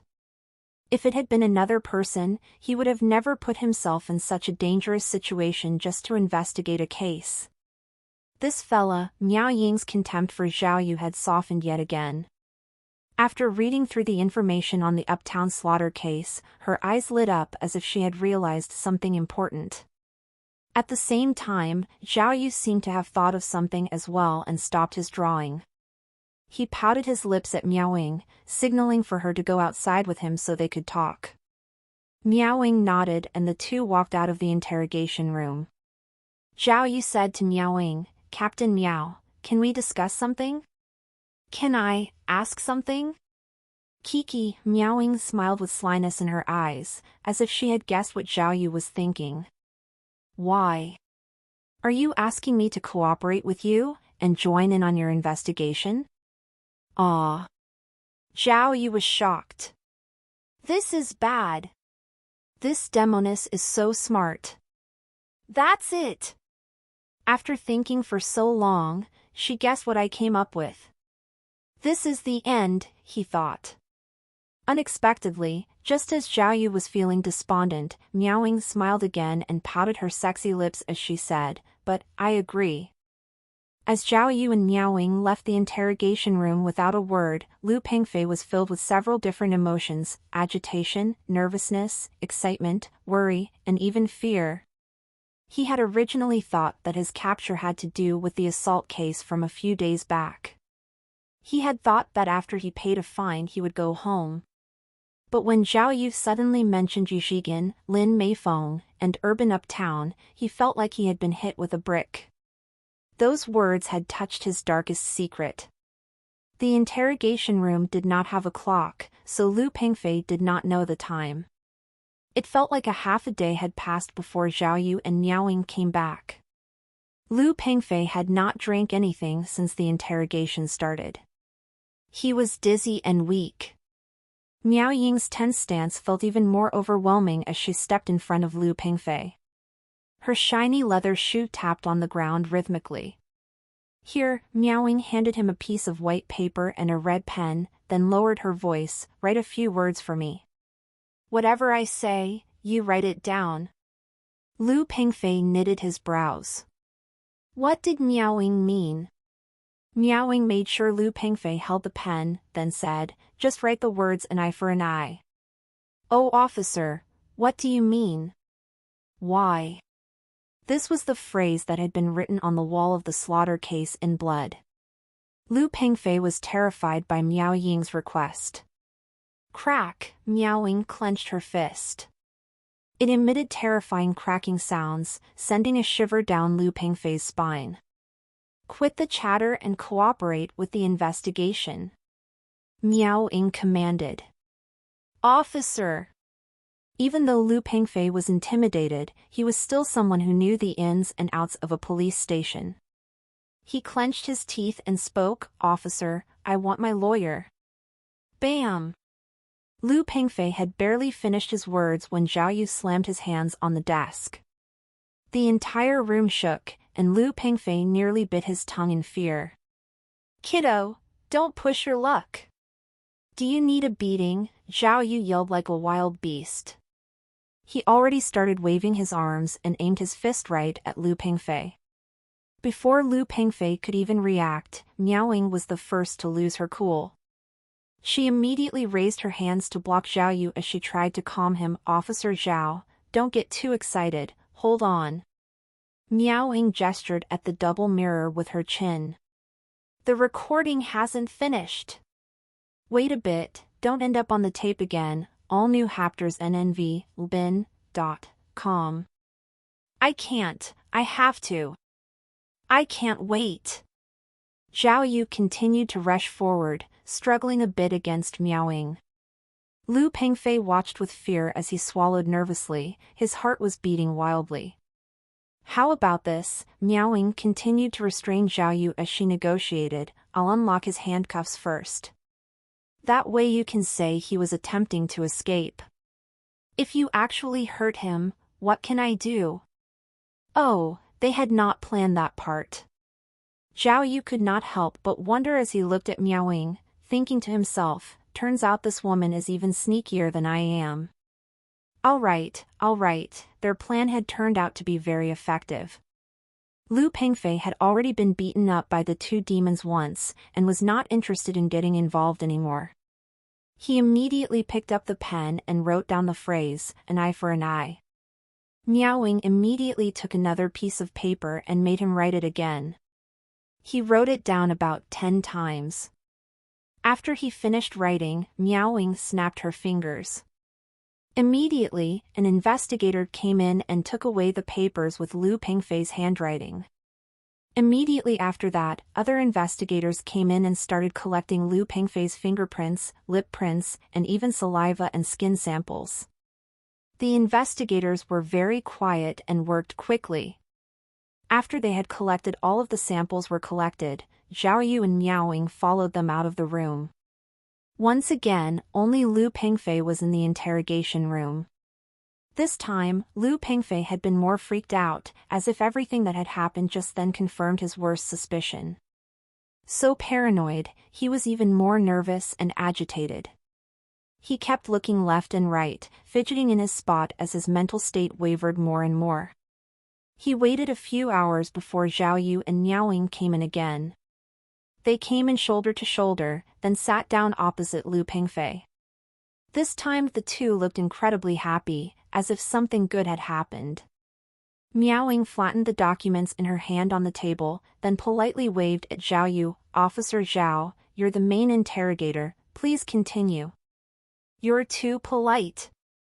Zhao Yu did not have any of his previous agitation, and smiled as he spoke. Team Leader Miao, this is the Rongyang Police Office, how could I take your place? You go first. If people knew what had happened with Zhao Yu and Miao Ying, their jaw would drop seeing them now. These two people were like oil and water. Every time they met was a battleground. No one could imagine that at this moment, not only were they not fighting, but they were being polite to each other. Don't be too polite. Miao Ying continued again, the case is your responsibility. Let's begin. Zhao Yu pretended to cough a couple of times, then nodded at Miao Ying, I appreciate it. If something I say is wrong, please let me know, Team Leader Miao Ying. Hearing Zhao Yu's slick banter, Miao Ying felt goosebumps all over her body. She threw a glance at Zhao Yu, hinting at him to stop pretending and get to the main point. Zhao Yu cleared his throat and picked up one of the lab results, then asked Lu Pengfei, "Lu Pengfei, now you know our reason for arresting you. It wasn't for some assault, but because of Yu Shigen's murder 10 years ago." Even though he was already prepared, Lu Pengfei was petrified. "But there's something I want to warn you about before we start." Zhao Yu continued slowly, "You know what happened. If we didn't have any evidence, there would be no way that we could connect you to this case. Also, we are currently interrogating you to find out more details about what happened during the slaughter case, not to ask if you committed the crime. Because, with the information we just gathered, we have already confirmed that you are the culprit." Ah. Hearing this, Lu Pengfei trembled and tried to defend himself as he looked up. "Officer, you're wrong. I have no idea what you're talking about. Yu Shigen was my neighbor when I was but I never saw him after that. Please don't accuse me like this. I have the right to a lawyer." Zhao Yu and Miao Wing looked at each other. Miao Wing got up and carried a pile of documents over to Lu Pengfei. "Lu Pengfei, are you really so stupid you can't tell?" Miao Wing shook her head. "Before arresting you, we already did a thorough search with a lot of manpower and resources. If we didn't have concrete evidence, then we wouldn't have arrested you. I advise you not to hold on to your false hope anymore, and stop your useless struggle." Here, Miao Wing showed Lu Pengfei the document at the top. "This is the handwriting comparison result. We used your handwriting just now and compared it with the writing from the crime scene. The results from the most advanced computer software showed an 87.5% match. According to the Evidence Act, this is sufficient evidence for prosecution." "Impossible. You are talking nonsense." Lu Pengfei refused to accept it. "You've underestimated our technology." Miao Wing remained calm. "We know that you purposely made handwriting slightly illegible just now, but no matter how you try to change it, a person's handwriting will never lie. Take a look for yourself." Lu Pengfei stared at the comparison report. His handwriting was magnified a few times, and many red dots were made by the machine. The red dots were at different parts of the writing, and it all looked very sophisticated and advanced. "Look at the second piece of evidence." Miao Wing took out another document and placed it in front of Lu Pengfei. It was a few pictures. On the night Yu Shigen was killed, a photo of the suspect was taken at the junction of the Uptown District. Miao Wing pointed at the picture, but it was raining heavily that night, and the photo was distorted, which was why we had not been able to get a clear image of the suspect for all these years. "But things are different now." Miao Wing pointed at another picture. "Our electron reduction technology was able to enhance the photo. Here, take a good look at the restoration result, and this data: height, contour, build, arm length, and brow, nose bridge, etc. They match your features up to 97%. The suspect in the photo is you." This, Lu Pengfei gulped. Although he felt scared, he remained stubborn. "Officer, this can't be right. There are so many people who look alike. Even if it was a 100% match, you couldn't say that the person is me. Moreover, the person in the picture could have just been passing by. How can you say that he's the suspect?" Miao Wing sighed and banged on the table. "Some people are just so stubborn." Lu Pengfei, the first two pieces of evidence were just to prepare you so that you would stop pushing your luck. Get ready. Miao Wing placed the third piece of evidence in front of Lu Pengfei. The first two pieces of evidence might be considered as circumstantial evidence, but the next two are indisputable, concrete evidence. Lu Pengfei lowered his head and saw that the third document had pictures of the crime scene. Yu Shigen's body was on the couch, and the room was splattered with blood. "You planned the attack," Miao Wing said. "There were no fingerprints or footprints left at the scene. But you overlooked something very important: hair. Look." Miao Wing pointed at the picture. "That year, the detective in charge of this case found a strand of hair that did not belong to the victim. After analyzing it, they found that the hair did not belong to the victim's wife or his relatives or friends. Therefore, this strand of hair was very likely left behind by the murderer. Miao Ying continued, Lu Pengfei, look carefully. We've already run the tests, and this strand of hair is indeed yours. Hearing this, Lu Pengfei went pale and looked down weakly, probably due to the fact that he had not had any water for a very long time. He was not even able to break out in cold sweat. Faced with this evidence, what do you have to say? Miao Ying shouted, causing Lu Pengfei to shudder. Oh officer, Lu Pengfei lowered his head and said in a trembling voice, I am innocent. Even if that strand of hair is mine, I had a few meals with Yu Shigen before he was killed. Maybe my hair fell on Yu Shigen and he brought it home? Nonsense. Zhao Yu roared, didn't you say that you and Yu Shigen were only neighbors when you were young, and you had not seen him since? Yu Shigen was unable to produce any good explanation and decided to play around his words. It's been so many years and I couldn't remember. I remember seeing him and having a few meals together. But I was too nervous when you interrogated me, and I could not recall that. Miao Ying laughed, you should save these words and tell them to the judge. You thought everything had been executed flawlessly, and you lived peacefully for 10 years after killing someone, but justice prevails and punishment is unavoidable. Lu Pengfei. Miao Ying said with awe-inspiring righteousness, you really thought everything was seamless? Look, she placed the last document in front of Lu Pengfei. After the murderer killed Yu Shigen, he tore a piece of cloth off of the couch, dipped it in blood, then wrote on the wall. Miao Ying said, coincidentally, the couch in Yu Shigen's house was made from a type of counterfeit polyester fabric. This type of fabric has weak elasticity, and the murderer left fingerprints on it. Lu Pengfei, have you looked at the evidence carefully? That fingerprint was yours. Ah! Lu Pengfei exclaimed in shock as though he had been struck by thunder, impossible. I knew you would say that. Miao Ying laughed calmly, you must be thinking that you were wearing gloves, so how could there be any fingerprints? Right? Lu Pengfei was astonished and did not dare to say anything. Kiki, you've underestimated our criminal investigation technology. Miao Ying pointed at the document. It's true that we were not able to find anything 10 years ago, but things are different now. Our technology is now able to obtain fingerprints even if you wore gloves. You had not expected this, right, Lu Pengfei? Not only did we obtain your fingerprints from that piece of cloth, but we also discovered that there were no bloodstains where the fingers were. This shows that the person who wrote on the wall is you. Hearing Miao Ying's conclusion, Lu Pengfei slumped down in the chair. From the way he was trembling all over, it seemed that all of his defenses had collapsed. Zhao Yu and Miao Ying both thought that he would admit his guilt within seconds. However, after a long silence, Lu Pengfei struggled and said, Officer, I want to hire a lawyer.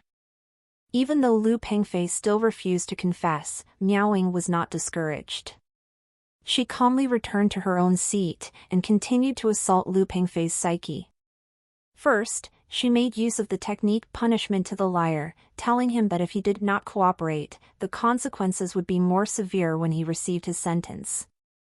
She continued to negotiate with mercy to the honest, saying that according to the law, criminals who confessed willingly could have their sentences reduced. If Lu Pengfei cooperated willingly, she could influence the prosecution so that his sentence would be significantly lowered. Miao Ying spoke eloquently and politely, and had reasons to back up every claim. Even Zhao Yu, who was listening, felt like he should confess all of his illegal actions from his previous life. But Lu Pengfei continued to stay quiet, as if silently protesting. The interrogation continued for over an hour, but Lu Pengfei showed no signs of confessing. Miao Ying was out of ideas, and could only shake her head helplessly at Zhao Yu, as if to say, our plan failed, let's stop now. Contrary to Miao Ying's expectation, Zhao Yu refused to give up. He was looking for more ideas and ignored Miao Ying's signal. Because of the lie detector, Zhao Yu knew better than anyone that Lu Pengfei was the culprit. Therefore, he could not give up so easily even though Lu Pengfei refused to confess. After thinking for a while, Zhao Yu finally came up with an idea. Even though he wasn't sure if it would work, he had to give it a try. Zhao Yu stormed towards Lu Pengfei, then raised his arm up high. Lu Pengfei was shocked and thought that Zhao Yu was going to slap him. He cowered his head and braced for impact. Yet, when he raised his head, he saw that Zhao Yu had slapped a photo on the desk. Lu Pengfei. Look carefully, Zhao Yu roared like thunder. Other than concrete evidence, we also have witnesses. We have presented all sorts of evidence to you, so what else do you have to say? Lu Pengfei looked carefully. When he saw that it was the photo of Lin Meifeng he had hid in his wallet, he was thunderstruck. Why you guys? Lu Pengfei's eyebrows knitted and he trembled as if he were suffering some kind of serious mental trauma. Zhao Yu had nothing to substantiate his claim. He had only taken the photo out as a bluff, trying to intimidate Lu Pengfei, but Lu Pengfei's emotional reaction was completely beyond Zhao Yu's expectation. Why? Could it be that there was some sort of secret behind this photo? She already confessed? Lu Pengfei spoke offhandedly, shocking Zhao Yu and Miaoying. Zhao Yu reacted quickly and said, "Isn't it obvious?" This time Lu Pengfei was truly defeated.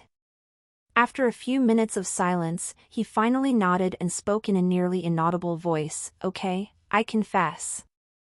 I murdered Yu Zhigin." Hearing this, Miaoying was stunned. Zhao Yu acted as if he was very experienced and calmly asked Lu Pengfei to repeat what he had said. After Lu Pengfei finally clearly said that he had murdered Yu Zhigin, Zhao Yu finally sighed in relief. Miaoying looked at Zhao Yu stunned, but Zhao Yu only nodded proudly. Without Lu Pengfei noticing, he shot a small thumbs up at Miaoying. As it turned out, the entire interrogation had been planned by the two. They had set up a rather despicable trap for Lu Pengfei. The evidence Miaoying had mentioned was all fake, forged by her technicians. The fingerprint comparison, photos, hairs, and even the fingerprints from the gloves had all been made up. Yet, when they had stacked all of the lies together, and with Miao Ying's performance, it sounded so real. The evidences seemed so real that Zhao Yu almost believed it. Zhao Yu could not help but see Miaoying in a new light. He had simply offered the idea of the interrogation, but Miaoying had gone beyond his expectations and had performed perfectly. Miao Ying's shameless look of justice is even better than mine, Zhao Yu thought. During Zhao Yu's initial interrogation, Miaoying had realized that Lu Pengfei was hiding a huge secret. If he really was the culprit of the slaughter case, then not only would it help her own case, but she would also be credited with solving the crime. There was no downside to helping Zhao Yu. Thus, when Zhao Yu had asked for her cooperation, she readily agreed. Not only had she forged a bunch of evidence, but she had even helped Zhao Yu plan the whole thing, patching up some of the flaws his original plan had had. But Miao Ying's approach was completely different from Zhao Yu. She could not have been so illogical, and made claims without being able to back them up like Zhao Yu. Even though Lu Pengfei seemed like a murderer, there was not any evidences, so she could not just make things up. The reason why she chose to cooperate with Zhao Yu was because she wanted to use Zhao Yu as a bluff against Lu Pengfei, to see what he was really made of. If Lu Pengfei confessed, then he really was the murderer. If he had not confessed, Miaoying could only act by the book, and could not frame him. Miao Ying's strategy was to act first and ask questions later. But she had not expected to actually catch a murderer, which was why she was so stunned. When Lu Pengfei confessed, Miao Ying started to see Zhao Yu very differently. This guy wasn't normal. It was no wonder that he managed to solve the taser rape case as well as the lost hand case. What kind of methods did he use? He had even solved a case that had been unsolved for 10 years. Such ability was very rare. His chapter is up.d by NVEL, bin.co/m.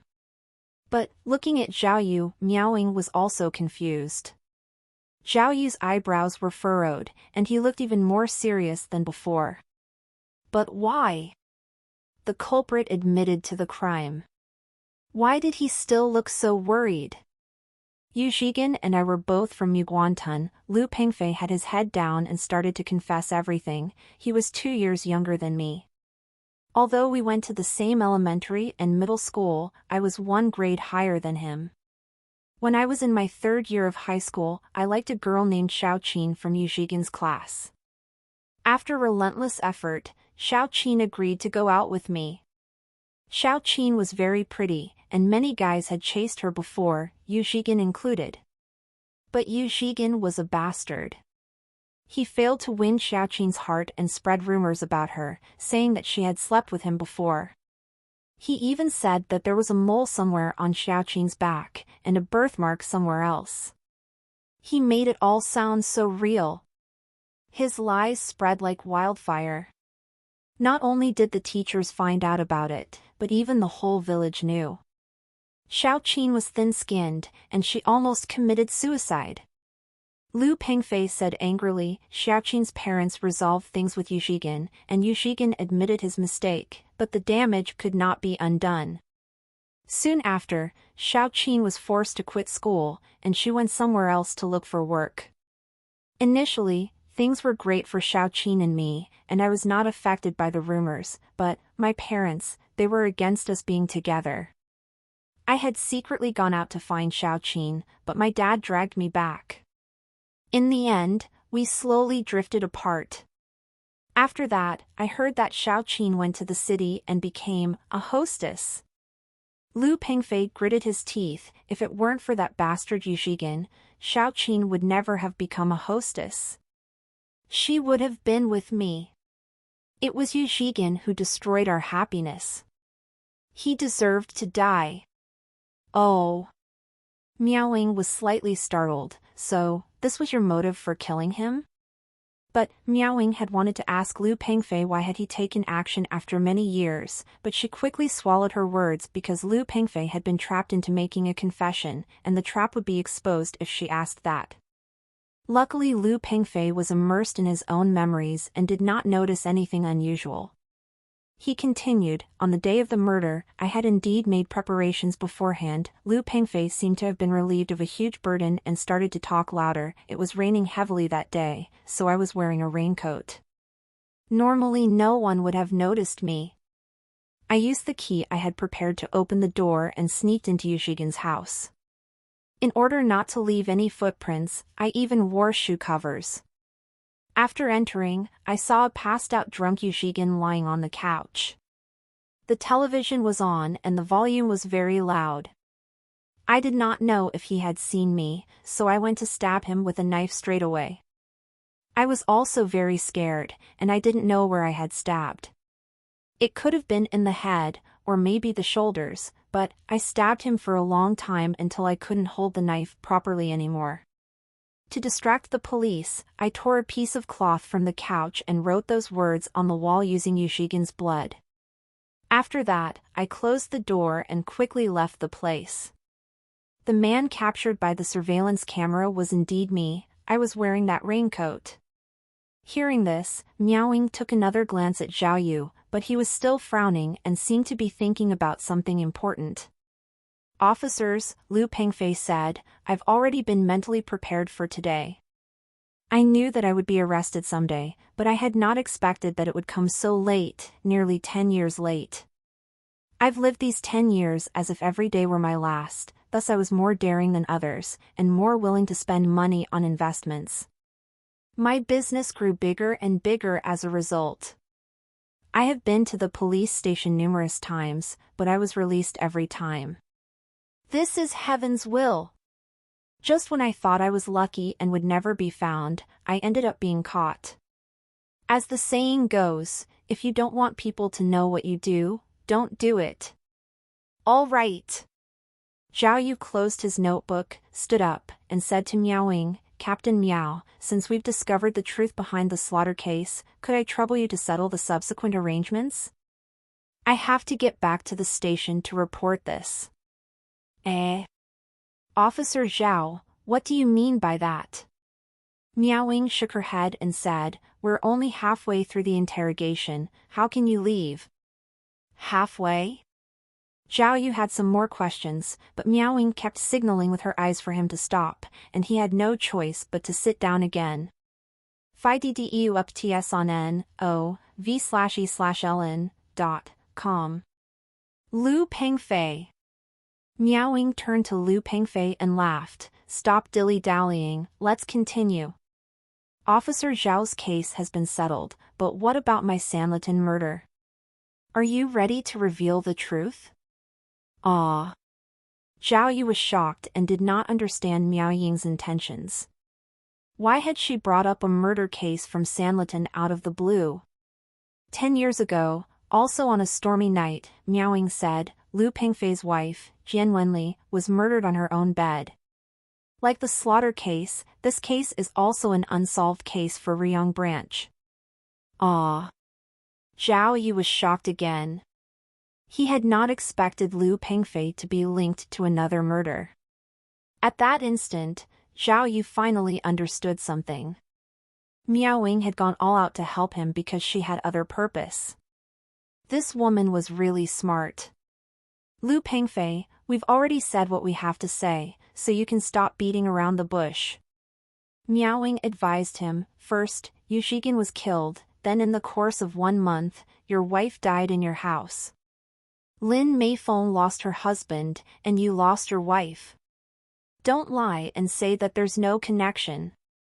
Hearing this, Zhao Yu instinctively sensed something and felt uneasy. He had solved such a difficult case, so one would expect him to be ecstatic. However, what Yu Shigen said before he admitted his guilt made Zhao Yu feel a little uneasy. Lu Pengfei had asked him if that woman had confessed. That woman was obviously Lin Meifeng. Why had he said that? Did he think that the police had already arrested Lin Meifeng? What would Lin Meifeng have to admit to? Could it be that Zhao Yu's initial go with your feelings instinct was right? Did Lin Meifeng also have a dark secret? Yes, officer, you are correct. Lu Pengfei confessed with his head hung low, I saw it in a movie, or some drama. It was a Korean one. It was a murder exchange case. I felt that the method suited me well, so I used it to plan my revenge. What? Zhao Yu thought. He paused, murder exchange case? What? How come I've never seen it? Yes. Lu Pengfei continued, I wanted to kill my wife, Jian Wenli, for a long time. After doing some research, I found Lin Meifeng, and signed a murder contract with her. I agreed to help her kill Yu Shigen, and she helped me kill Jian Wenli. Ah. Zhao Yu could not help but be stunned. He finally understood the so-called murder exchange. So that was what it was? 10 years ago, on July 12th, not only was it pouring rain, but it was also when Lin Meifeng's cousin was in labor, so she had a good alibi. So, I acted. Did you get Yu Shigen's key from Lin Meifeng? Miao Wing asked. Lu Pengfei nodded and spoke. At the same time, I also gave Lin Meifeng a copy of my key, and even took her to my house beforehand. During the same year, on July the 23rd, it was also raining. I had some goods coming to our shop that day, so I was working, which gave me an alibi. He continued, that time was Lin Meifeng's turn, and she successfully got rid of Jian Wenli for me. Once Lu Pengfei confessed, he suddenly felt as if a heavy weight had been lifted off of his shoulders. Zhao Yu was very serious. He could never imagine that the truth would have turned out like this. He had thought that since Lin Meifeng and Lu Pengfei had not had an affair, and she had not hired Lu Pengfei as an assassin, Lin Meifeng had nothing to do with the case. However, Lu Pengfei had just come forward with details about a murder exchange case. According to Lu Pengfei, the two of them had signed a murder agreement, and each of them had to kill a person. As it turned out, Lin Meifeng was also a murderer. This was what Zhao Yu had least wanted to happen. He had followed Lin Meifeng and saw her happy life. He understood how hard it was for her to have earned it. Yet, with Lu Pengfei's confession, Lin Meifeng's happiness was about to end. No wonder he felt that Lin Meifeng had some sort of secret. But he could never have imagined that it was something like this. Lu Pengfei, why did you want to kill your wife? Miaoying continued to ask for details. Why? Lu Pengfei was completely uninhibited and wailed as he answered, that woman was too overbearing. She never gave me the respect I deserved.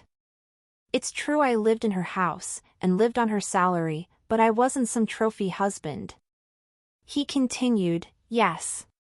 Jian Wenli's family was involved in wholesale clothing, so her family was rich. But so what? Was I not a human being too? Ever since we married, she always used me like a tool. Every once in a while, she'd say to me that everything I owned belonged to her family. She'd tell me that I should always be thankful for her family and respect them. But I'm still a man. I couldn't just take that sort of humiliation. It wasn't the happy life I wanted at all. Then, when we were ready to have a child, that woman said our firstborn would have to inherit her name, and she even asked me to sign a contract. In that moment, I couldn't take it anymore, and that was what drove me to murder. After I got the idea, I began to look for a partner for the murder exchange. Lu Pengfei used his finger to point at Lin Meifeng's photo. After some research, I found out that Lin Meifeng was the perfect partner. See check out LTSTVL on novl/bin.cm. Yu Shigen often beat her, and Yu Shigen had even broke her dad's legs. So, she was my first target. If I could get Lin Meifeng to cooperate, then not only could I quell my own anger about my wife, but I could also help erase that despicable Yu Shigen and help get revenge on him for Shaoqin. But murder was such a big and scary idea. Lin Meifeng hesitated for a long time and didn't agree, so the idea was delayed for a while. I don't remember when Yu Shigen, that awful fool, had beat Lin Meifeng so badly that she had a miscarriage. Apparently, he had done irreversible damage to her entire reproductive system. He shouldn't even be considered a human being. I found Lin Meifeng once again, but this time, she finally agreed to cooperate with me. There were no regrets. Not only did we sign the contract, but we even recorded our voices. Do you guys still have the recordings? Miaoying interrupted. Of course not. Lu Pengfei continued, after the murder, we destroyed all of the evidence. How could we leave something like that? But I never thought that our plan would succeed. Neither of us had a connection with our respective target, and we both had an alibi, so the police would have a hard time pinning the crime on us. Also, the distance between the two crimes was very far, so the police couldn't even connect the two cases together. Although the truth is out, I feel like I've lived these past 10 years well. I have no regrets. With the heavy burden finally off of his shoulders, Lu Pengfei became even more bold. He leaned back on the interrogation chair, his face calm and serene. Miaoying threw down the evidence on the table and spoke with anger. Lu Pengfei, everything you said was just an excuse for yourself. Don't think that your excuse can fool us. If you felt like you were oppressed and didn't care for about her money, then you could have just divorced Jian Wenli. There was no need to murder her. According to our information, after your wife was brutally murdered in her own home, not only did you inherit her fortune, but you even took over her business and made it your own. Then you even contacted a bunch of gangs, continued to oppress your father-in-law, and increased your own power. Within the span of 3 short years, you pushed your father-in-law off of his throne, and you became the boss of Sanlitun. How can you say you didn't do it for the money? Humph. That old man wasn't any good either. Lu Pengfei said indifferently. If he hadn't interfered, Jian Wenli wouldn't have asked for a child to inherit their family name. Lu Pengfei, this is nothing but an excuse. Miao Ying smiled as she laughed coldly. Once your crime is publicized, the jury will judge you. You can imagine how others will see you, right? Hearing this, Lu Pengfei paused and wilted quickly. How would the people see him? Nobody would understand his motive. The people would believe that he was a cold and merciless murderer. Miao Ying gestured at Zhao Yu, and the two left the interrogation room. Unexpectedly, when they left and the interrogation room's door closed behind them, Miao Ying suddenly extended a friendly hand towards Zhao Yu and smiled. Mr. Zhao Yu, thank you for your cooperation. Zhao Yu was first a little startled, but shook Miao Ying's hand and echoed her sentiment. Pleasant cooperation, pleasant cooperation. Miao Ying's hand was smooth and felt great to the touch. Fighting has indeed made us friends. Kiki, Miao Ying laughed pleasantly and gave Zhao Yu's hand a warm grasp. I take back my words. Zhao Yu knew that Miao Ying was referring to her promise to kill on sight. From that point forward, they were no longer enemies, but friends. Since it was always better to have more friends than enemies, Zhao Yu played dumb and said, Eh? What words do you want to take back? My memory's not good, I've already forgotten.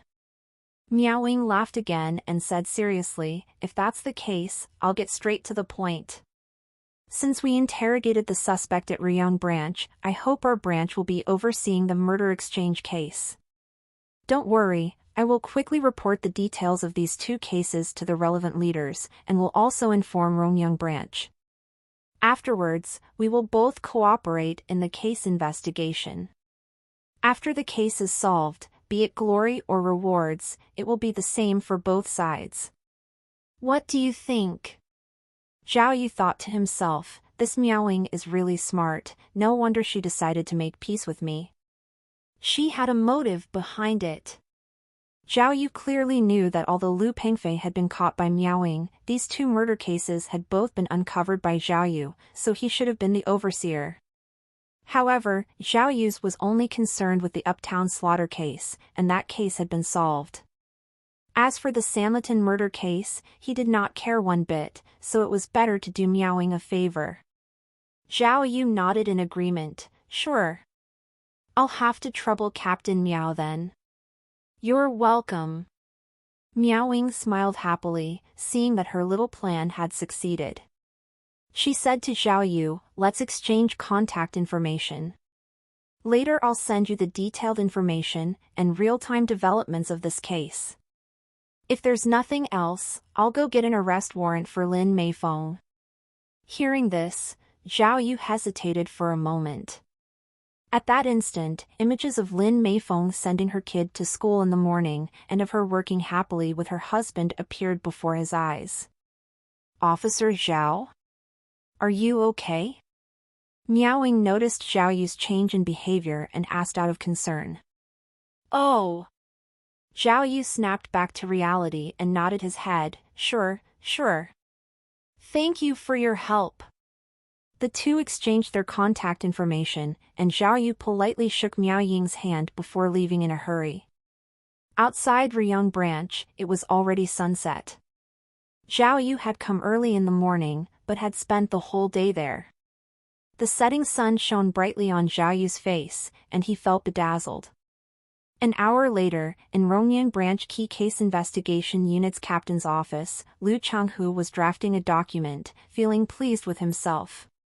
It was after working hours, but Liu Changhu was not in a hurry since he had a dinner appointment with the bureau chief that night. Someone knocked on the door 3 times before the bureau chief's secretary, Song Chao, pushed the door open and entered. Captain Liu, Bureau Chief Zhou asked me to inform you that tonight's dinner is very important. It's better that you arrive at the restaurant with him. Please wait for him at the parking lot in 20 minutes. Oh, all right. Lu Changhu shook his head and laughed bitterly. Looks like Bureau Chief Zhou is gonna make me drink on his behalf again. I really have to go all out in spite of my age, Kiki. Please don't say that, Song Chao fawned on him. There are so many people who want to drink on Bureau Chief Zhou's behalf, but don't have the chance to. Captain Lu, only you have the ability to do so. Kiki, young man, you really know how to flatter someone. Lu Changhu smiled at the secretary's praise. Come, Song, look at what I've written, then tell me what you think. Lu Changhu printed out the document he had drafted and handed it to Song Chao.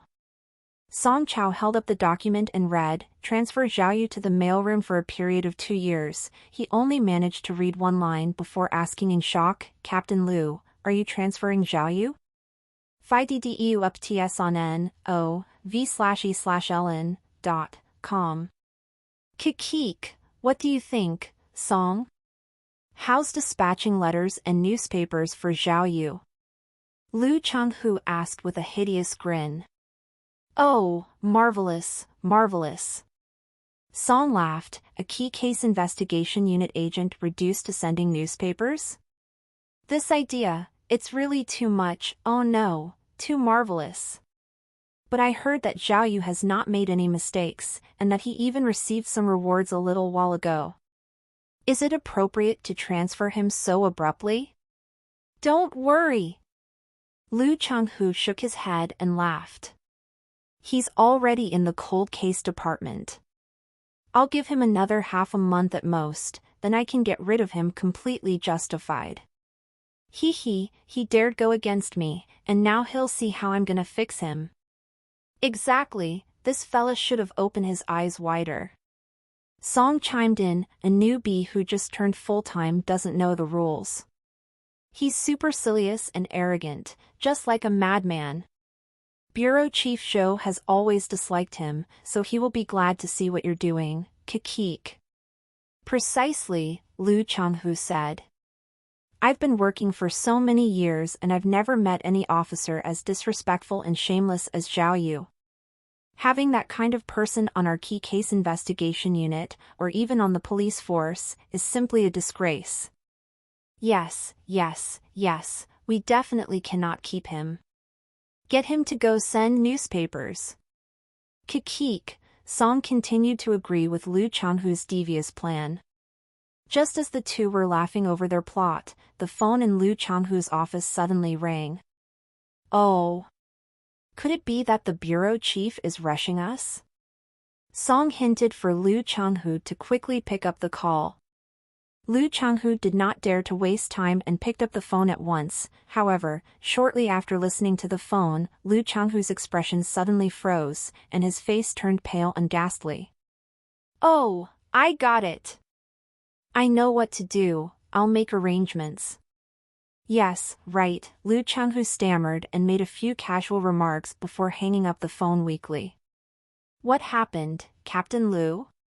Song was good at observing people's actions and had realized something was not right. Zhao Yu, Lu Changhu was shaking all over. His lips quivered, and there was shock and disbelief in his eyes. He actually solved the Uptown slaughter case. Ah. Are you sure? In shock, the letter in Song's hand fell. Cheers! Zhang Jingfeng raised his cup high, then downed it in one gulp. To celebrate solving the slaughter case, Zhao Yu and his team were all getting barbecue. Zhang Jingfeng, Liang Huan, Li Beini, and Hu Bin were all present. Ha ha ha, amazing! Zhang Jingfeng slapped Zhao Yu on the shoulder and praised Zhao Yu excitedly, much to me and Liang Huan's heartache, to think Zhao Yu managed to end it. Great! Zhao, tell me, are you Sherlock Holmes reborn? I was still looking for information when you already closed the case. Your speed, power, and ability are all completely unimaginable. Yeah. Here, Liang Huan smiled as he held up his cup. Let's drink to Zhao Yu. Cheers, cheers. The group raised their cup once again. After finishing his drink, Liang Huan shook his head. What a shame. If Zhao Yu had come to the cold case department earlier, then me and Zhang wouldn't have had to leave. Zhao Yu, you have to continue this glory, and crack a few more cold cases, and see if the higher-ups still look down on us. Yeah.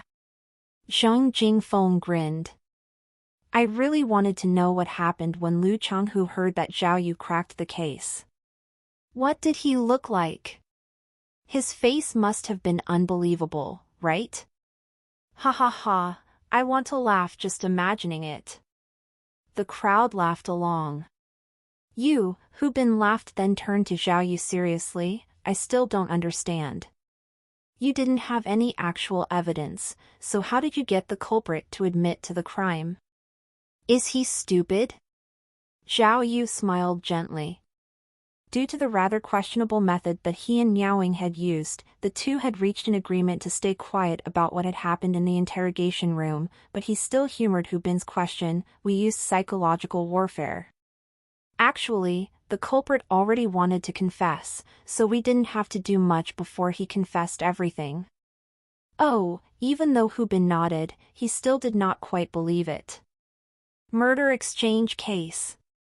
Li Beini shook her head, speaking to herself, to think it was this complicated. I thought that this kind of thing only existed in movies. To think that it could happen in real life. True. Hu Bin knitted his brows. Lu Pengfei was just too bold. To find someone to exchange his dirty work with. Killing someone isn't a joke. Since Lin Meifei is so weak and small, how could Lu Pengfei not worry that she might mess up? Right. Li Beini agreed. Also, if Lin Meifei doesn't cooperate, what would Lu Pengfei do?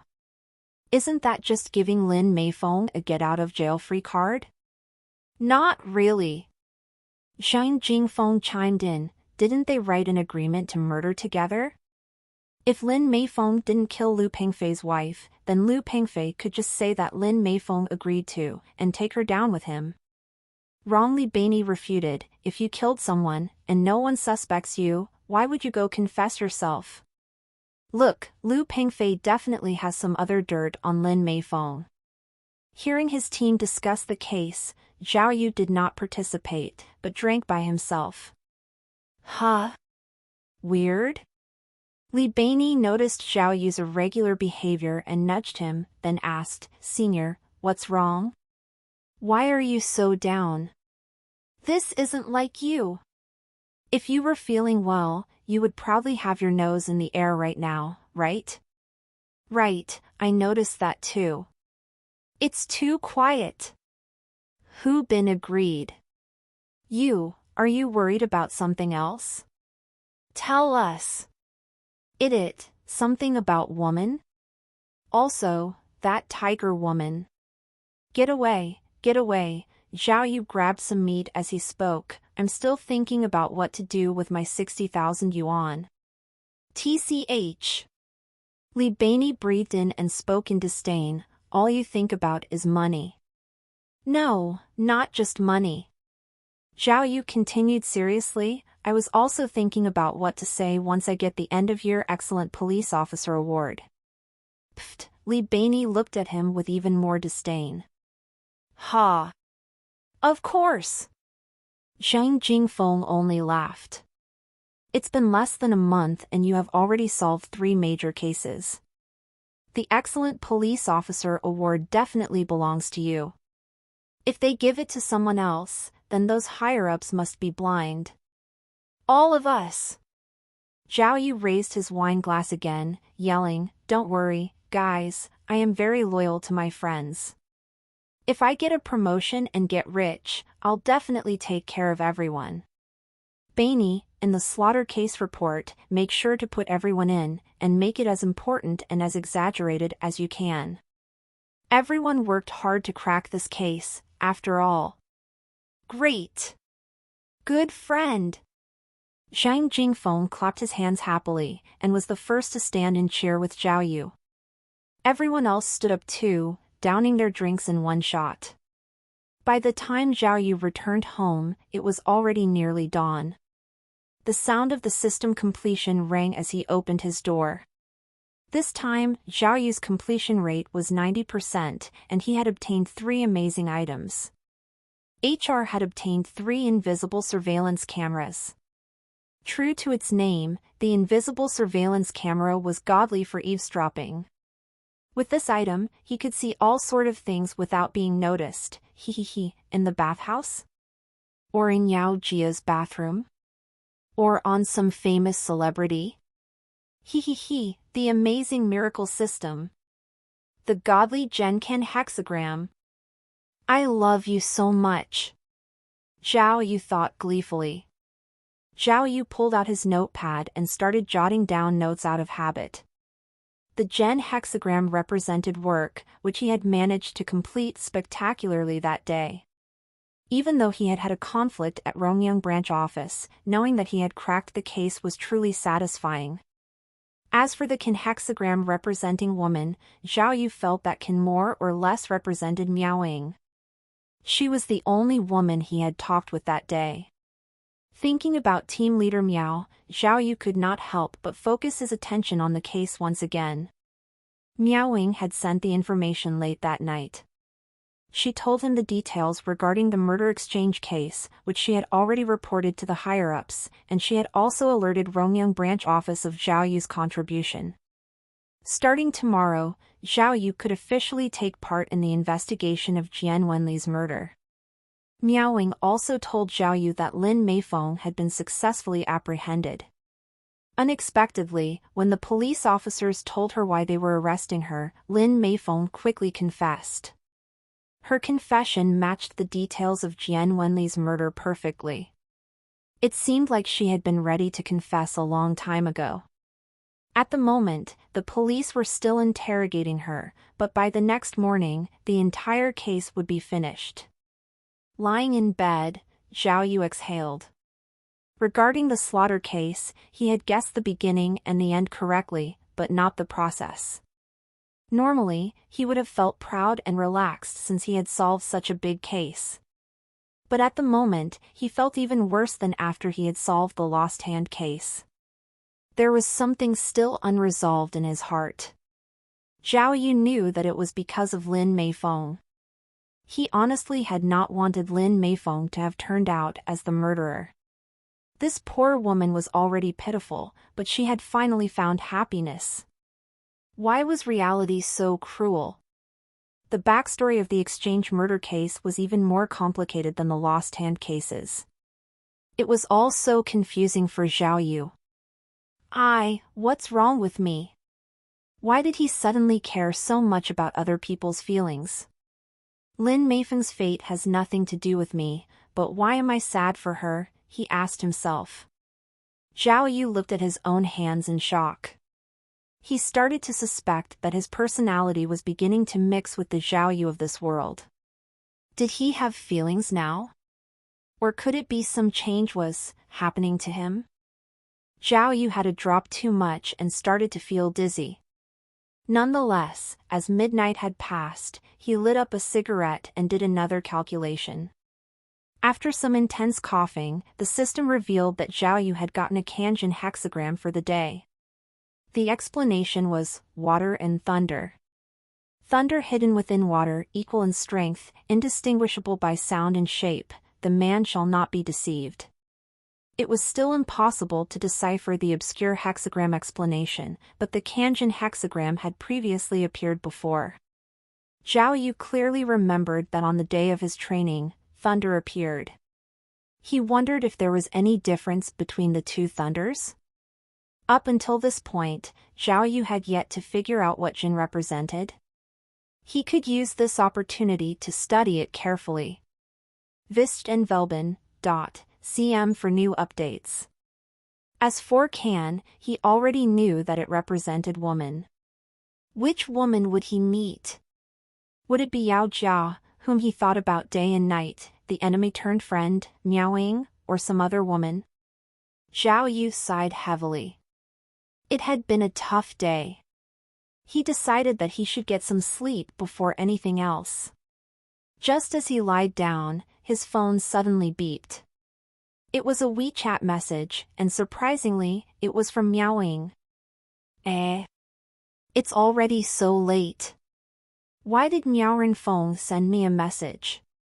Curious, Zhao Yu opened to check it and saw that Miaoying had left him a lengthy message. Officer Zhao, after the preliminary interrogation, Lin Meifeng has already accounted for her involvement in the crime. However, Lin Meifeng's statement was inconsistent with our original record.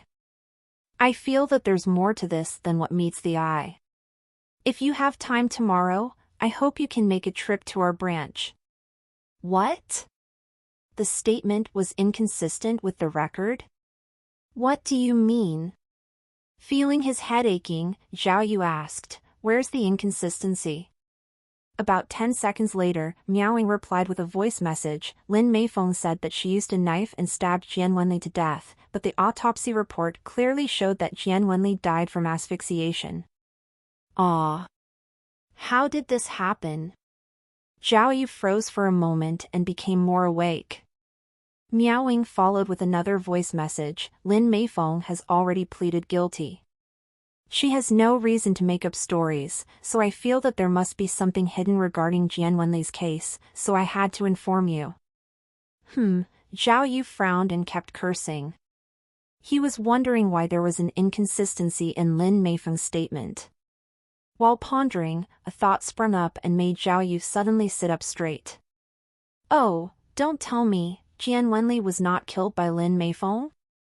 The murderer is someone else. Oh gosh, if Lin Meifeng is innocent. At this point, Zhao Yu had sobered up. He quickly sent a message to Miaoying asking her where she was. Miaoying replied that she was still at Riyang branch interrogating Lin Meifeng. Zhao Yu could not wait anymore and told Miaoying to wait for him as he rushed over. Miaoying had also hoped that Zhao Yu could come over to help, so she did not reject his offer, but just told him to be careful on the way there. Zhao Yu quickly got dressed and was set to go. As it was too troublesome to get the car from the police station, he called for a cab and went straight to Riyang branch. As there was little traffic at night, he reached his destination in 20 minutes. However, the car had gone too fast. Zhao Yu felt nauseous and his stomach was sick. It was already 2:30 in the morning, and Miaoying was still interrogating Lin Meifeng to the best of her abilities, not wanting to leave out any details. Hearing that Zhao Yu had arrived, she came out from the interrogation room to receive him and at the same time showed him a statement record. Miaoying had not wanted Zhao Yu to join in Jian Wenli's case, but after his performance during the day, she realized that Zhao Yu was full of ideas and had a unique way of thinking. Since she was met with a difficult problem, she might as well listen to what he had to say. Anyway, Riyang branch was in charge of this case, so she did not have to worry about Zhao Yu claiming credit and such. Plus, it was always better to have one more person's ideas. Zhao Yu looked carefully at the statement report, and Miaoying also handed him that year's crime record. Miaoying had already marked the important points on the two documents in red ink. See, Miaoying pointed to them one by one. The victim died from suffocation, but Lin Meifeng said that she used a knife to kill her. The autopsy report showed that the victim indeed had stab wounds, but that she had been covered by a blanket, so the knife did not stab the vital parts. They were basically superficial wounds, and weren't fatal. Also, to make it look like a robbery gone wrong, Lin Meifeng ransacked the valuables in the west bedroom afterwards. However, according to the crime scene report, the east bedroom had also been ransacked, but Lin Meifeng insisted that she had not been to the east bedroom. And also here, Miaoying continued, the detectives in charge of the investigation that year found some messy footprints at the scene, but Lin Meifeng said that she had put on shoe covers before entering the house, and had not left behind any footprints. Our colleague in the forensics department is doing the verification now. How could this be? Faced with the inconsistent statement, Zhao Yu furrowed his brow and began thinking deeply. However, as he had drank too much, he felt his head spinning and his stomach churning, and was unable to focus. Officer Zhao, Miao Ying said to Zhao Yu without reservation, I feel that there are too many inconsistencies with Jian Wenli's case. We cannot close this case just like that. If Lin Meifeng did not lie, then there could have been a third person at the crime scene. You're right. Zhao Yu agreed, but he was not capable of speaking properly due to his drunken state. It could be, this person first strangled Jian Wenli to death before Lin Meifeng came to stab her with a knife. It could also be, this person killed Jian Wenli together with Lin Meifeng.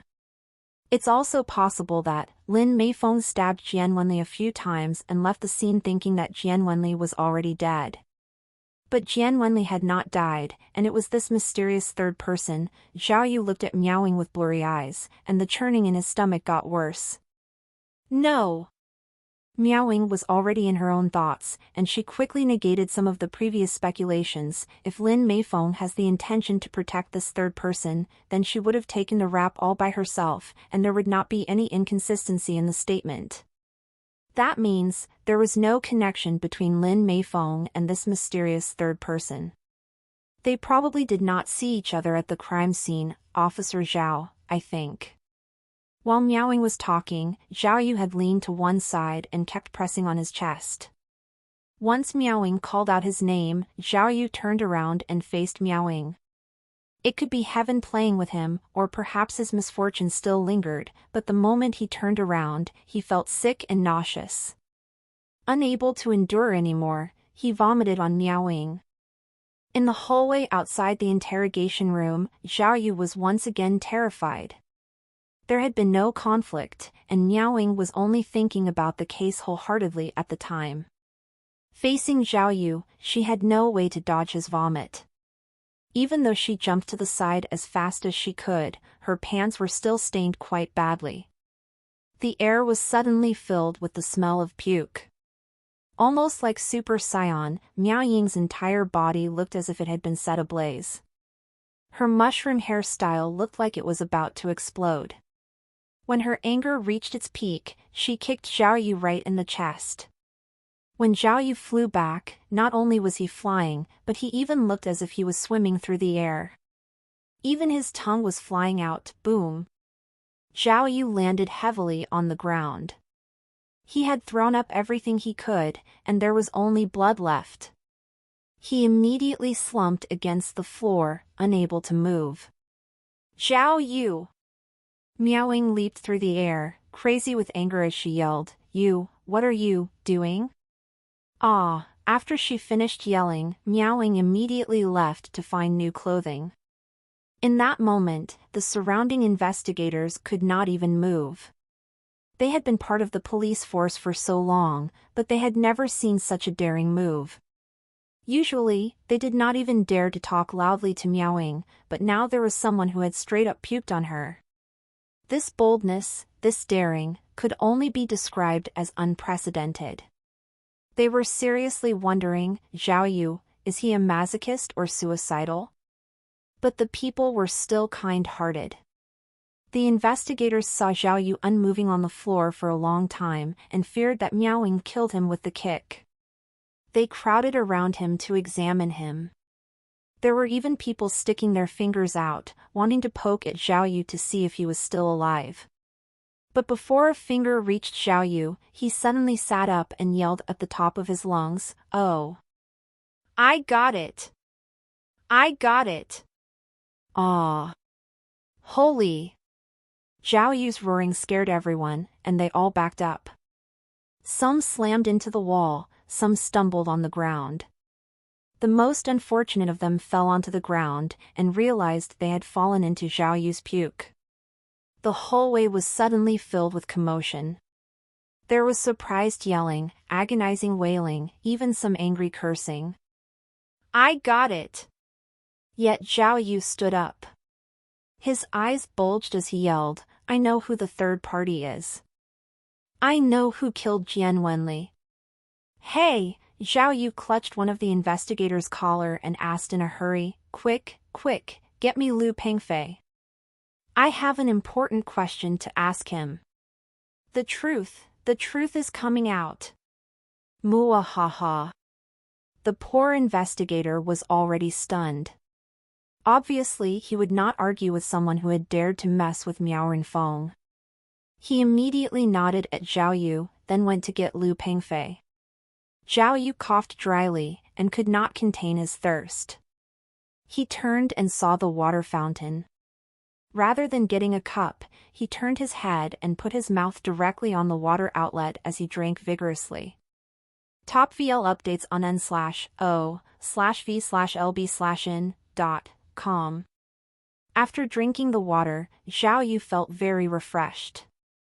Even though his chest was still in pain, his mind was finally clear. Only now did he become aware of the commotion in the hallway and the disgusting smell of puke permeating through the air. Huh? What happened? Zhao Yu scratched the back of his head and asked the investigators around innocently, who puked?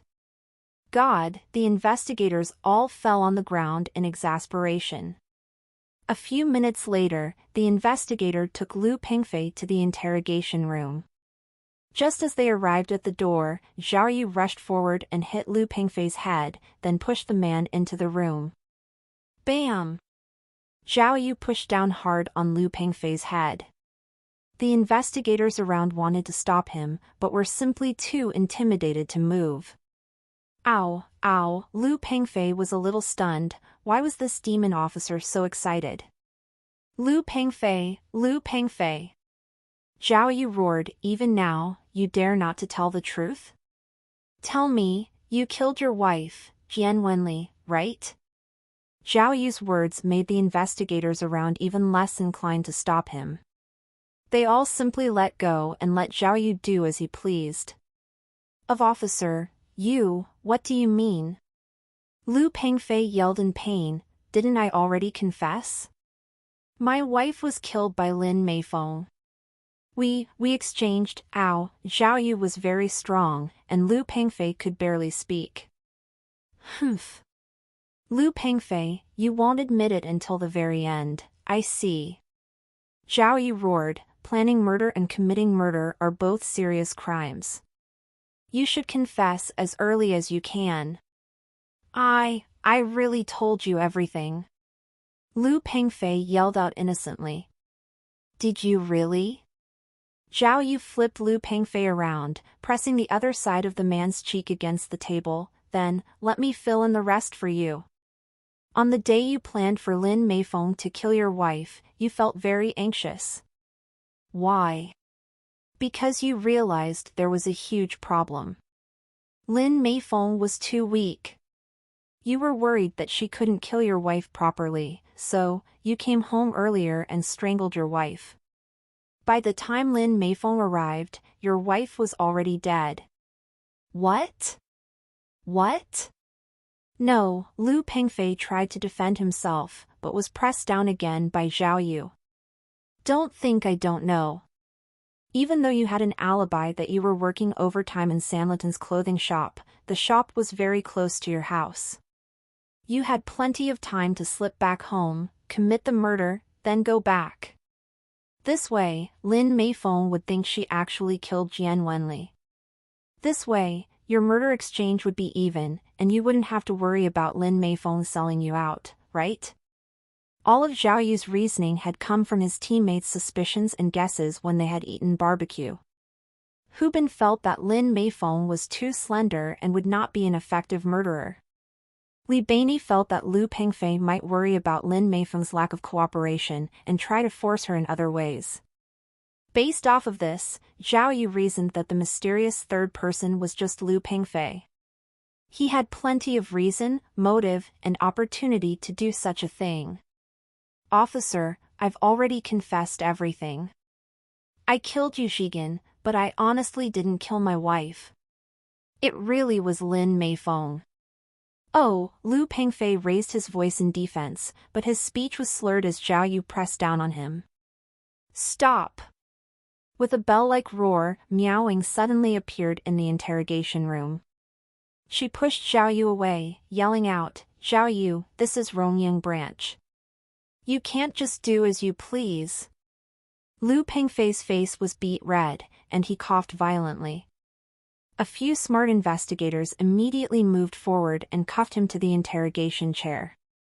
Zhao Yu, your reasoning doesn't stand at all. Miaoying had heard Zhao Yu's suspicions, and shook her head.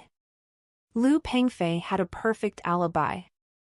If Jian Wenli was murdered by him, we would have cracked the case long ago.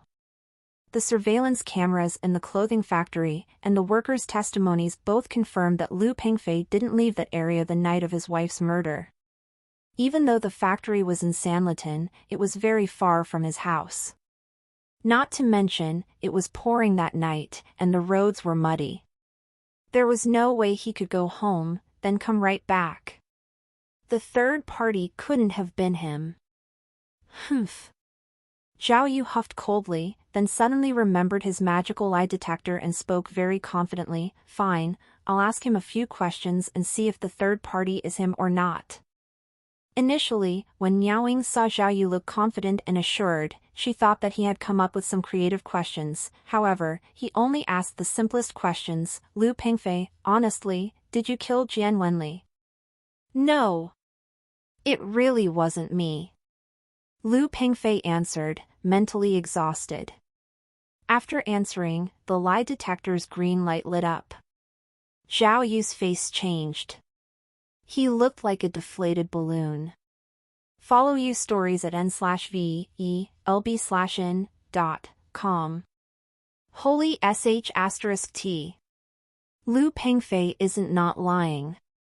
He didn't kill Jian Wenli, and he isn't the third person.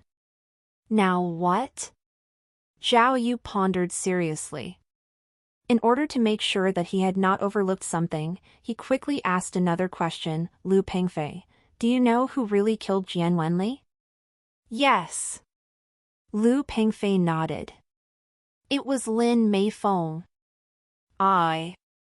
Shut up. Zhao Yu shouted angrily, who asked you to talk so much? Beep, the red light flashed. Zhao Yu was a little confused. What was going on? Was the lie detector broken or? Zhao Yu quickly calmed himself down. Why had Lu Pengfei said he knew who the real murderer was? Why did the lie detector flash red? Looking at it from the other way, it meant that Lu Pengfei did not know who the real murderer was. Zhao Yu already knew that Lu Pengfei was not the real murderer, nor did he know who the real murderer was, thus he was of little value for interrogation. It looked like he would have to interrogate another person if he wanted to know the truth. Since the time for the lie detector had not ended, Zhao Yu requested for Miaoying to let him interrogate Lin Meifeng immediately. Miaoying had thought that Zhao Yu would give Lu Pengfei a tough interrogation, but in the end, he had only asked 2 questions before requesting to interrogate another person. His thoughts were too unpredictable. Nonetheless, since Lin Meifeng was just in the interrogation room next door, there was no harm in letting Zhao Yu question her. Miaoying immediately brought Zhao Yu into the neighboring interrogation room. After pushing the door open, Zhao Yu finally saw Lin Meifeng. Although she was bound to the interrogation chair, Lin Meifeng looked fully at ease, as if she no longer had any worries. Hearing something move, Lin Meifeng looked up, but due to the dim lighting, she did not recognize Zhao Yu. She stared at the police officer walking toward her. Zhao Yu had wanted to quickly ask Lin Meifeng a few questions, but realized that the lie detector in his brain did not react. He then understood that each lie detector could only be used on one person. Although there was still time remaining after using it on Lu Pengfei, the lie detector could no longer be used since Zhao Yu was going to interrogate a different person. Zhao Yu had no choice but to activate another new one. After the new lie detector had been installed on Lin Meifeng's body, the green and red dots appeared in his brain again.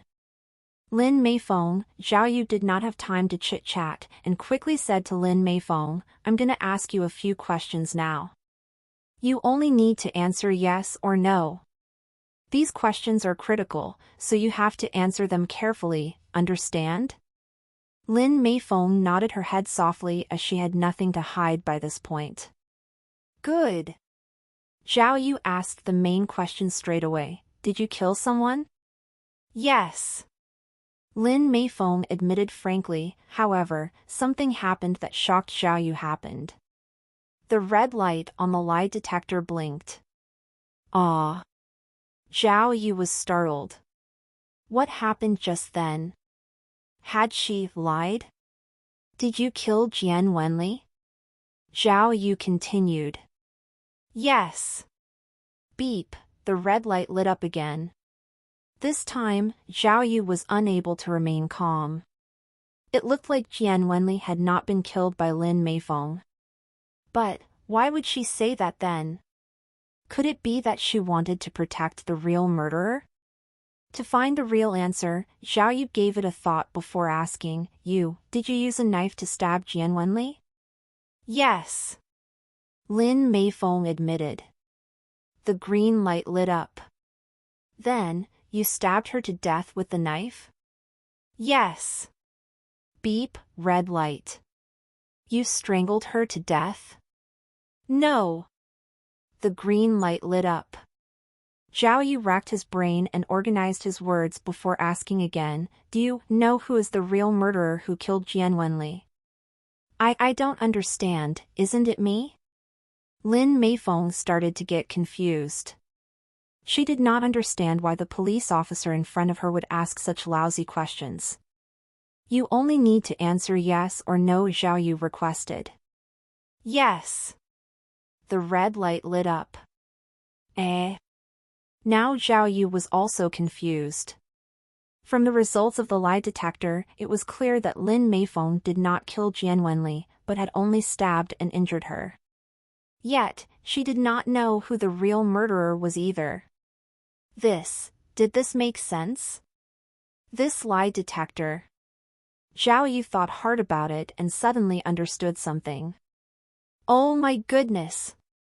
This lie detector is so powerful that it can point to the whole truth. The lie detector is able to give the correct answer for things that even Lin Meifeng was unsure of. This lie detector is just too powerful, he thought. To verify his thoughts, Zhao Yu asked another question, Lin Meifeng, that night, did you only stab and injure Jian Wenli? Not stabbing her to death? Ah. Lin Meifeng was at a loss for words and knitted her brows. I was very nervous then, I can't remember.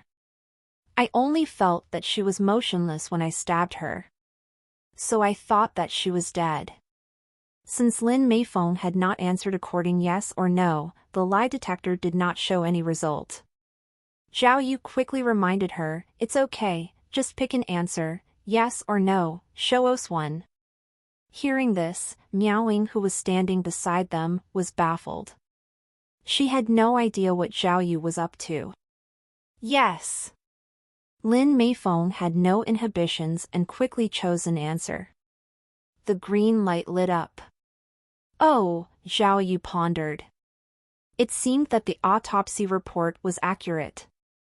So Jian Wenli really had died from suffocation.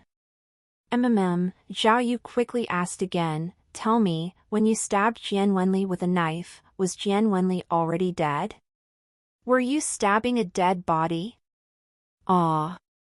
Lin Meifeng was dumbstruck and did not know how to answer. Zhao Yu signaled to her with his eyes, and she reluctantly nodded and said yes. The green light lit up again. Oh, Zhao Yu now understood something else. Jian Wenli had indeed died before Lin Meifeng arrived. Lin Meifeng was merely stabbing a corpse. If that was the case, then although Lin Meifeng was involved in murder exchange with Lu Pengfei, she had not killed anybody. Her punishment would be reduced, which meant that if they could find Jian Wenli's actual murderer, it was likely that Lin Meifeng would not have to go to jail. Would it be possible for her to return to her normal life? This is really, holy sh*t, but Zhao Yu immediately thought of the most important question, who is the real killer? That's all for this part, truckers. See you all in the next video.